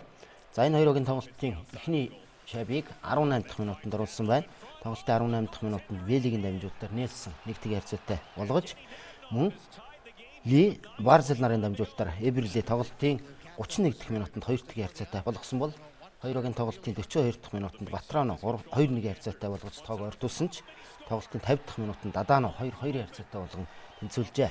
За хоёр багийн тоглолтын төгсгөлд 60 дахь минутанд Хофман, Барков, Яндл нарын дамжуулалтаар 3-2 харьцаатай болгосноор энэ тоглолтод Флорида Пантерс өрсөлдөгчөө өжлөө удирдлагын тоглолтын ээлжид ялалтаа байгуулснаар тэдний хувьд 8 тоглолт хийж 7 оноотой болсноор дорнод бүсийг 14 дугаар байрт тус хөрөмлөгдөж байна. За дараагийн тоглолт Хойд Америкийн үндэсний хоккей холбооны лигийн аврагшаал оруулах шинэ удирдлагын тэмцээний ээлжид тойргийн тоглолтод Winnipeg Jets Toronto Maple Leaf багууд учраа тарж тоглосон байна. За энэ хоёр багийн үед мөн дорнод бүсэд төрсөлдөж байгаа хоёр баг юм а. За энэ хоёр багийн тоглолт 4-2-ийн харьцаатаагаар өндөрлсөн байна. 4-2-ийн харьцаатаагаар энэ тоглолтод Торонто өрсөлдөгч хожижээ. За Торонтогийн хувьд дорнод бүсд 10 тоглолт хийж 14 оноотой явж байна. За энэ тоглолтын хамгийн ихний шабыг тоглолтын 1-р үеийн 14 дахь минутанд Гапанын оруулж 1-1 харьцаатай болгосон. Улмаар тоглолтын 22 дахь минутанд 2-р үеийн 22 дахь минутанд Денис 2-1 харьцаатай болгосон бол 31 дахь минутанд Катри 3-1 харьцаатай болгож 44 дахь минутанд Элрес өрсөлдөгч угаас ихний шабыг оруулснаар тоглолтын харьцаа 3-1 харьцаатай болсон байна. За харин тоглолтын 46 дахь минутанд Шапли Конор Уэллер нарын дамжуулалтаар 3-2 харьцаатай болгосон бол тоглолтын 48 дахь минутанд Таварс за Линтхол Марн нарын дамжуулалтаар 4-2 харьцаатай болгосноор Торонто өрсөлдөгч хожлоо. За энэ хоёр хогийн тоглолтын хувьд МТС спортын цогц спорт болсон байна. Хоёрын тоглолтын хувьд инхүү 4-2 харьцаатаагаар Торонто Maple Leaf клубын багийн хожлоор өндөрлжээ. За үзэгчдэд өдрийн мэдээллийн хөтөлбөрөөр спортын мэдээг танилцууллаа. Монголын Будапешт хотноо зохион байгуулагдаж байгаа бүхэн чөлөөт барилдааны насан туршидын дэлхийн аваргын тэмцээн болон Хойд Америкийн үндэсний хоккей холбооны 2018-аас 2019 оны удирдлагын лигийн аварга шалруулах тэмцээний урьдчилсан тойргийн тоглолтуудын мэдээллээс хүргэлээ. Спортын сэтгүүлч Бочаргалдаа баярлалаа. Тэгэхээр өнөөдөр 10 дугаар сарын 25-ны өдөр энэ өдөр Монголын түүхэнд ямар үйл явдал болж байсан тухай мэдээллийг хүргье. Монгол улс нэгдсэн үндэсний улсад өөрийн хувь нэмрийг оруулахын тулд 1945 онд Японы эсрэг дайнд орсноор нэгдсэн үндэсний талд баттай зогсож дэлхийд дахинд инх тайван байдал тогтоохын төлөө тэмцэх эрмэлзэлтэй байгаагаа олон улсын өмнө нотлон харуулсан байна. Монгол улсын засгийн газар 1946 онд нэгдсэн үндэсний байгууллагад гишүүнээр элсэх хүсэлтэд анхудаа гаргажээ. Гэвч олон улсын хамтын нийгэмлэгт элсэх асуудал багагүй саад бэрхшээлтэй тулгарч байсан бөгөөд манай улс тус байгууллагад элсэх хүсэлтэд 1948, 1955, 1956 онд дахин гаргажээ. 1955 онд нэгдсэн үндэсний байгууллагад элсэхээр өргөдлөө өгсөн 18 улсыг нэгэн зэрэг элсүүлэх тухай Швед зэрэг 28 орны саналыг нэгдсэн үндэсний байгууллагын ерөнхий ассамблеад дэмжсэн байна. Гэвч аюулгүй зөвлөлийн уг асуудлыг хилэлцэх Чанкайшигийн төлөөлөгч Монгол улсад хориг тавьжээ. 1961 оны энэ өдөр Монгол улсын нэгдсэн үндэсний байгууллагад элсүүлэх тухай социалист 11 улс мөн Энэтхэг, Индонез, Ирак, Египт зэрэг 23 орны төлөөлөгчийн хамтран оруулсан тогтоолын төслийг ерөнхий ассамблеийн 26 дугаар чуулганаар хилэлцсэн байна. Ийхүү 1961 оны 10 дугаар сарын 27-нд Монгол улс нэгдсэн үндэсний байгууллагын гишүүнээр батлагджээ. Энэ бол Монгол улсын тусгаар тогтнолын түүхэнд томоохон байр суурь эзлэх түүхэн чухал үйл явдал болсон байна. Дэлхийн техникийн хөгжлийн түүхээс үзэхэд анагаах ухааны хөгжил, улс орнуудын эдийн засаг, нийгмийн байгууллагын дэвшил нь хүний эрх эрүүл мэндэд холбогдох асуудлыг нийтийн эрх ашигын төлөө төр засгийн бодлогын хүрээнд авч үзэхэд хүргэсэн байдаг. Монгол улсад 1921-с 1940 оны үед орчин цагийн анагаах ухаан суурилсан эрүүл мэндийн салбарын үндэс тавигдсан байна. Түүнээс хойш эрүүлгийг хамгаалах яамны аппаратч хөгжлийн тухайн үе шатын хэрэгцээ шаардлагад нийцсэн бэхжсээр иржээ. Анх 1925 оны энэ өдөр ардын эмнэлгийг байгуулсан. Гэвч тухайн үед байр олдоогүй гадаад мэрэгчлэлтэн хүрэлцэн ирж амжаагүй байсан учраас мөн төвд ёсны эмнэлэг нээжээ. Ийхүү эрүүлгийг хамгаалах төрийн байгууллагыг байгуулсан нь хүн амд эмнэлгийн тусламж үзүүлэх, урьдчилан сэргийлэх, ариун цэврийн ажлыг сайжруулахад нөлөөлөх үз зохион байгуулалтын чухал алхам болсон гэж үздэг. Тэгэхээр өнөөдөр боловсролын салбар дахь ил тод байдал игэх хариуцлага чуулган болж байгаа. Энэ чуулганаас манай сурвалжлагч Эрдэнэ Булган мэдээлүүллээ. За баярлалаа. За тэгэхээр боловсролын салбар дахь ил тод байдал игэх хариуцлага төслийн үр дүнгийн чуулган яг өнөөдөр болж байна. За энэ чуулганаас үзэж та бүхэнд мэдээллийг өгөхөргий.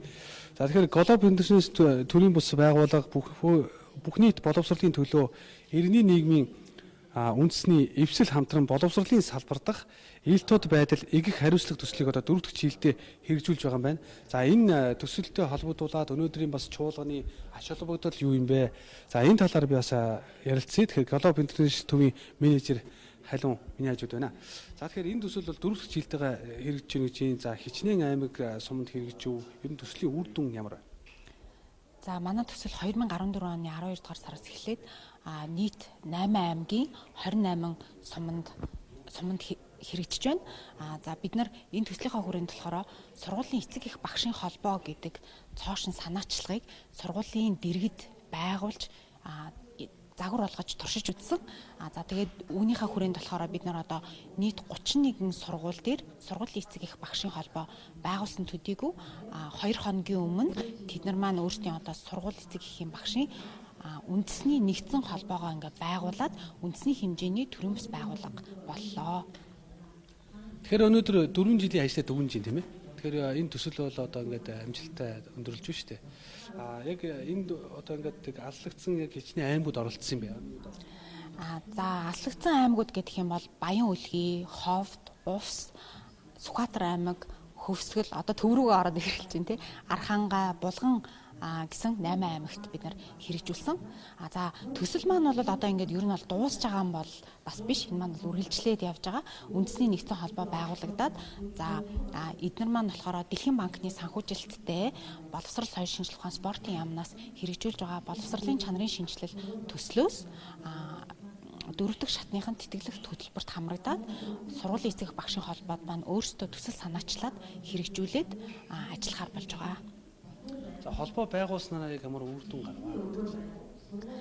За холбоо байгуулснараа болохоор бид нар сургуулийн дэргэд эцэг эхийн зөвлөл, багш нарын зөвлөл гэдэг тусдаа байгууллага байдаг байсан бол эцэг эх багш нар хамтраад ажиллаж болдгийм байна.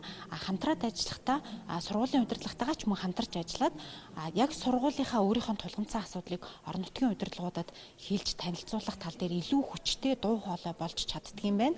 Үүгээрээ болохоор сургуулийнхаа орчныг сайжруулад үүгээрээ сурагчдад илүү суралцах орчныг нь илүү таатай ээлтэй болгох боломжтой байдгийн байна гэдгийг бид нар баталж чадлаа.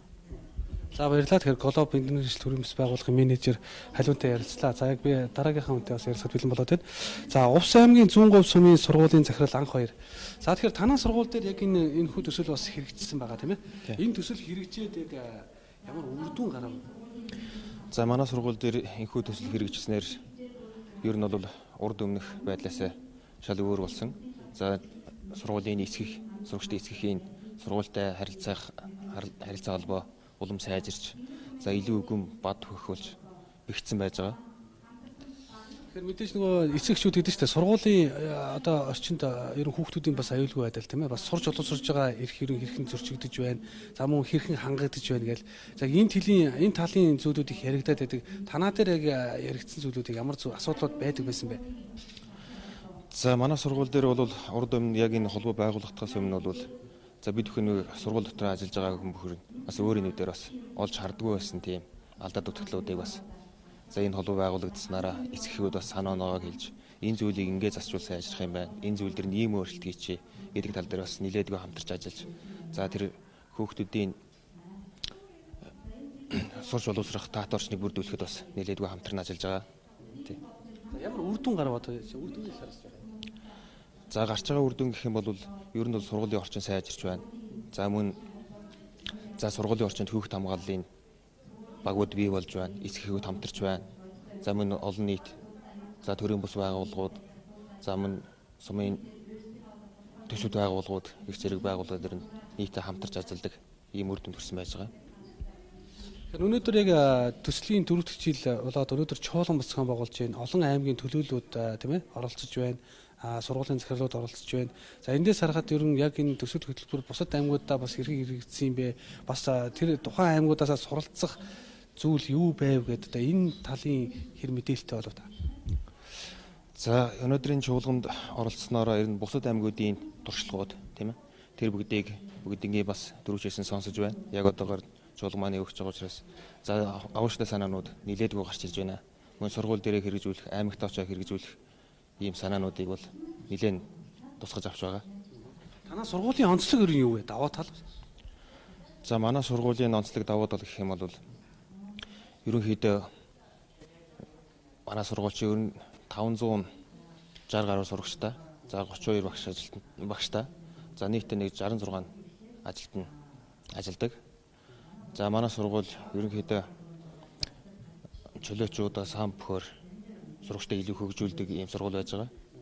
За энэ эцгийн багш холбоо сургуулийн эцгих багш холбоо байгуулагдсанаар за мөн энэ тэмцээн уралдаанд явж байгаа хүүхдүүдийн унааны зардал дээр бид бүхэн нэлээд хүндрэлтэй байдаг бас бол энэ бүгдийг бас шийдвэрлэхэд нэлээдгүй оролцож тусалж дэмжиж байгаа ийм манай. За чуулганд нь амжилт хүсье баярлалаа. За баярлалаа. За үзэгчдээ тэгэхээр сая би Увс аймгийн зүүн говь сумын сургуулийн захирал анх хоёртай ярилцлаа. За тэгэхээр ер нь яг энэ хүү төсөл одоо хэрэгжээ 4 жил болсон. За өнөөдөр бол чуулганаар бол ямар үр дүнтэй ажилласан бэ гэдэг талаараа ярилцаж байна.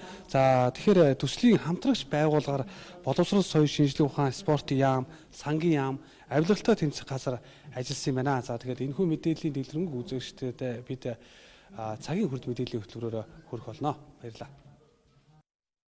Сурвалжлагч Эрдэнэүрэндээ баярлалаа. Тэгэхээр одоо сайтын мэдээлэлээс үргэхээр манай сэтгүүлч хулан бэлэн болсон байна. За баярлалаа. Та бүхэндээ MNBC-ийн сайтад нийтлэгдсэн шинэ мэдээллүүдээс хүргэе. Эхний мэдээллийг хүргэе. За энэ онд манай улс 33.5 сая тонн нүүрс олборлоод байна гэсэн мэдээллийг онцлон та бүхэндээ хүргэж байна. Уул уурхай хүнд үйлдвэрлэлийн яамнаас сар бүр зохион байгуулдаг ил тод хариуцлагатай уул уурхай хэвлэлийн баг хурал өнөөдөр боллоо. Монгол улсанд 2018 оны эхний 9 сарын байдлаар 33.5 сая тонн нүүрс, 979.4 мянган тонн зэсийн баяжмал, 14.5 тонн алт, 4 мянган тонн молибдений баяжмал, 2.5 сая тонн төмрийн хүдрийн баяжмал, 57.1 мянган тонн хайлуурж оншны баяжмал, 62.6 мянган тонн цайрын баяжмал, 5 сая бариал газрын тос, за 10.5 мянган тонн катодын зэс үйлдвэрлэжээ. Энэ нь өнгөрсөн оны мөн үетэй харьцуулахад зэсийн баяжмал 16 буюу 1.7 мянган тонн, хайлуурж оншны баяжмал 19.2 буюу 50.7 мянган тонн, цайрын баяжмал 2% буюу 3.3 мянган тонноор тус өссөн байна.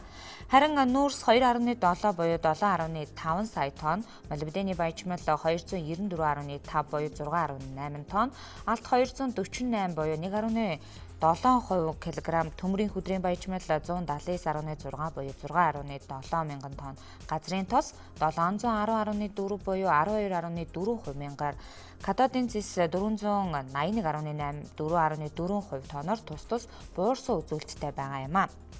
2018 оны эхний 9 сарын байдлаар аж үйлдвэрийн салбарын борлуулсан бүтээгдэхүүн 13.1 их найд төгрөг хүрч өмнөх оны мөн үеэс 2.1 буюу 19% их найд төгрөгөөр өссөн байна.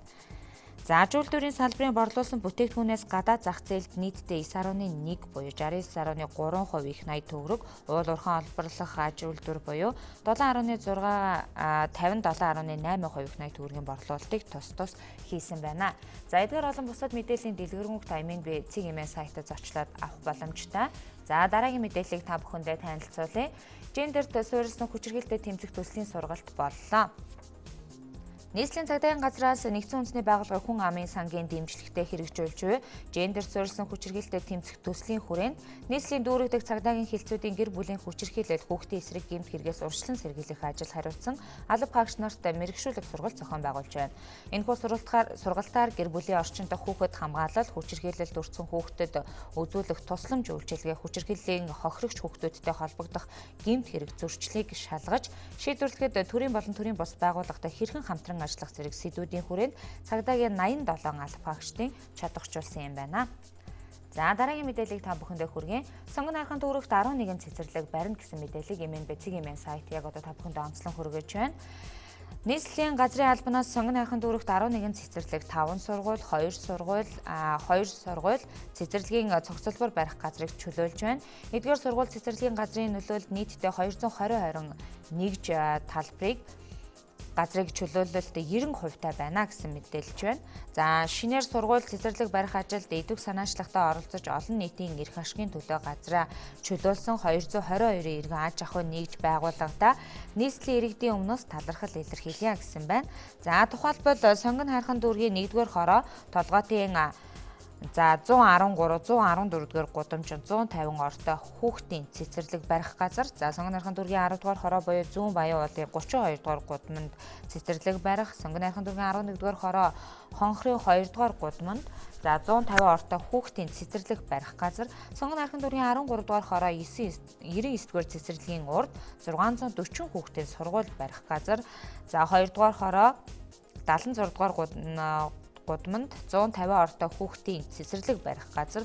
23 дугаар хороо хангаан 35 дугаар гудамд 150 ортой хүүхдийн цэцэрлэг барих газар. За 26 дугаар хороо алтан овооны 2 дугаар гудамд цэцэрлэг барих газар болон бусад газруудыг Эмэн Бэцгийн Эмэн сайтаа онцлсан байна. Та бүхэн Эмэн Бэцгийн Эмэн сайтад зочлон эдгээр газруудын дэлгэрэнгүй мэдээллийг авах боломжтойгоос гадна яг одоо танд хүрж байгаа 3 цагийн мэдээллийн хөтөлбөрийг өөрийн ухаалаг гар утсыг ашиглан цаг алдалгүй мэдээлэлтэй хамт авах боломжтой. Баярлалаа хуландаа. Тэгэхээр манай зочинтой ярилцахаар нэвтрүүлэгч Ичин хорлоо хангард студид бэлэн болсон байна. Өдрийн мэдээ хүргэе үзэгчдээ. За энэ удаагийн зочнороо бид Монголын залуучуудын холбооны мэрэгжилтэн цэрэн долгорыг урьж оролцуулсан байгаа. За цэрэн долгор урилга хүлээч хүрэлцээрсэн танд их баярлалаа. Өнөөдөр бол Эврика эрдэм шинжилгээний хурал бол зохион байгуулагдаж байгаа. За 1992 оноос хойш 24 дахь жилдээ тасралтгүй зохион байгуулагдаж байгаа. Тийм ээ. Одоо Монголын залуу эрдэмтэд, оюутан судлаачид эрдэм шинжилгээний ажилтнуудыг оролцуулдаг энэ Эврика эрдэм шинжилгээний их хурлын талаарх товч мэдээллийг бас манай үзэгчдэд хүргэх. За юуны өмнө Монголын Улсын телевизийг үзэн суугаа үзэгчд болон та бүхэнд энэ өдрийн мэнд хүргэе. За Монголын залуучдын холбооноос 1992 оноос эхлэн шинжлэх ухааны залуучуудын оролцоог одоо оролцуулах зорилготойгоор Эврика эрдэм шинжилгээний бага хурлыг зохион байгуулж эхэлсэн. За тэгээд энэхүү эрдэм шинжилгээний хурал нь одоо зохион байгуулж явсаар 2015 оноос эхлэн Монгол Улсын их хурлын даргын ивэлдор Эврика эрдэм шинжилгээний их хурал нэртэйгээр зохион байгуулагдаж явж байна. Энэ жил тэгээд 24 дахь жилдээ зохион байгуулагдаад өнөөдөр яг 9 салбарын салбар хуралдаанууд маань эхэлчихсэн явж байна. За ер нь энэ жилийн одоо энэ Эврика эрдэм шинжилгээний их хурлын маань онцлог нь бусад жилүүдийнхээс урд жилүүдийнхээс илүү онцлогтой байгаа гэж та ярьжсэн л да. Энэ тал дээр бас хэлбэрэнгүй мэдээлэл. За Эврика эрдэм шинжилгээний хурал маань одоо анх 92 онд бол 6 салбар хуралдаантай тий. Ингээд он жил явах тусам салбар хуралдаанууд нь нэмэгдсээр ирсэн. Тэгээд одоо боловсрал, эрүүл мэнд тий, геолог, газар зүй гэдэг ч юм гэх мэтчлэн ингээд 8 салбар хуралдаантайгаар ингээд зохион байгуулж байсан. За энэ жил болохоор яг ямар зохион байгуулалтаар зохион байгуулж байна? Энэ жилийн онцлог нь одоо юу вэ гэхээр за нэршлийн хувьд арай өрмөц ч юм уу одоо өмнөх жилүүдийнхээсээ арай өргөн цар хүрээтэйгээр тал талын одоо сэдвүүдийг одоо чухалчилж хэлсэн. Ийм 81 сэдвийг чиглэлийг илэрхийлсэн. Ийм 9 салбар хуралдаанууд 9 салбар хуралдаандар 81 сэдвтэйгээр зохион байгуулж байгаа. Тэгээд өмнө нь бол оролцогчид маань оюутан залуучууд за эрдэм залуу багш нар судлаачд оролцдог байсан бол энэ жилийг эрдэмтдийг оролцуулъя гэсэн өдөртөмжтэйгээр олон нийтэд хүргэсэн байгаа тийм. Зөв. Ер нь Эврика эрдэм шинжилгээний одоо бага хурал гэж бод одоо их хурал боллоо. Энэ хурлын маань үндсэн гол ач холбогдол ер нь юу гэж үзэж байгаа вэ та бүхэн маань? Үндсэн гол ач холбогдол нь болохоор яг шинжлэх ухааныг хөгжүүлээ. Одоо аливаа улс орны одоо нийгэм эдийн засгийн бүтээн байгуулалтанд хамгийн чухал нөлөөтэй байр суурь эзэлдэг зүйлс шинжлэх ухааны хөгжил буюу тухайн одоо тухайн улс орны одоо ард иргэдийн боловсрал, эрүүл мэнд те энэ шинжлэх ухааны салбарыг хөгжүүлснээр одоо бий болдог зүйл байгаа. За тэгээд өнөөдөр Монгол улсад маань одоо дэлхийн нийтэд магадгүй те спорт, урлагийн салбарын одоо энэ чиглэлийн шоу, тэмцээн, уралдаанууд маш өндөр түвшинд хөгжиж байгаа тийм. За тэр дундаа манай Монгол улс ч гэсэндээ спорт, урлагийн салбарт маш амжилттай явдаг.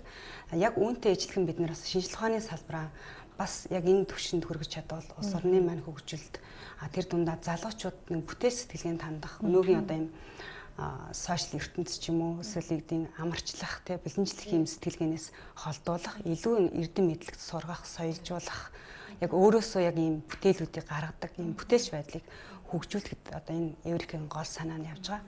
Тэгэхээр эрдэм шинжилгээний их хурал болсны гол ач холбогдол нь юу гэхээр Монгол улсын их хурлын дарга буюу улсын одоо улсаас одоо энэ шинжлэх ухааны салбарыг хөгжүүлэхэд анхаарлаа хандуулж бүх одоо олон нийт болоод энэ судалгаа шинжилгээний байгууллагуудын оролцоог нэмэгдүүлэх, идэвхжүүлэх, олон нийтийн идэвх санаа ажиллагааг илүү бүтээлч байдалд хандуулах мэдлэгийг ийм бодиттой хэрэгжүүлэхэд чухал ачаал бүгдэлтэйгээр их хурал болгож шийдэлсэн байна.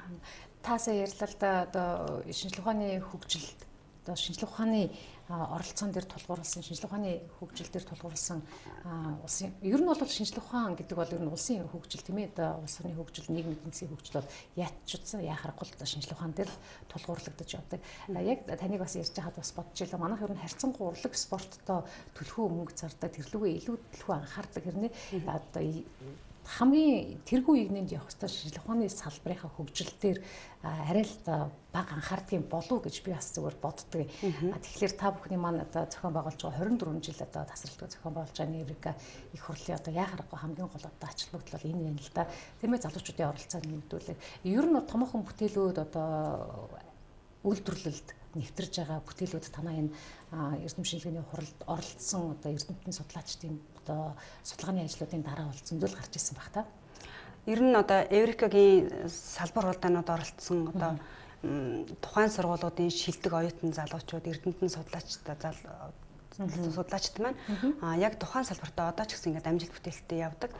Одоо эрүүл мэндийн салбараас одоо манлайлан гарсан шилдэг 3 оролцогч гэл ингээд яг түүхэн нэг оролцогчдын одоо репорт тайлангуудыг ингээд харахаар тухайн салбартаа одоо ч гэсэн хүлээмж өргөдөө тухайн салбартаа хувь нэмрээ оруулаад явж байгаа маш манлайлагч залуучууд маань Эврикад оролцдог. Тэгэхээр яг Эврика гэж яг хэн байсан бэ? Ямар үүрэг оролцоотой байсан бэ гэхээр бол яг 92 оноос эхсүүлээл тэр тухайн оролцож байсан шилдэг залуучууд маань одоо ч гэсэндээ Монгол улсын салбартаа ингээд манлайлагч болоо тодорхой өөрийнхөө мэрэгжил чадвараараа төвчээд хувь нэмрээ оруулаад явж идэг. Тэгэхээр яг энэ жил зохион байгуулж байгаа энэ жилийн гол Эврика маань л бүр илүү энэ шинжлэх ухааны бүтээлүүд тухайн шалгарсан шилдэг бүтээлүүдийг олон нийтэд бүр сайн үр дүнтэйгээр хүргээд хэрэгжүүлж болох үс тийм бүтээлүүдийг шалгаруулад тэр чиглэлийнх нь компаниуд болон хэрэгжүүлэх боломжтой байгууллагуудтай холбож өгөх тийм энэ бүтээлч байдлуудыг илүү хөгжүүлэхэд бид нараас дэмжлэг үзүүлье гэсэн санаачлагтай байна. Ер нь энэ жилийн хувьд одоо Эврика эрдэм шинжилгээний их хуралд хичнээн эрдэмтэн судлаачид багш нар өөрсдийнхөө бүтээлийг эрүүлж байгаа бэлтгэлээ тавья гэж байгаа. За Эврика эрдэм шинжилгээний хурал маань 3 үе шатгаар зохион байгуулагдаж байгаа. За тэгээд анхан шатны зохион байгуулалт маань ихтэй сургуулиуд, албан байгууллагууд, судалгаачны нэгний байгууллагууд маань зохион байгуулагдсан. За Монголын залуучуудын албан дээр одоо яг 2 дугаар шатны шалгаруулалт буюу тухайн байгууллагуудаас шалгарсан шилдэг илтгэлүүд маань оролцож байгаа. Тэгээд ер нь бол ихтэй сургуулиудын эрдэмтэн багш нар, судлаачид, оюутан залуучууд, за шинжлэх ухааны академик дэргэдэх одоо хүрээлэнгүүдээс за хөдөө орон нутгийн ихтэй сургуулийн багш нар судлаачид бас ингээд оролцож байна. За нийтдээ нэг 250 орчим бүтээлүүд 2 дугаар шатны шалгалтанд оролцож байна. За өнөөдөр болохоор гэгэрл эрдэм мэдлэг, барилга хот төлөвлөлт, зам тээвэр, аж жуулчлал гэсэн 3 салбар хуралдаа маань одоо 3 өөр газар одоо зохион байгуулагдаж байгаа. Маргааш үлдсэн салбар хуралдаанууд маань болно. Тэгэхээр бас энэ ташин тойлог үзэгчтэй мэдээлэл өгөх үүднээс бол 2018 Эврика 2018 эрдэм шинжилгээний хурлын одоо 2 дугаар шатанд оролцож байгаа. 1-р шатнаас шалгар өмөлдөд 2 дугаар шатанд оролцож байгаа нийт 9 одоо салбар хуралдаан байсан тийм гэгэрл эрдэм мэдлэг байна, боловсрал энэ салбар тийм ээ эрүүл мэнд мөргөншил гэдэг бас их сонин шинэ нэр хэллэг орж ирсэн ийм салбар хуралдаан байна л да. Соёл хүмүүжлийн талаар байх юм байна. Зам тээвэр аялал жуулчлалын байж байна тий. Хөрөнгө санхүүгийн үйлдвэрлэл үйлчилгээнийх гээд за ингээд ер нь нийтдээ бол 9 салбар хуралдаантайгаар 250 орчим орцогчтой болж байгаа. За тэгэд мөргөншил гэх салбар хуралдаан маань болохоор боловсрал яг үнэн боловсролын асуудлаар ярих юм. Тэгэхээр мөргөншил соёл хүмүүжлийн асуудал буюу боловсрол судлалын судалгааны бүтээлүүд маань маргааш боловсрол соёл шинжилгээ ухааны яамн дээр болно. За боловсрол эрүүл мэнд гэсэн салбар хуралдаан маань болохоор эрүүл мэндийн яамн дээр болох буюу одоо яг 8 салбарын одоо энэ салбар хуралдаанууд маань яг чиглэлийн яам агентлагууд яамдууд дээр тэгэд Монголын залуучуудын албаны танхимд гэх мэтлэн зохион байгуулагдаж байгаа. Би бас танаа сайт дээрх мэдээллийг ингээ харж байхад ер нь бол танаа Эврика эрдэм шинжилгээний их хуралд бол бүхэл ихтэй сургуулиуд хамрагдсан байна л да. Санхүү эдийн засгийн дээд сургуулийн шинжилгээ ухааны академи байна. Уламжлалт ангаах ухааны технологийн хүрээлэн тийм ээ ангаахын шинжилгээ ухааны их сургууль, үдэ аж ахуй, заамал эмнэлгийн хүрээлэн шинжилгээ ухааны техникийн их сургууль гээд ер нь одоо тэгээ Монголын үндэсний музей, соёлролын их сургууль, дархны ховдын багшийн их сургуулиуд гээд маш их өргөн хүрээний одоо оролцоог хамарсан ийм их хурал одоо нэлээд өргөн цар хүрээтэй тийм байна гэж оролцож байгаа. Тийм байна. Эндээс ер нь гарч байгаа ер нь бол манай одоо эрдэмтэн судлаачид манай залуучууд бол гадагшаа гарахаараа маш өндөр одоо оюуны потенциалтай үнэлэгддэг шүү дээ. Тийм. Өндөр үнэлэгддэг. Гадагшаа их сайхан сургуулиудад явж өндөр боловсролыг эзэмшээд ирдэг.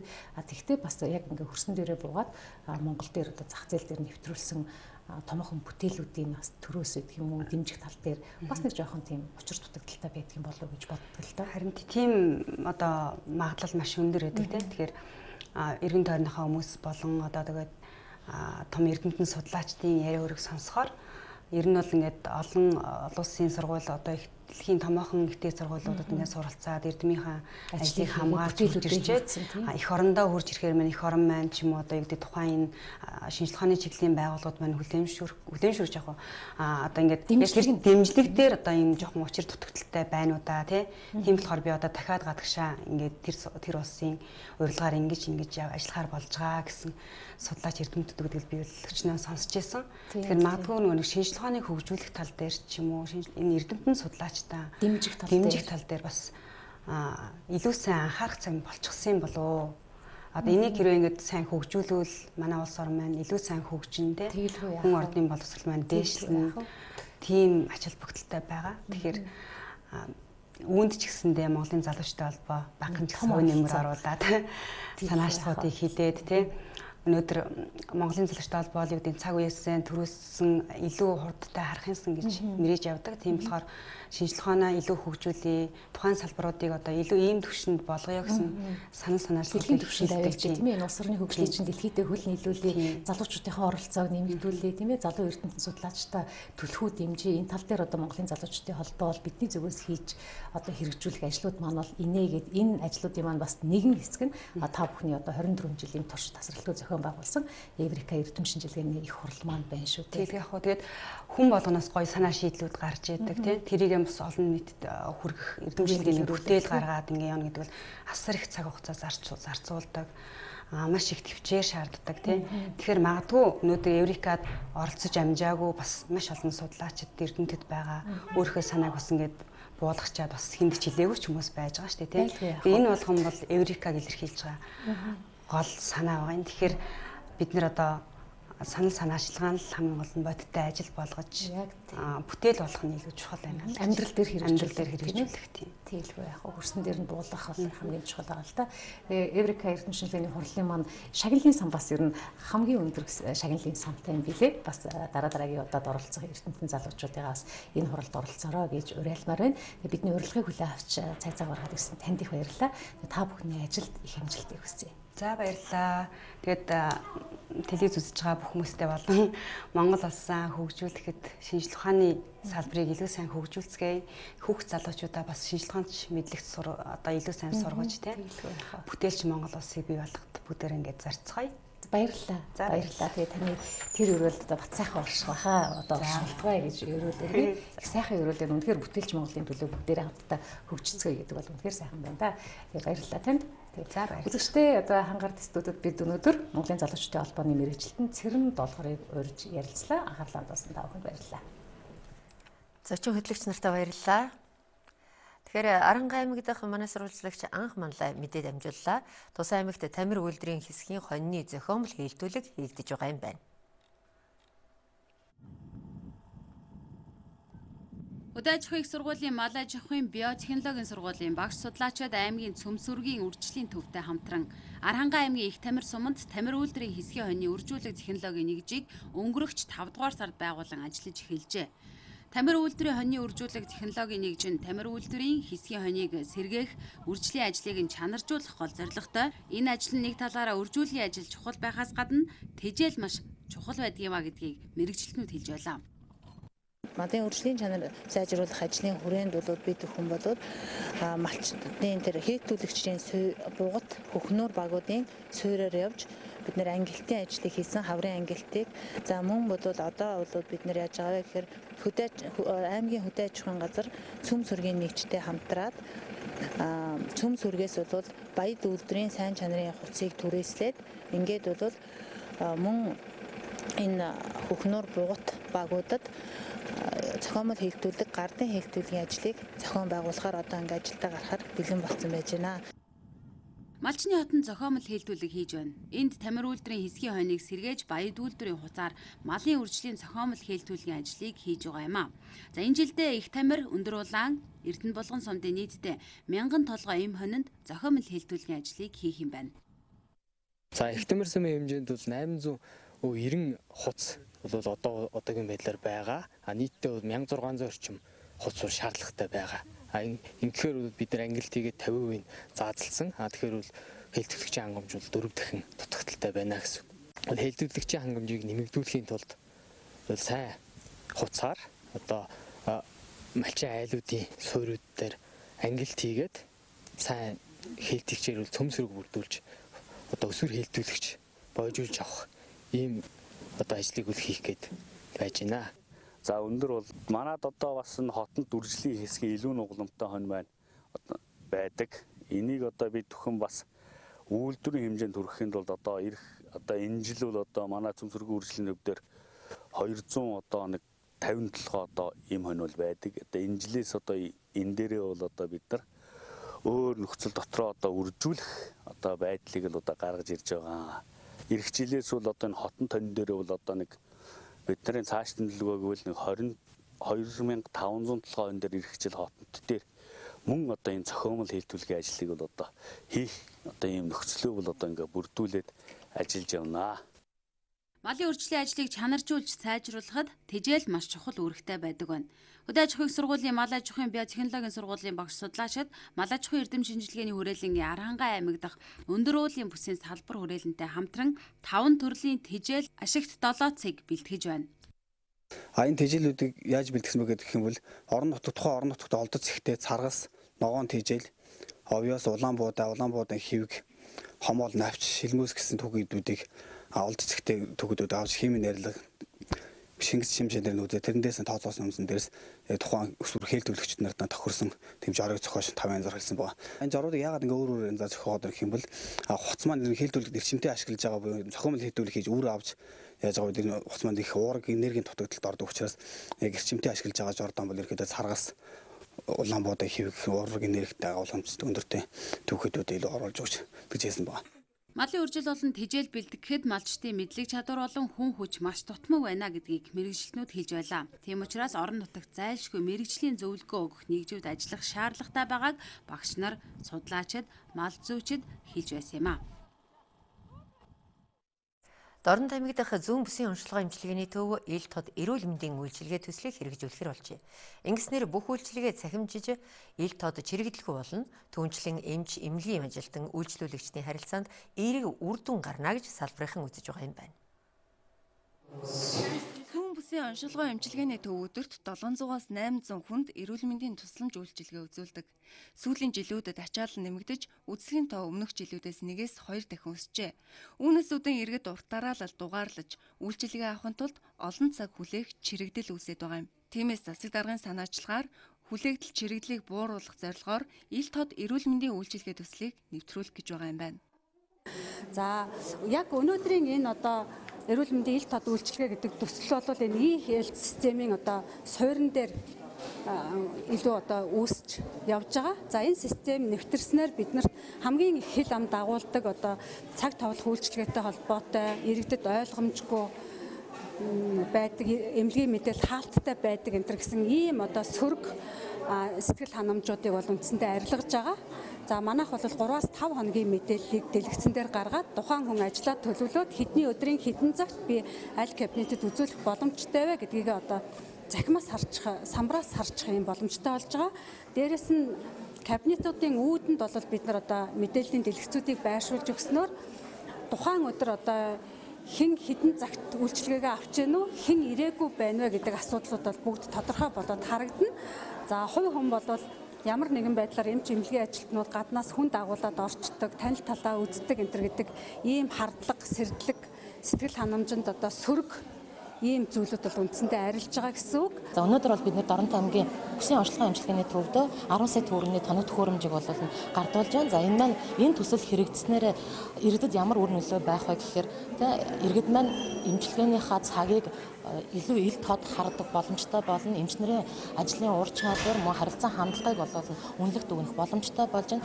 Мөн бид нар бусад зав чөлөөтэй цаг дээр нь дэлгэцээр эмийн зохистой хэрэглээг ард иргэдэд сурчлан таниулах зэрэг ажлуудыг хийхэд илүү төхөмтэй сайхан төсөл болно гэдэгт итгэлтэй байна.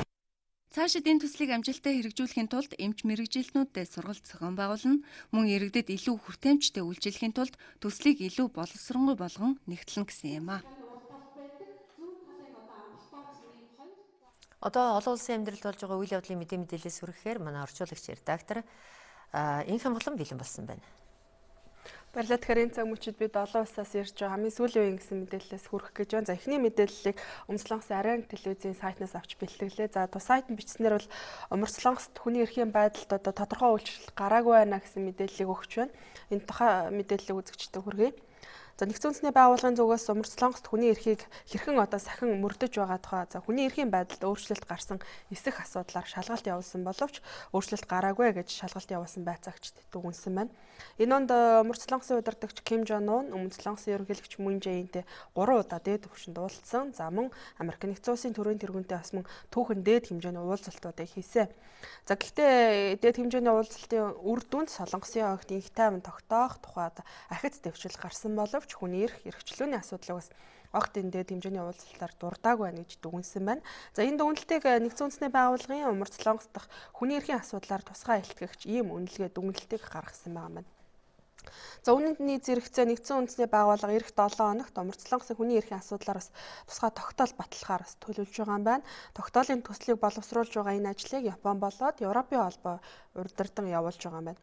За тогтоол холбогдох хоорондоо дэмжигдэх тохиолдолд нэгдсэн үндэсний байгууллагын ерөнхий ассамблегаар хэлэлцэж батлах ёстой юм байна. За сүүлийн 13 жил дарааллаад ерөнхий ассамблеийн гишүүд одоо ийм тогтоол байнга одоо дэмжсээр иржээ.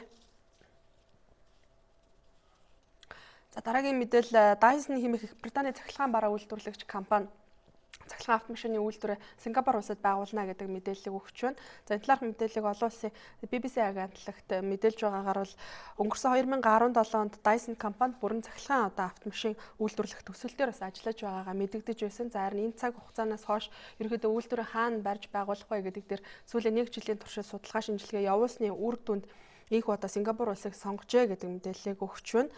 За үйлдвэрийг байгуулах ажил энэ оны сүүлээр эхэлж тус компани тооцоолж байгаагаар бол Dyson компани анхны бүрэн цахилгаан автомашин эх 2021 онд зах зээлд гарахаар төлөвлөж байгаа юм байна. За Сингапур улсад энэхүү үйлдвэрээ байгуулахаар шийдвэрлсэн нь инженерийн авьяас чадварлаа. За бүс нутгийн нийлүүлэлтийн сүлжээ сайн. За мөн зарим зорилттой зах зээлд ойрхон зэрэгтэй холбогдуулж Сингапур улсыг сонгосон гэдэг мэдээллийг Dyson компани өгч байна. За үзэгчдээ би та бүхэнд бас энэ цаг мөчид олон улсаас ирж байгаа хамгийн сүүлийн үеийн гэсэн мэдээллээс хүргэлээ. Инх Монголынд баярлалаа. Одоо үзэгчид та бүхэндээ ойр өдрүүдийн цаг агаар мэдээ хүргэе.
Монголын мэдээ телевиз даваагаас баасан гарагт өдөр бүр 11-ээс 14 цагийн хооронд үзэгч та бүхэндээ шууд дамжуулан хүргэдэг мэдээллийн хөтөлбөрөөр инхөө өндөрлөж байна. Өнөөдөр хангарт студид нэвтрүүлэгч Ичин Хорлоо, гадаад мэдээний орчуулагч редактор Инх Хамгалан, замун спортын сэтгүүлч Бат Чаргал, сайтын мэдээллийг сэтгүүлч Хулан нар та бүхэнд хүргэлээ. Үзэгч та бүхнийхээ ажил үйлсэд амжилт хүсье.